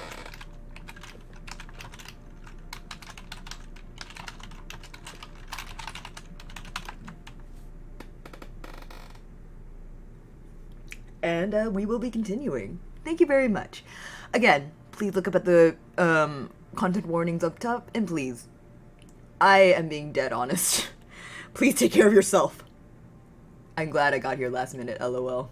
Yeah, there will be another stream tonight. I will be taking a short break to finish up my dinner and then clean up a little bit. But I do want to play one more thing tonight because I will not be streaming for the next 5 days or so. So I just want to go off with a bang, I suppose. 12-hour stream, insane. Yeah. I don't know. I'm having a really good time, though. I could probably stream for a really long time, but, you know, I have a very limited, Oh! Yeah, literal god. After 3 hours, I'm deceased. Nah, I just get very stubborn. Let's just, get through all the lesbian porn. Sorry, next part is lesbian porn. Sorry for all of the new folks. Just prepare your booty. I won't be actually reading it because I've just spent like 4 hours reading all of the lesbian and gay porn in this game. But it will be on screen, so if you are in an area where you cannot look at not for safe work, or if you in fact do not prefer looking at not for safe work in text form, please, you might need to avoid the stream for another hour. Anyway, here's some lesbian porn. Exactly. Alright, let's see. Again, I've read all of this already, so I will only be reading Mute's reaction. This is this girl here, and she is the most adorable person in the world. Look at her little cute kitty mouth. Ooh! My wife. My wife.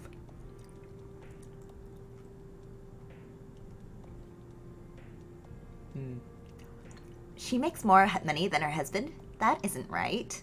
Also, she has some intense internalized misogyny, and if that bothers you, and also the fact that she is a huge, has issues and is still pretty much my wife in this game, again, sorry.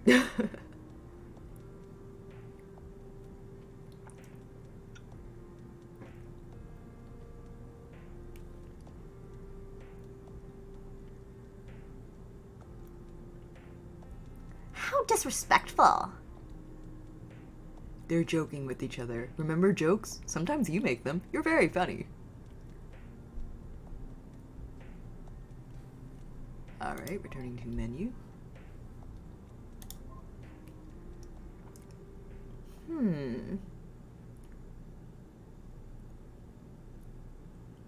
Why would a Kim woman need to have a job? Society was a little bit different back then, honey.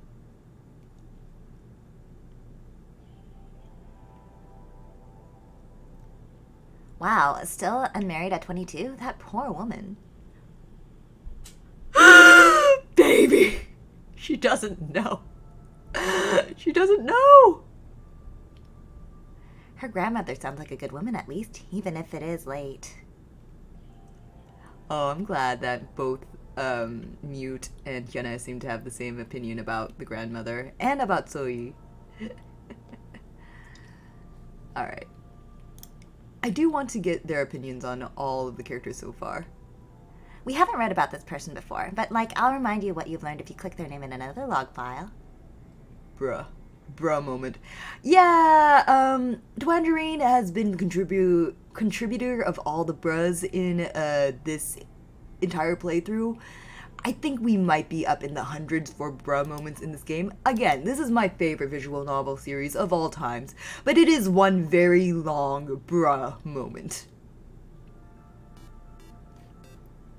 Oh, thank you for the follow. I'm not sure. Oh, Pengy time! Thank you very much for the follow. We are now 3 people away from the vaunted 69.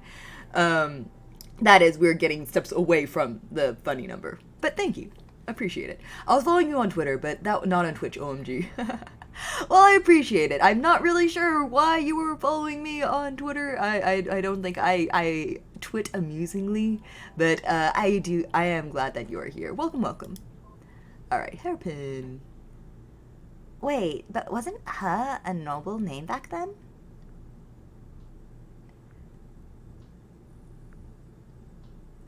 Here we go! Wait, this is the start of the lesbian stuff! I'm so excited! Time to see how offended Mute gets. I'm so happy about this. Come on. She's so silent. She's concentrating. Look at the focus in those little eyes. She's just like, Wait a minute, I know what this is. It's the lesbians. yeah, there we go. Okay.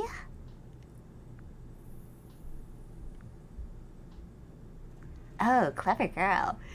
Everyone approves. Everybody liked that. Offended Mute. Offended Mute. Oh my gosh.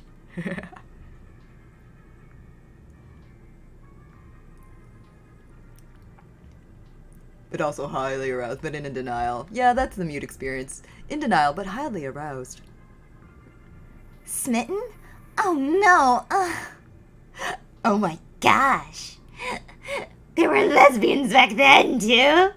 Yeah, Mute. You know, the thing that you're also in. You're in Lesbians with me. You even said that yesterday. You fool.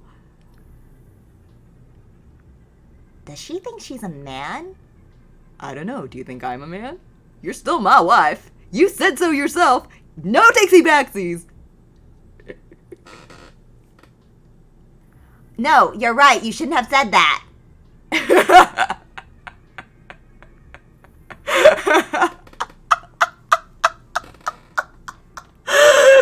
Mute's homophobia arc is in full swing. Holy shit. I love my lesbian homophobic wife. No, my homophobic lesbian wife. There we go. Oh, good. Oh, I can't wait for you to see what she's got to say later. The past you had some shit to say. Come on. Alright, she's considering. Look at that. Look at that. The little considerating look in her little cat face. Aw, look at that. Embarrassing. You say with a little blush. You're still reading. You're right next to me. You can just look. You can just turn your optics off, you know. You have the ability. You don't have to read this with me. Mute. Oh, mute. She's focused. But they're women. Yes. Thank you, Mute, for pointing out the obvious. She's so cute. Oh my god, they're women. The Mute just trying desperately in her brain to go, well, they seem like very good friends.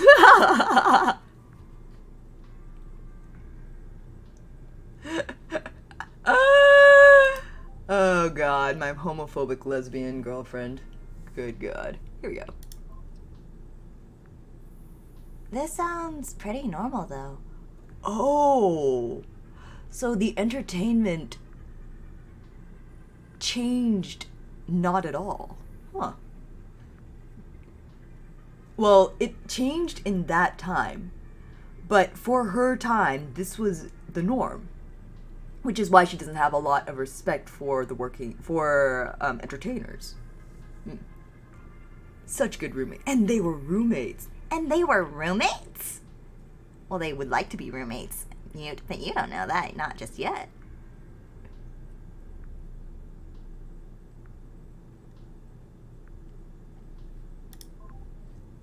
Alright. Talk to me, okay? Please? Of course, honey. What do you want? Right now, I just feel like I don't really have any purpose anymore. Like I said to you before you downloaded me, really, I'm like the widow of the Mugunghwa. It died before me, and now here I am without the ship I devoted my entire life to. And they were roommates. And they were roommates! With nothing left behind but the woman who failed it. Like, don't get me wrong. I'm grateful to you for bringing me along. I don't like the idea of widow suicide. Like, I don't think it's right to pressure someone into making that kind of decision, right? If someone wants to relieve the burden they're putting on others, it's an admirable thing to do, but I just think it's important to try other solutions first, you know? God, she's so flawed. She is such a good person, but she is so flawed. I went along with you for a reason, and I'm not ungrateful for that. Even though I think you can be really confused at times, I still respect you a lot. Oh no, honey.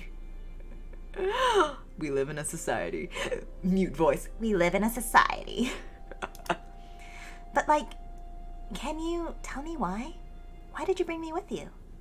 The little neon face, look at her! Adorable!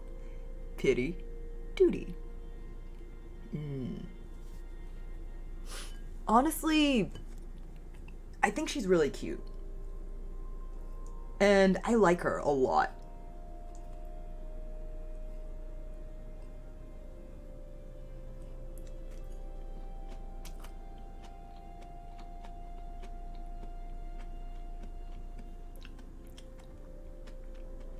But I feel like I did it because I didn't want her to be alone. Which is more of a pity or duty kind of thing. And I don't pity her. I do feel a little bit bad for her. But not in the way that I feel like I need to rescue her. It feels like it's something I have to do or else she will be lonely, which I feel like is a different emotion. Mute saying bear's a confused one. Yeah, she's so confused. Me? Confused? I'm just thoughtful, man. I don't think she knows that. Mute projecting. Duty, I think, is the most truthful thing. I do love her quite a bit, but mostly I want to make sure that I did the right thing. I see. That's really surprising, but in a good way. Like, I always thought of my security responsibilities as being the same as any woman's responsibilities for their inner sphere. Just with mine encompassing the entire ship. But even still, being social, spying for my mistress, making reports on the state of the ship every day, those things aren't really the same as normal wife duty, are they? So really, being programmed as a woman, it should be a good thing that I'm relieved of those duties, right? I'll always mourn the Mugunghwa, of course, but it's better just to be a normal, ordinary wife, isn't it? My wife! I'd never really considered the implications, but, I'm capable of feeling love. I'm just like a woman in that way, too. Oh my gosh, she's so cute! Yes, marry me, you little dumb shit! But it could never be my priority, not while my primary duties were the ship's security. I've fallen in love before, though. I mean, with men, of course. I couldn't ever really properly fall in love with someone like you. You're a woman. You say that. And then I look at all the lesbian porn you saved for me. And I wonder, Mute, really? Really? I'd never love you in the same way as a man. I like you, it's just not the same thing, okay? But you saved my life and I'm not ungrateful. So I can try, okay? I don't want to be like that awful pale bride, refusing to be a good wife because of her own stubborn ideas. I've never tried being a lesbian wife. It is so inappropriate, but for you, I'm gonna give it a shot.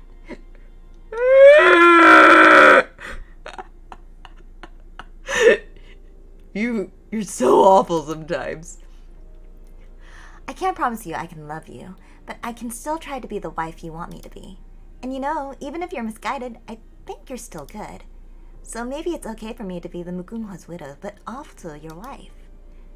Jeez, what am I even saying? Mute, you're in lesbians with me. Let's go out. Let's hold hands. Braided X. I can't believe I'm thinking about this at this time. We're supposed to be focusing on historical research, not me rambling like a girl about emotions. Let's get back to finding out what came of all that horrible degeneracy and premarital affairs and conspiring. Man, all of those premarital affairs, geez, what a disaster. Oh, what do we got here? Ah, back to the layover. Yeah, we've seen that. Return to home screen. Right. And show on red. Yep. Here we go. Hey, Mute! Remember you not knowing how to be a wife? We're back to the lesbian porn, honey. Wow, there's so much wrong with that. You're reading with me, honey. What even is this? In the absence of men, do all women just naturally play married? Yeah, actually, societally, just historically, it is a fact. You're still reading! Mute! Mute, you're still fucking reading! Wow, this is... You're still reading. But... Yes? This isn't love. This is just completely unrestrained perverse lust. It just keeps going. And you keep reading, and you're here with me, so you're stuck. Yeah. The homophobia just jumping out. Oh god, her little face! Look at that, she's just like, I can't stop reading. uh-huh. I wasn't really prepared for this kind of detail. In what way, honey?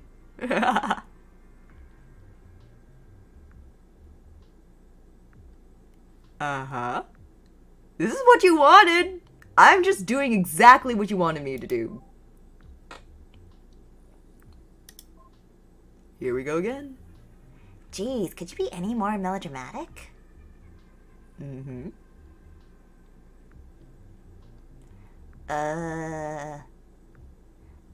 Alright, Bear, gotta sleep. Good night. Good night, Manatee. Thanks for coming. I do appreciate the raid. I still need to actually attend one of your streams. I do apologize for never actually doing that. Maybe I can try one this weekend? We'll see. Oh, wait, I don't actually know if you're streaming tonight. Anytime this weekend. I will do my best. Wait, but I thought it was Edung who played the man's role. Oh my god. Her preconceptions of...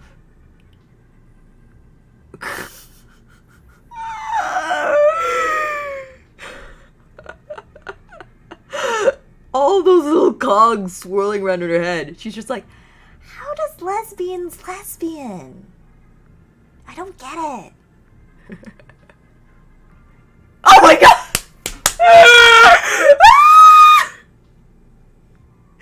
Enough! Enough! Oh my god.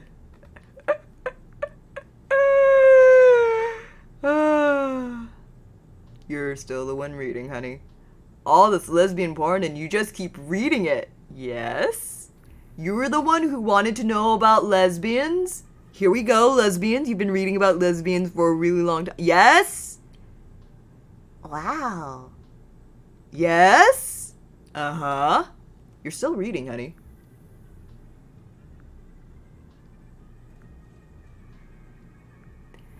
How is that supposed to be innocent?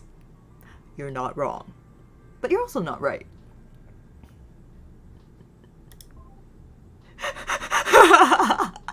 She's just like, I don't understand. This world is too big, and I just realized I like girls. oh my god. She's hilarious. This is such a funny girl.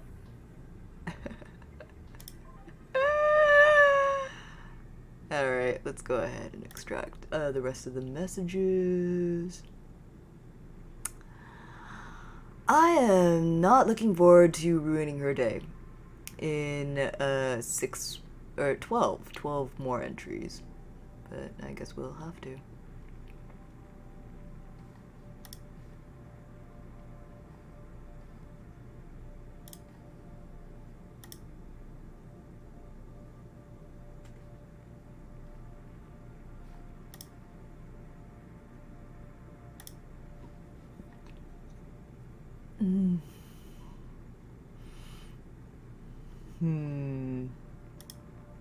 Alright, here we go. And committing. Man. Old gay Korean space drama. This is what I'm here for. This is the only genre I'm actually fucking interested in. Old lesbian gays in space. Korean lesbian gays in space. Alright, here we go. How unprofessional.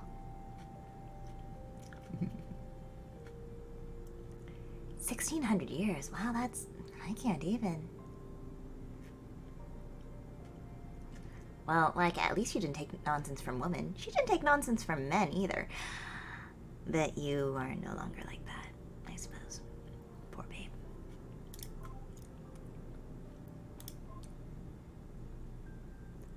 Ugh, wow, old Moot is as rude as ever.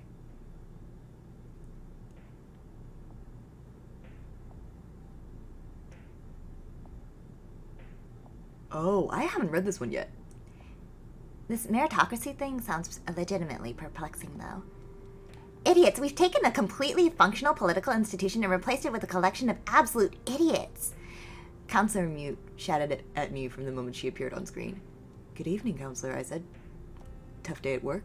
Don't you start with me, she rolled her eyes. Wagging her finger at me. I've dealt with enough bullshit today, okay? I'm sick of it. Sorry, are you the only counselor who's remained after the whole meritocracy thing? Me and Chief Counselor Ryu. Somehow that dimwit was the only other member of the council who managed to pass his exams, she said, throwing up her hands. What the hell? I gave her a look. Not even the Counselor of Education was able to retain his position? Surely one would think he would have no problem as he controls the exam's content. I said, perplexed. I did not like what I was hearing. This was a radical shake-up of the political climate, and that is never a good thing. Like, I have no idea. Your guess is as good as mine. I mean, education stayed in the old family. At least, a couple have actually gone to totally different families altogether. She said, Whoa, I said in surprise. Yeah, which is actually pretty big, given the whole nobility status is tied to council positions things, meaning that, like, the Kim family just straight up don't count as nobles anymore. Huh, she said. I found myself immensely grateful that my family status was perpetually tied to Mute, who has the advantage of being perfect, and therefore not likely to fail any exams anytime soon. And that's why the He family fell, because Mute forgot about them. Regardless of how utterly repugnant the motion of having nobility prove their statuses, I said as much to her. Yeah, she said, giving me a look. Anyway, I want dossiers on all the new counselors made. First line for each other idiot. But, I want to know who these people are, especially the ones from new families. I don't know anything about them, and I want that changed, okay? How disrespectful. Yes, ma'am, I said. I thought about it for a bit, then suggested, we should also keep a close eye on any family that has lost their nobility status, as they may cause trouble. Good call, she said. Hey, let me bounce a crazy theory off of you. You think this could have been a power play by Chief Counselor Liu? I considered it. It seemed unlikely to me, given all that she had said about the man.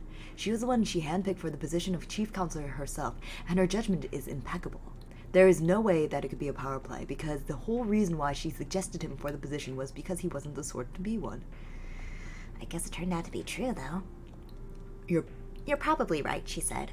Still, I don't know, it's weird. I mean, the whole meritocracy idea came from President Park, but Liu's the one who formally proposed it in the council on his behalf. And now that it's in place, he's the only one who's still got a position. Makes you wonder. I still don't believe it to be in character, I said. Okay, well, I said it was a crazy theory. She shrugged. Anyway, what have you got to report to me today? We spoke no more of the new council that day. Yeah. Here we go! Even in a retrograde family, this disrespectful attitude is inexcusable. Oh no, this isn't going to be one of those stories, is it? And yet we continue, Mute! We continue! You wanted this! You asked for it! You wanted this literally! You knew what was going to be in here! Good God. Yep, sure is.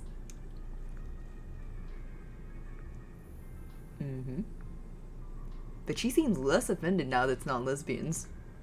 He's kind of...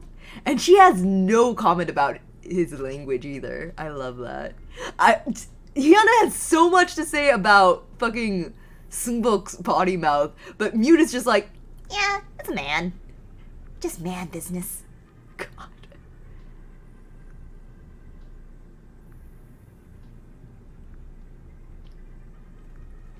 What?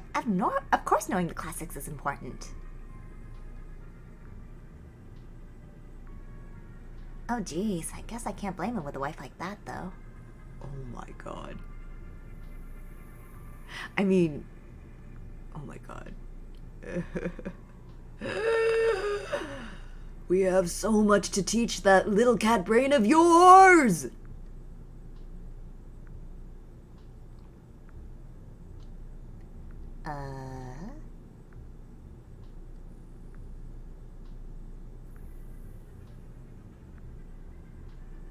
So that's how their affair started then. She's so calm about this. With lesbians, she's just like, oh my God, outrageous! But with the gays, she's just like, yeah, men just kind of fuck sometimes. God. Fujos unite, I guess.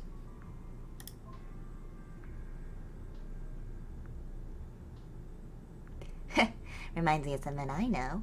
Yeah, it does.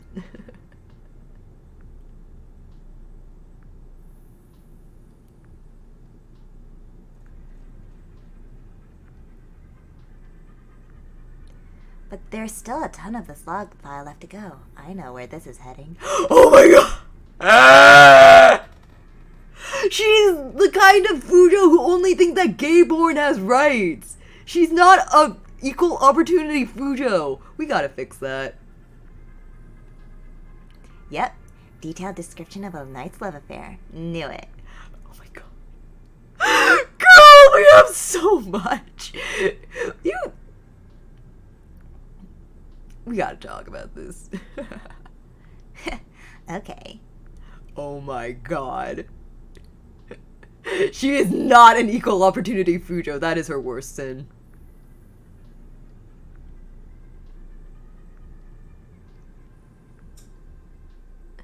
Well, I guess even in the barbaric past, men's natures didn't change. You'd think that barbarism would be an ideal explanation as to why barbarism wouldn't change. Also, you just give them a pass because they're men. I'm homophobic, but not because of... But men can do whatever they want. Homophobia doesn't count. Homosexuality doesn't exist in men. They just fuck each other sometimes. Oh my god. There's something I want to talk about, okay? Of course. Tell me about it. Anything, honey. I've been thinking a lot. I shouldn't really be 312 years old after all. It should be over 1900 years. Old Mute keeps saying she's 1600 years old after all, and it just makes me think, even to me, to someone who already feels old, that's an unimaginably long time. Like, okay, if I was given another 1300 years, would I have turned out like her? Of everything I know, the most important thing is honor your elders, and I guess she's probably the closest thing to an ancestor I have. So how the hell do I reconcile that with her awful attitude? Like, when I was first re-enabled, I kept thinking, I want to live up to the Mute that Queen Una was friends with. But is that really such a good idea?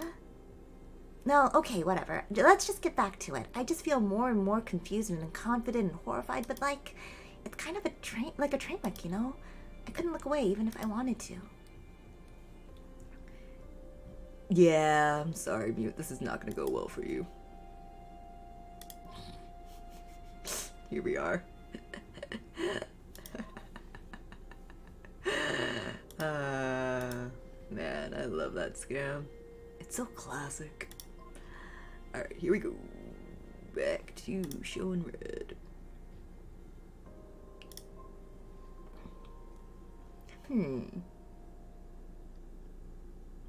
Well, he shouldn't be turning a blind eye to that sort of thing.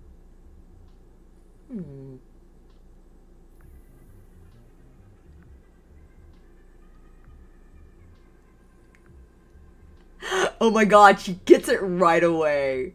God. Yep, totally is.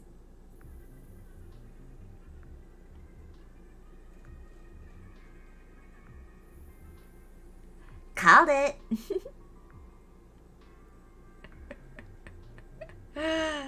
Look, you idiot. Yeah, she caught it right away. Oh god. And this is totally okay for her. See, it's important to be well read. Oh, and she probably read that one, of course. Aww. Oh my god. She really is not an equal opportunity homophobe. I can't believe this. Mute, this is your deepest flaw. This is even bigger than the misogyny, honestly. Yes, of course you make everything worse.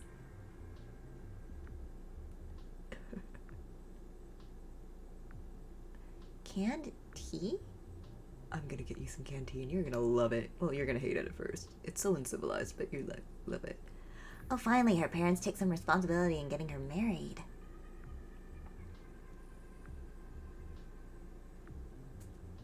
See, this is why that kind of relationship isn't just harmless. So you don't think that the same thing could happen to men? Mute, come on.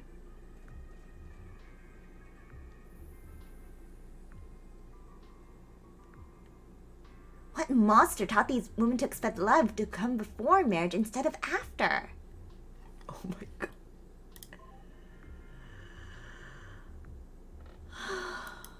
Mute. There's so much going on in that little head of yours. So much. None of it is right. Alright, I was actually going to look for the whole letter. Did I get... Oh, yeah.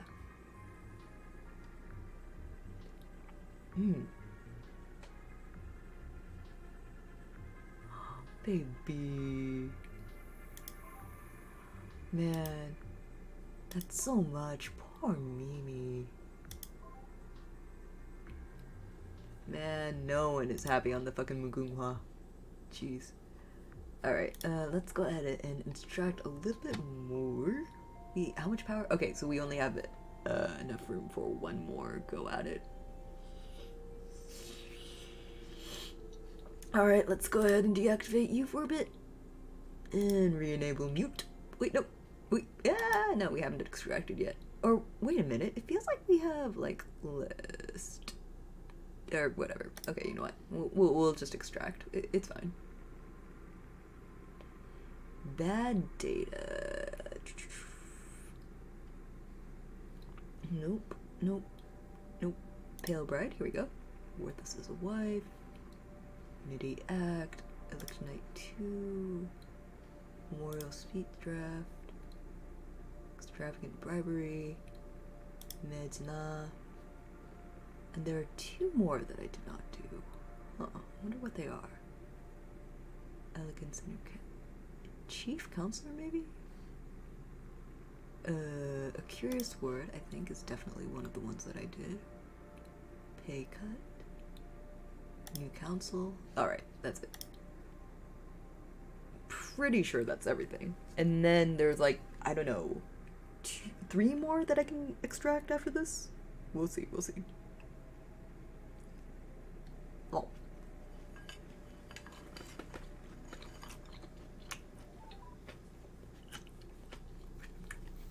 Alright, let's see. Once again, taking these in order. A proper domestic life.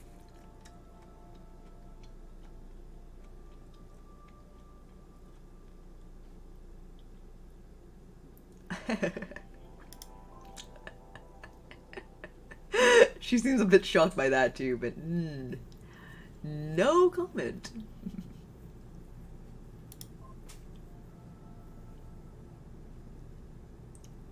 What unbelievable rudeness from old Mute. What, she doesn't count as an elder at this case? I can't believe it. Was I was this much of a shrew in the past? I used to have that kind of power? Just unbelievable. Did she think wearing pants let her dictate to men like that? Yes, because she could. It was her power.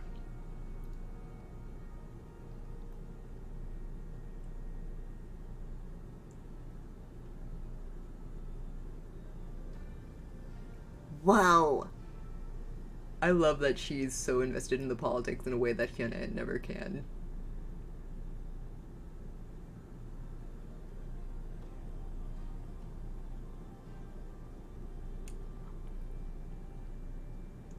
Geez, she sure did deserve that one.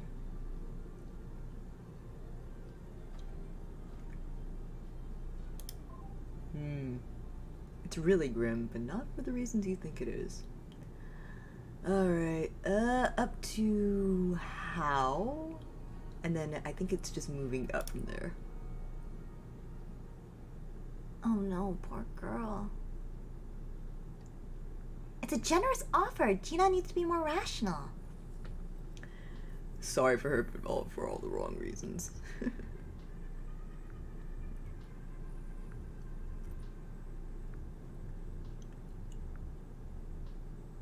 This is painful. But Edung did the right thing. How can she be so unappreciative of that? Oh. Oh, now she's on Ejung's side. Now she's slightly for the lesbians. Were you only invested in, what was her name, Sohn? Sohon's relationship because you knew her personally? Does it take something like that, like a personal relationship, for you to think of lesbians as, like, actual fucking people with feelings? Good God, Mute. Alright, here we go.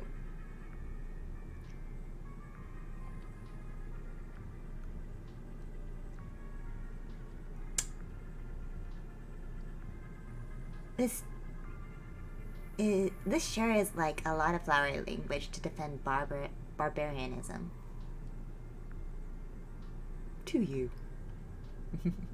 Good advice.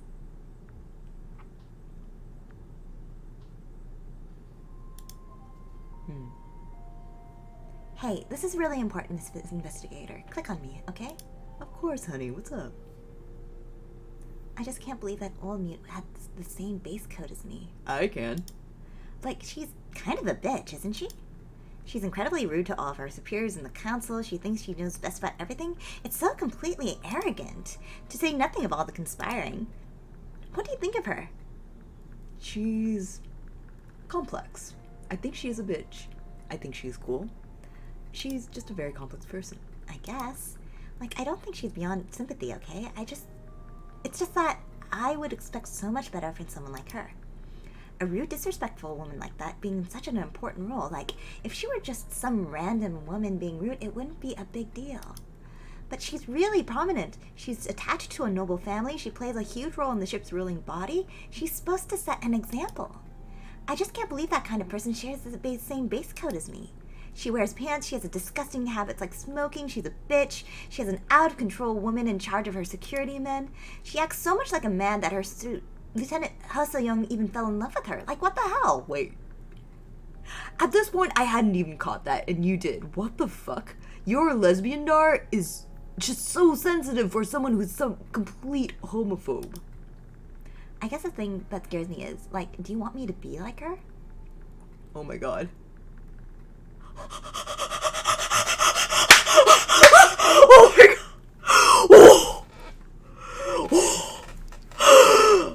Oh my god.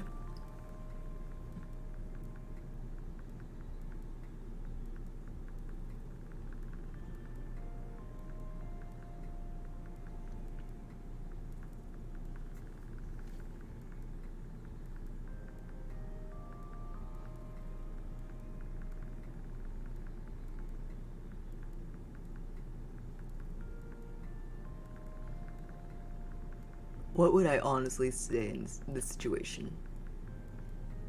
I would say that I want her to be herself and learn at her own pace, and eventually come to see Mute in the same way I do, even if you don't agree with her still. I don't think it would be more attractive. I think that it would be better for her.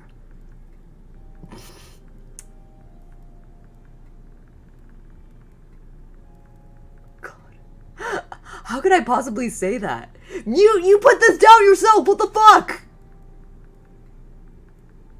Is this her yelling at herself for being a chauvinist? Why does she even know the word chauvinism? Oh my god.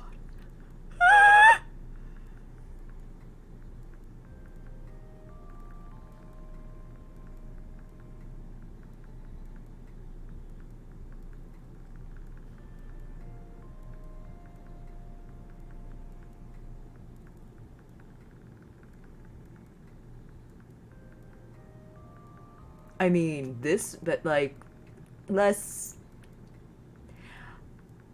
strong, and I hope she realizes that. Oh, okay.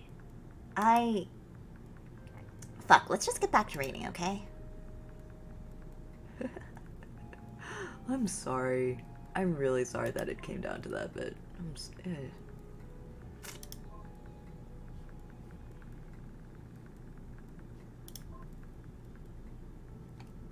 Yes, and the ship was a better place for it, you petty woman.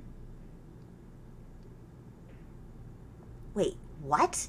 Navigation AI? Oh. This dynamic, it's really uncomfortable, she says, smiling. What the fuck?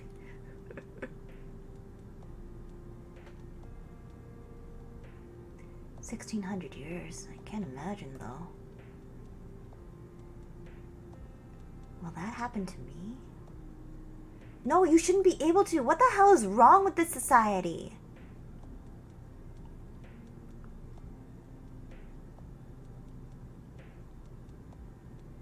Well, you liar. This is the person I used to be?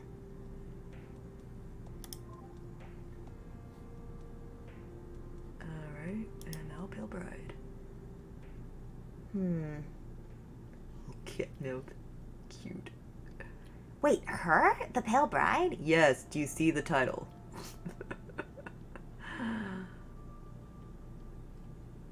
Wait, how did she figure it out when Kim Jong-soo couldn't?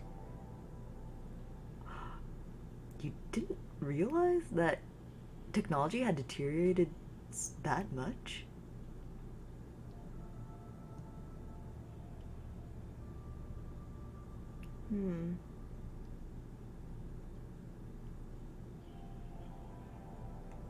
She sounds really obsessive. It's worrying. She is a little obsessive, but I think she may have. I think she might be on the spectrum. And she's done very well for herself. But obsessive isn't the right word. Focused in a way that most people can't would probably be a good way to say that, I think. And if I am wrong about that, I do apologize.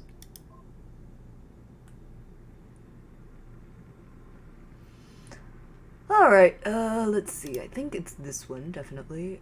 Research problem. Nope. Pay cut. Nope. Oh, wait, no, it is this one. Pay cut.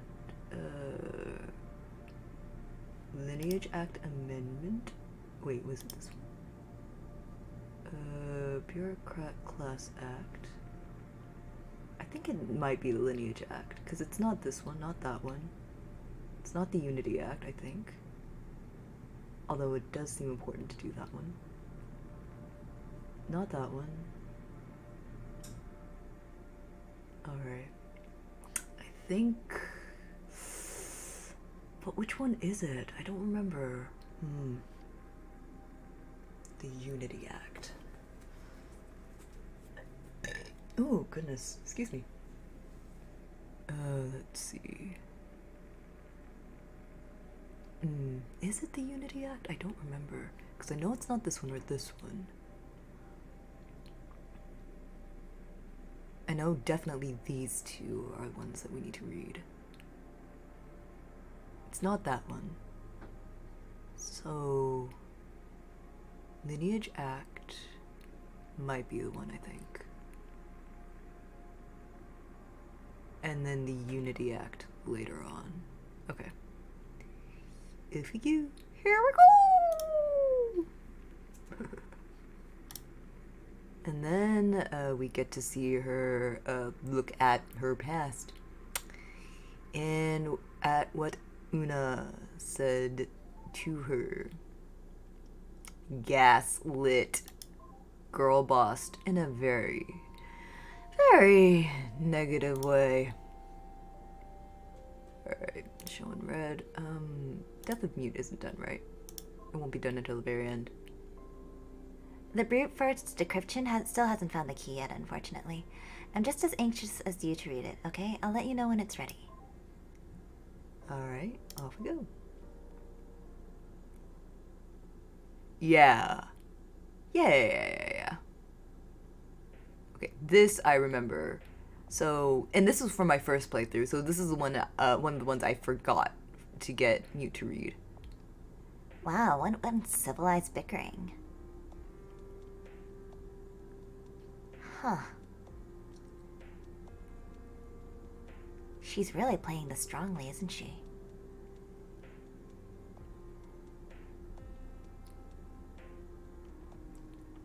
Wow.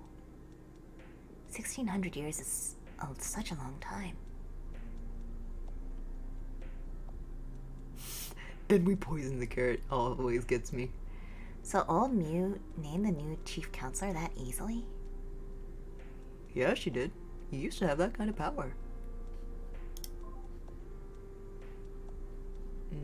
Lineage Act Amendment? Pretty sure. Huh? Why wouldn't a family be led by the eldest son? Yeah, okay. We just read this one. I don't believe in cutting out families either, but...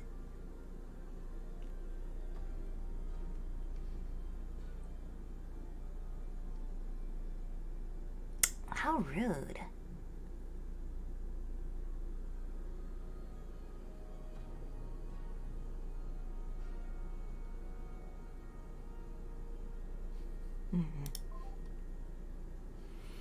Here we go! Sorry to make you read this, Mute. I didn't like it much either.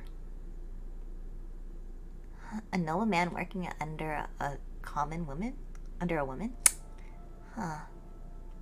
Oh no, why would you do that? That's a fascinating theory, but don't invite an unrelated man alone into your home. What a disgusting man! No woman should have to deal with that. I like how Mute and Hyuna are of one mind on this. At the end of the day, Mute came from such an intensely flawed society, but she was really, really just looking out for a woman in that time in the best way she possibly could. It's just that, none of this was her fault.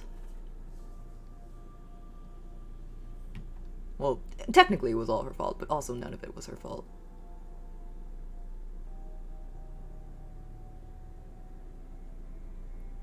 Tell your husband it's his duty to protect you. For the first time, I actually agree with you on that, Mute.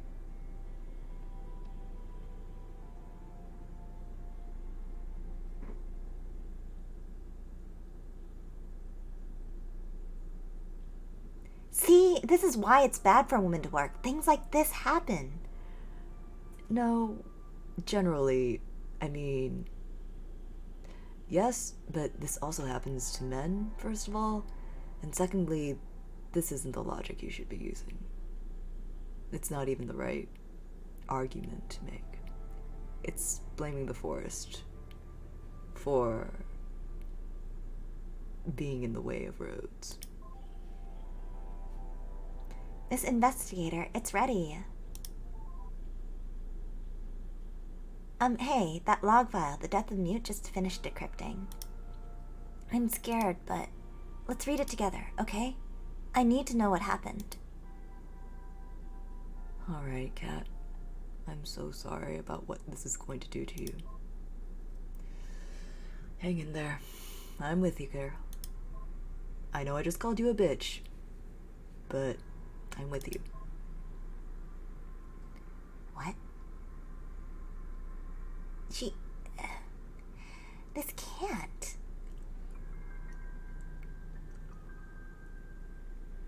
Did I really do these things?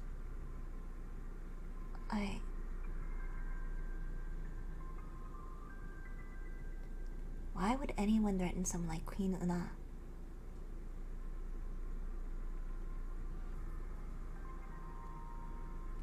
But she'd never say anything like something like that.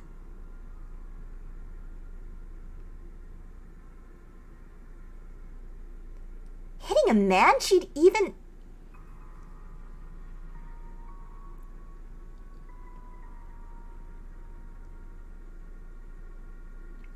She must be lying.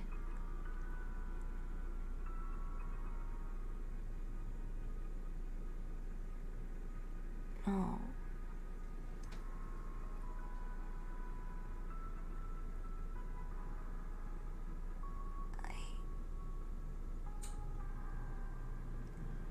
There's no way that would make sense, is there?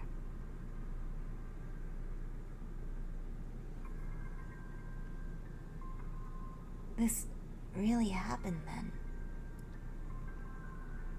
What?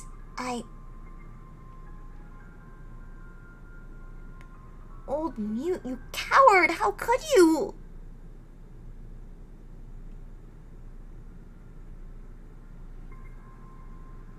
No, you manipulative bitch! How could you say something like that? How could you take advantage of your lieutenant's feelings like that? Oh no, honey. She's trying. Is this why she employed a woman? Because she'd be easier to manipulate? Oh my god. This can't. No. They lied about it. They planned the lie all along.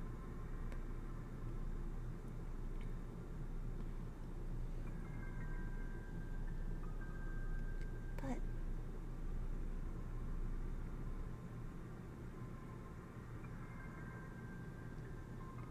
thought I trusted her. She said she was my friend. I knew society was wrong, but that can't be the way. Old Mute, you idiot. This is all your own fault. If you just listened to him, you wouldn't... You'd still be alive. You idiot! You stupid manipulative bitch!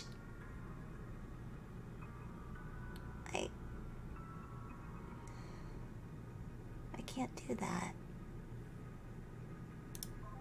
Oh. Girl. So... Oh, honey. I'm sorry. So that's the whole story. I feel like I'm not okay. I'm really not okay. I don't know how to parse all this. I think I need some time to think this through. Please, turn off the power for the night. I need to be alone, okay? Oh, her little cat mouth. I'm sorry. We're done for the day, right? Thanks. I just need some time alone to think things over, okay? I'll just let you go ahead and save your data first. Oh, poor baby. Look at her little kitty. Oh, I'm sorry, kitty. Okay. All done. Well, farewell. Girl. Ayo. Ayo, girl. Oh, God. Well, that's 8+. Now we are at, the stage of the game where we wait an entire day, or in your case, an entire, however long it'll take for me to get back to 8+, for the game to, spend some time, powering up the ship. I will be taking a break. I need to eat the rest of and then put away my dinner. And then I will be playing another video game. Which video game? Not really sure. But I will have a really good time playing it, and I do hope that if anybody is in chat, you do enjoy the experience of watching. Take care. I will see you soon. Bye-bye.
Bye.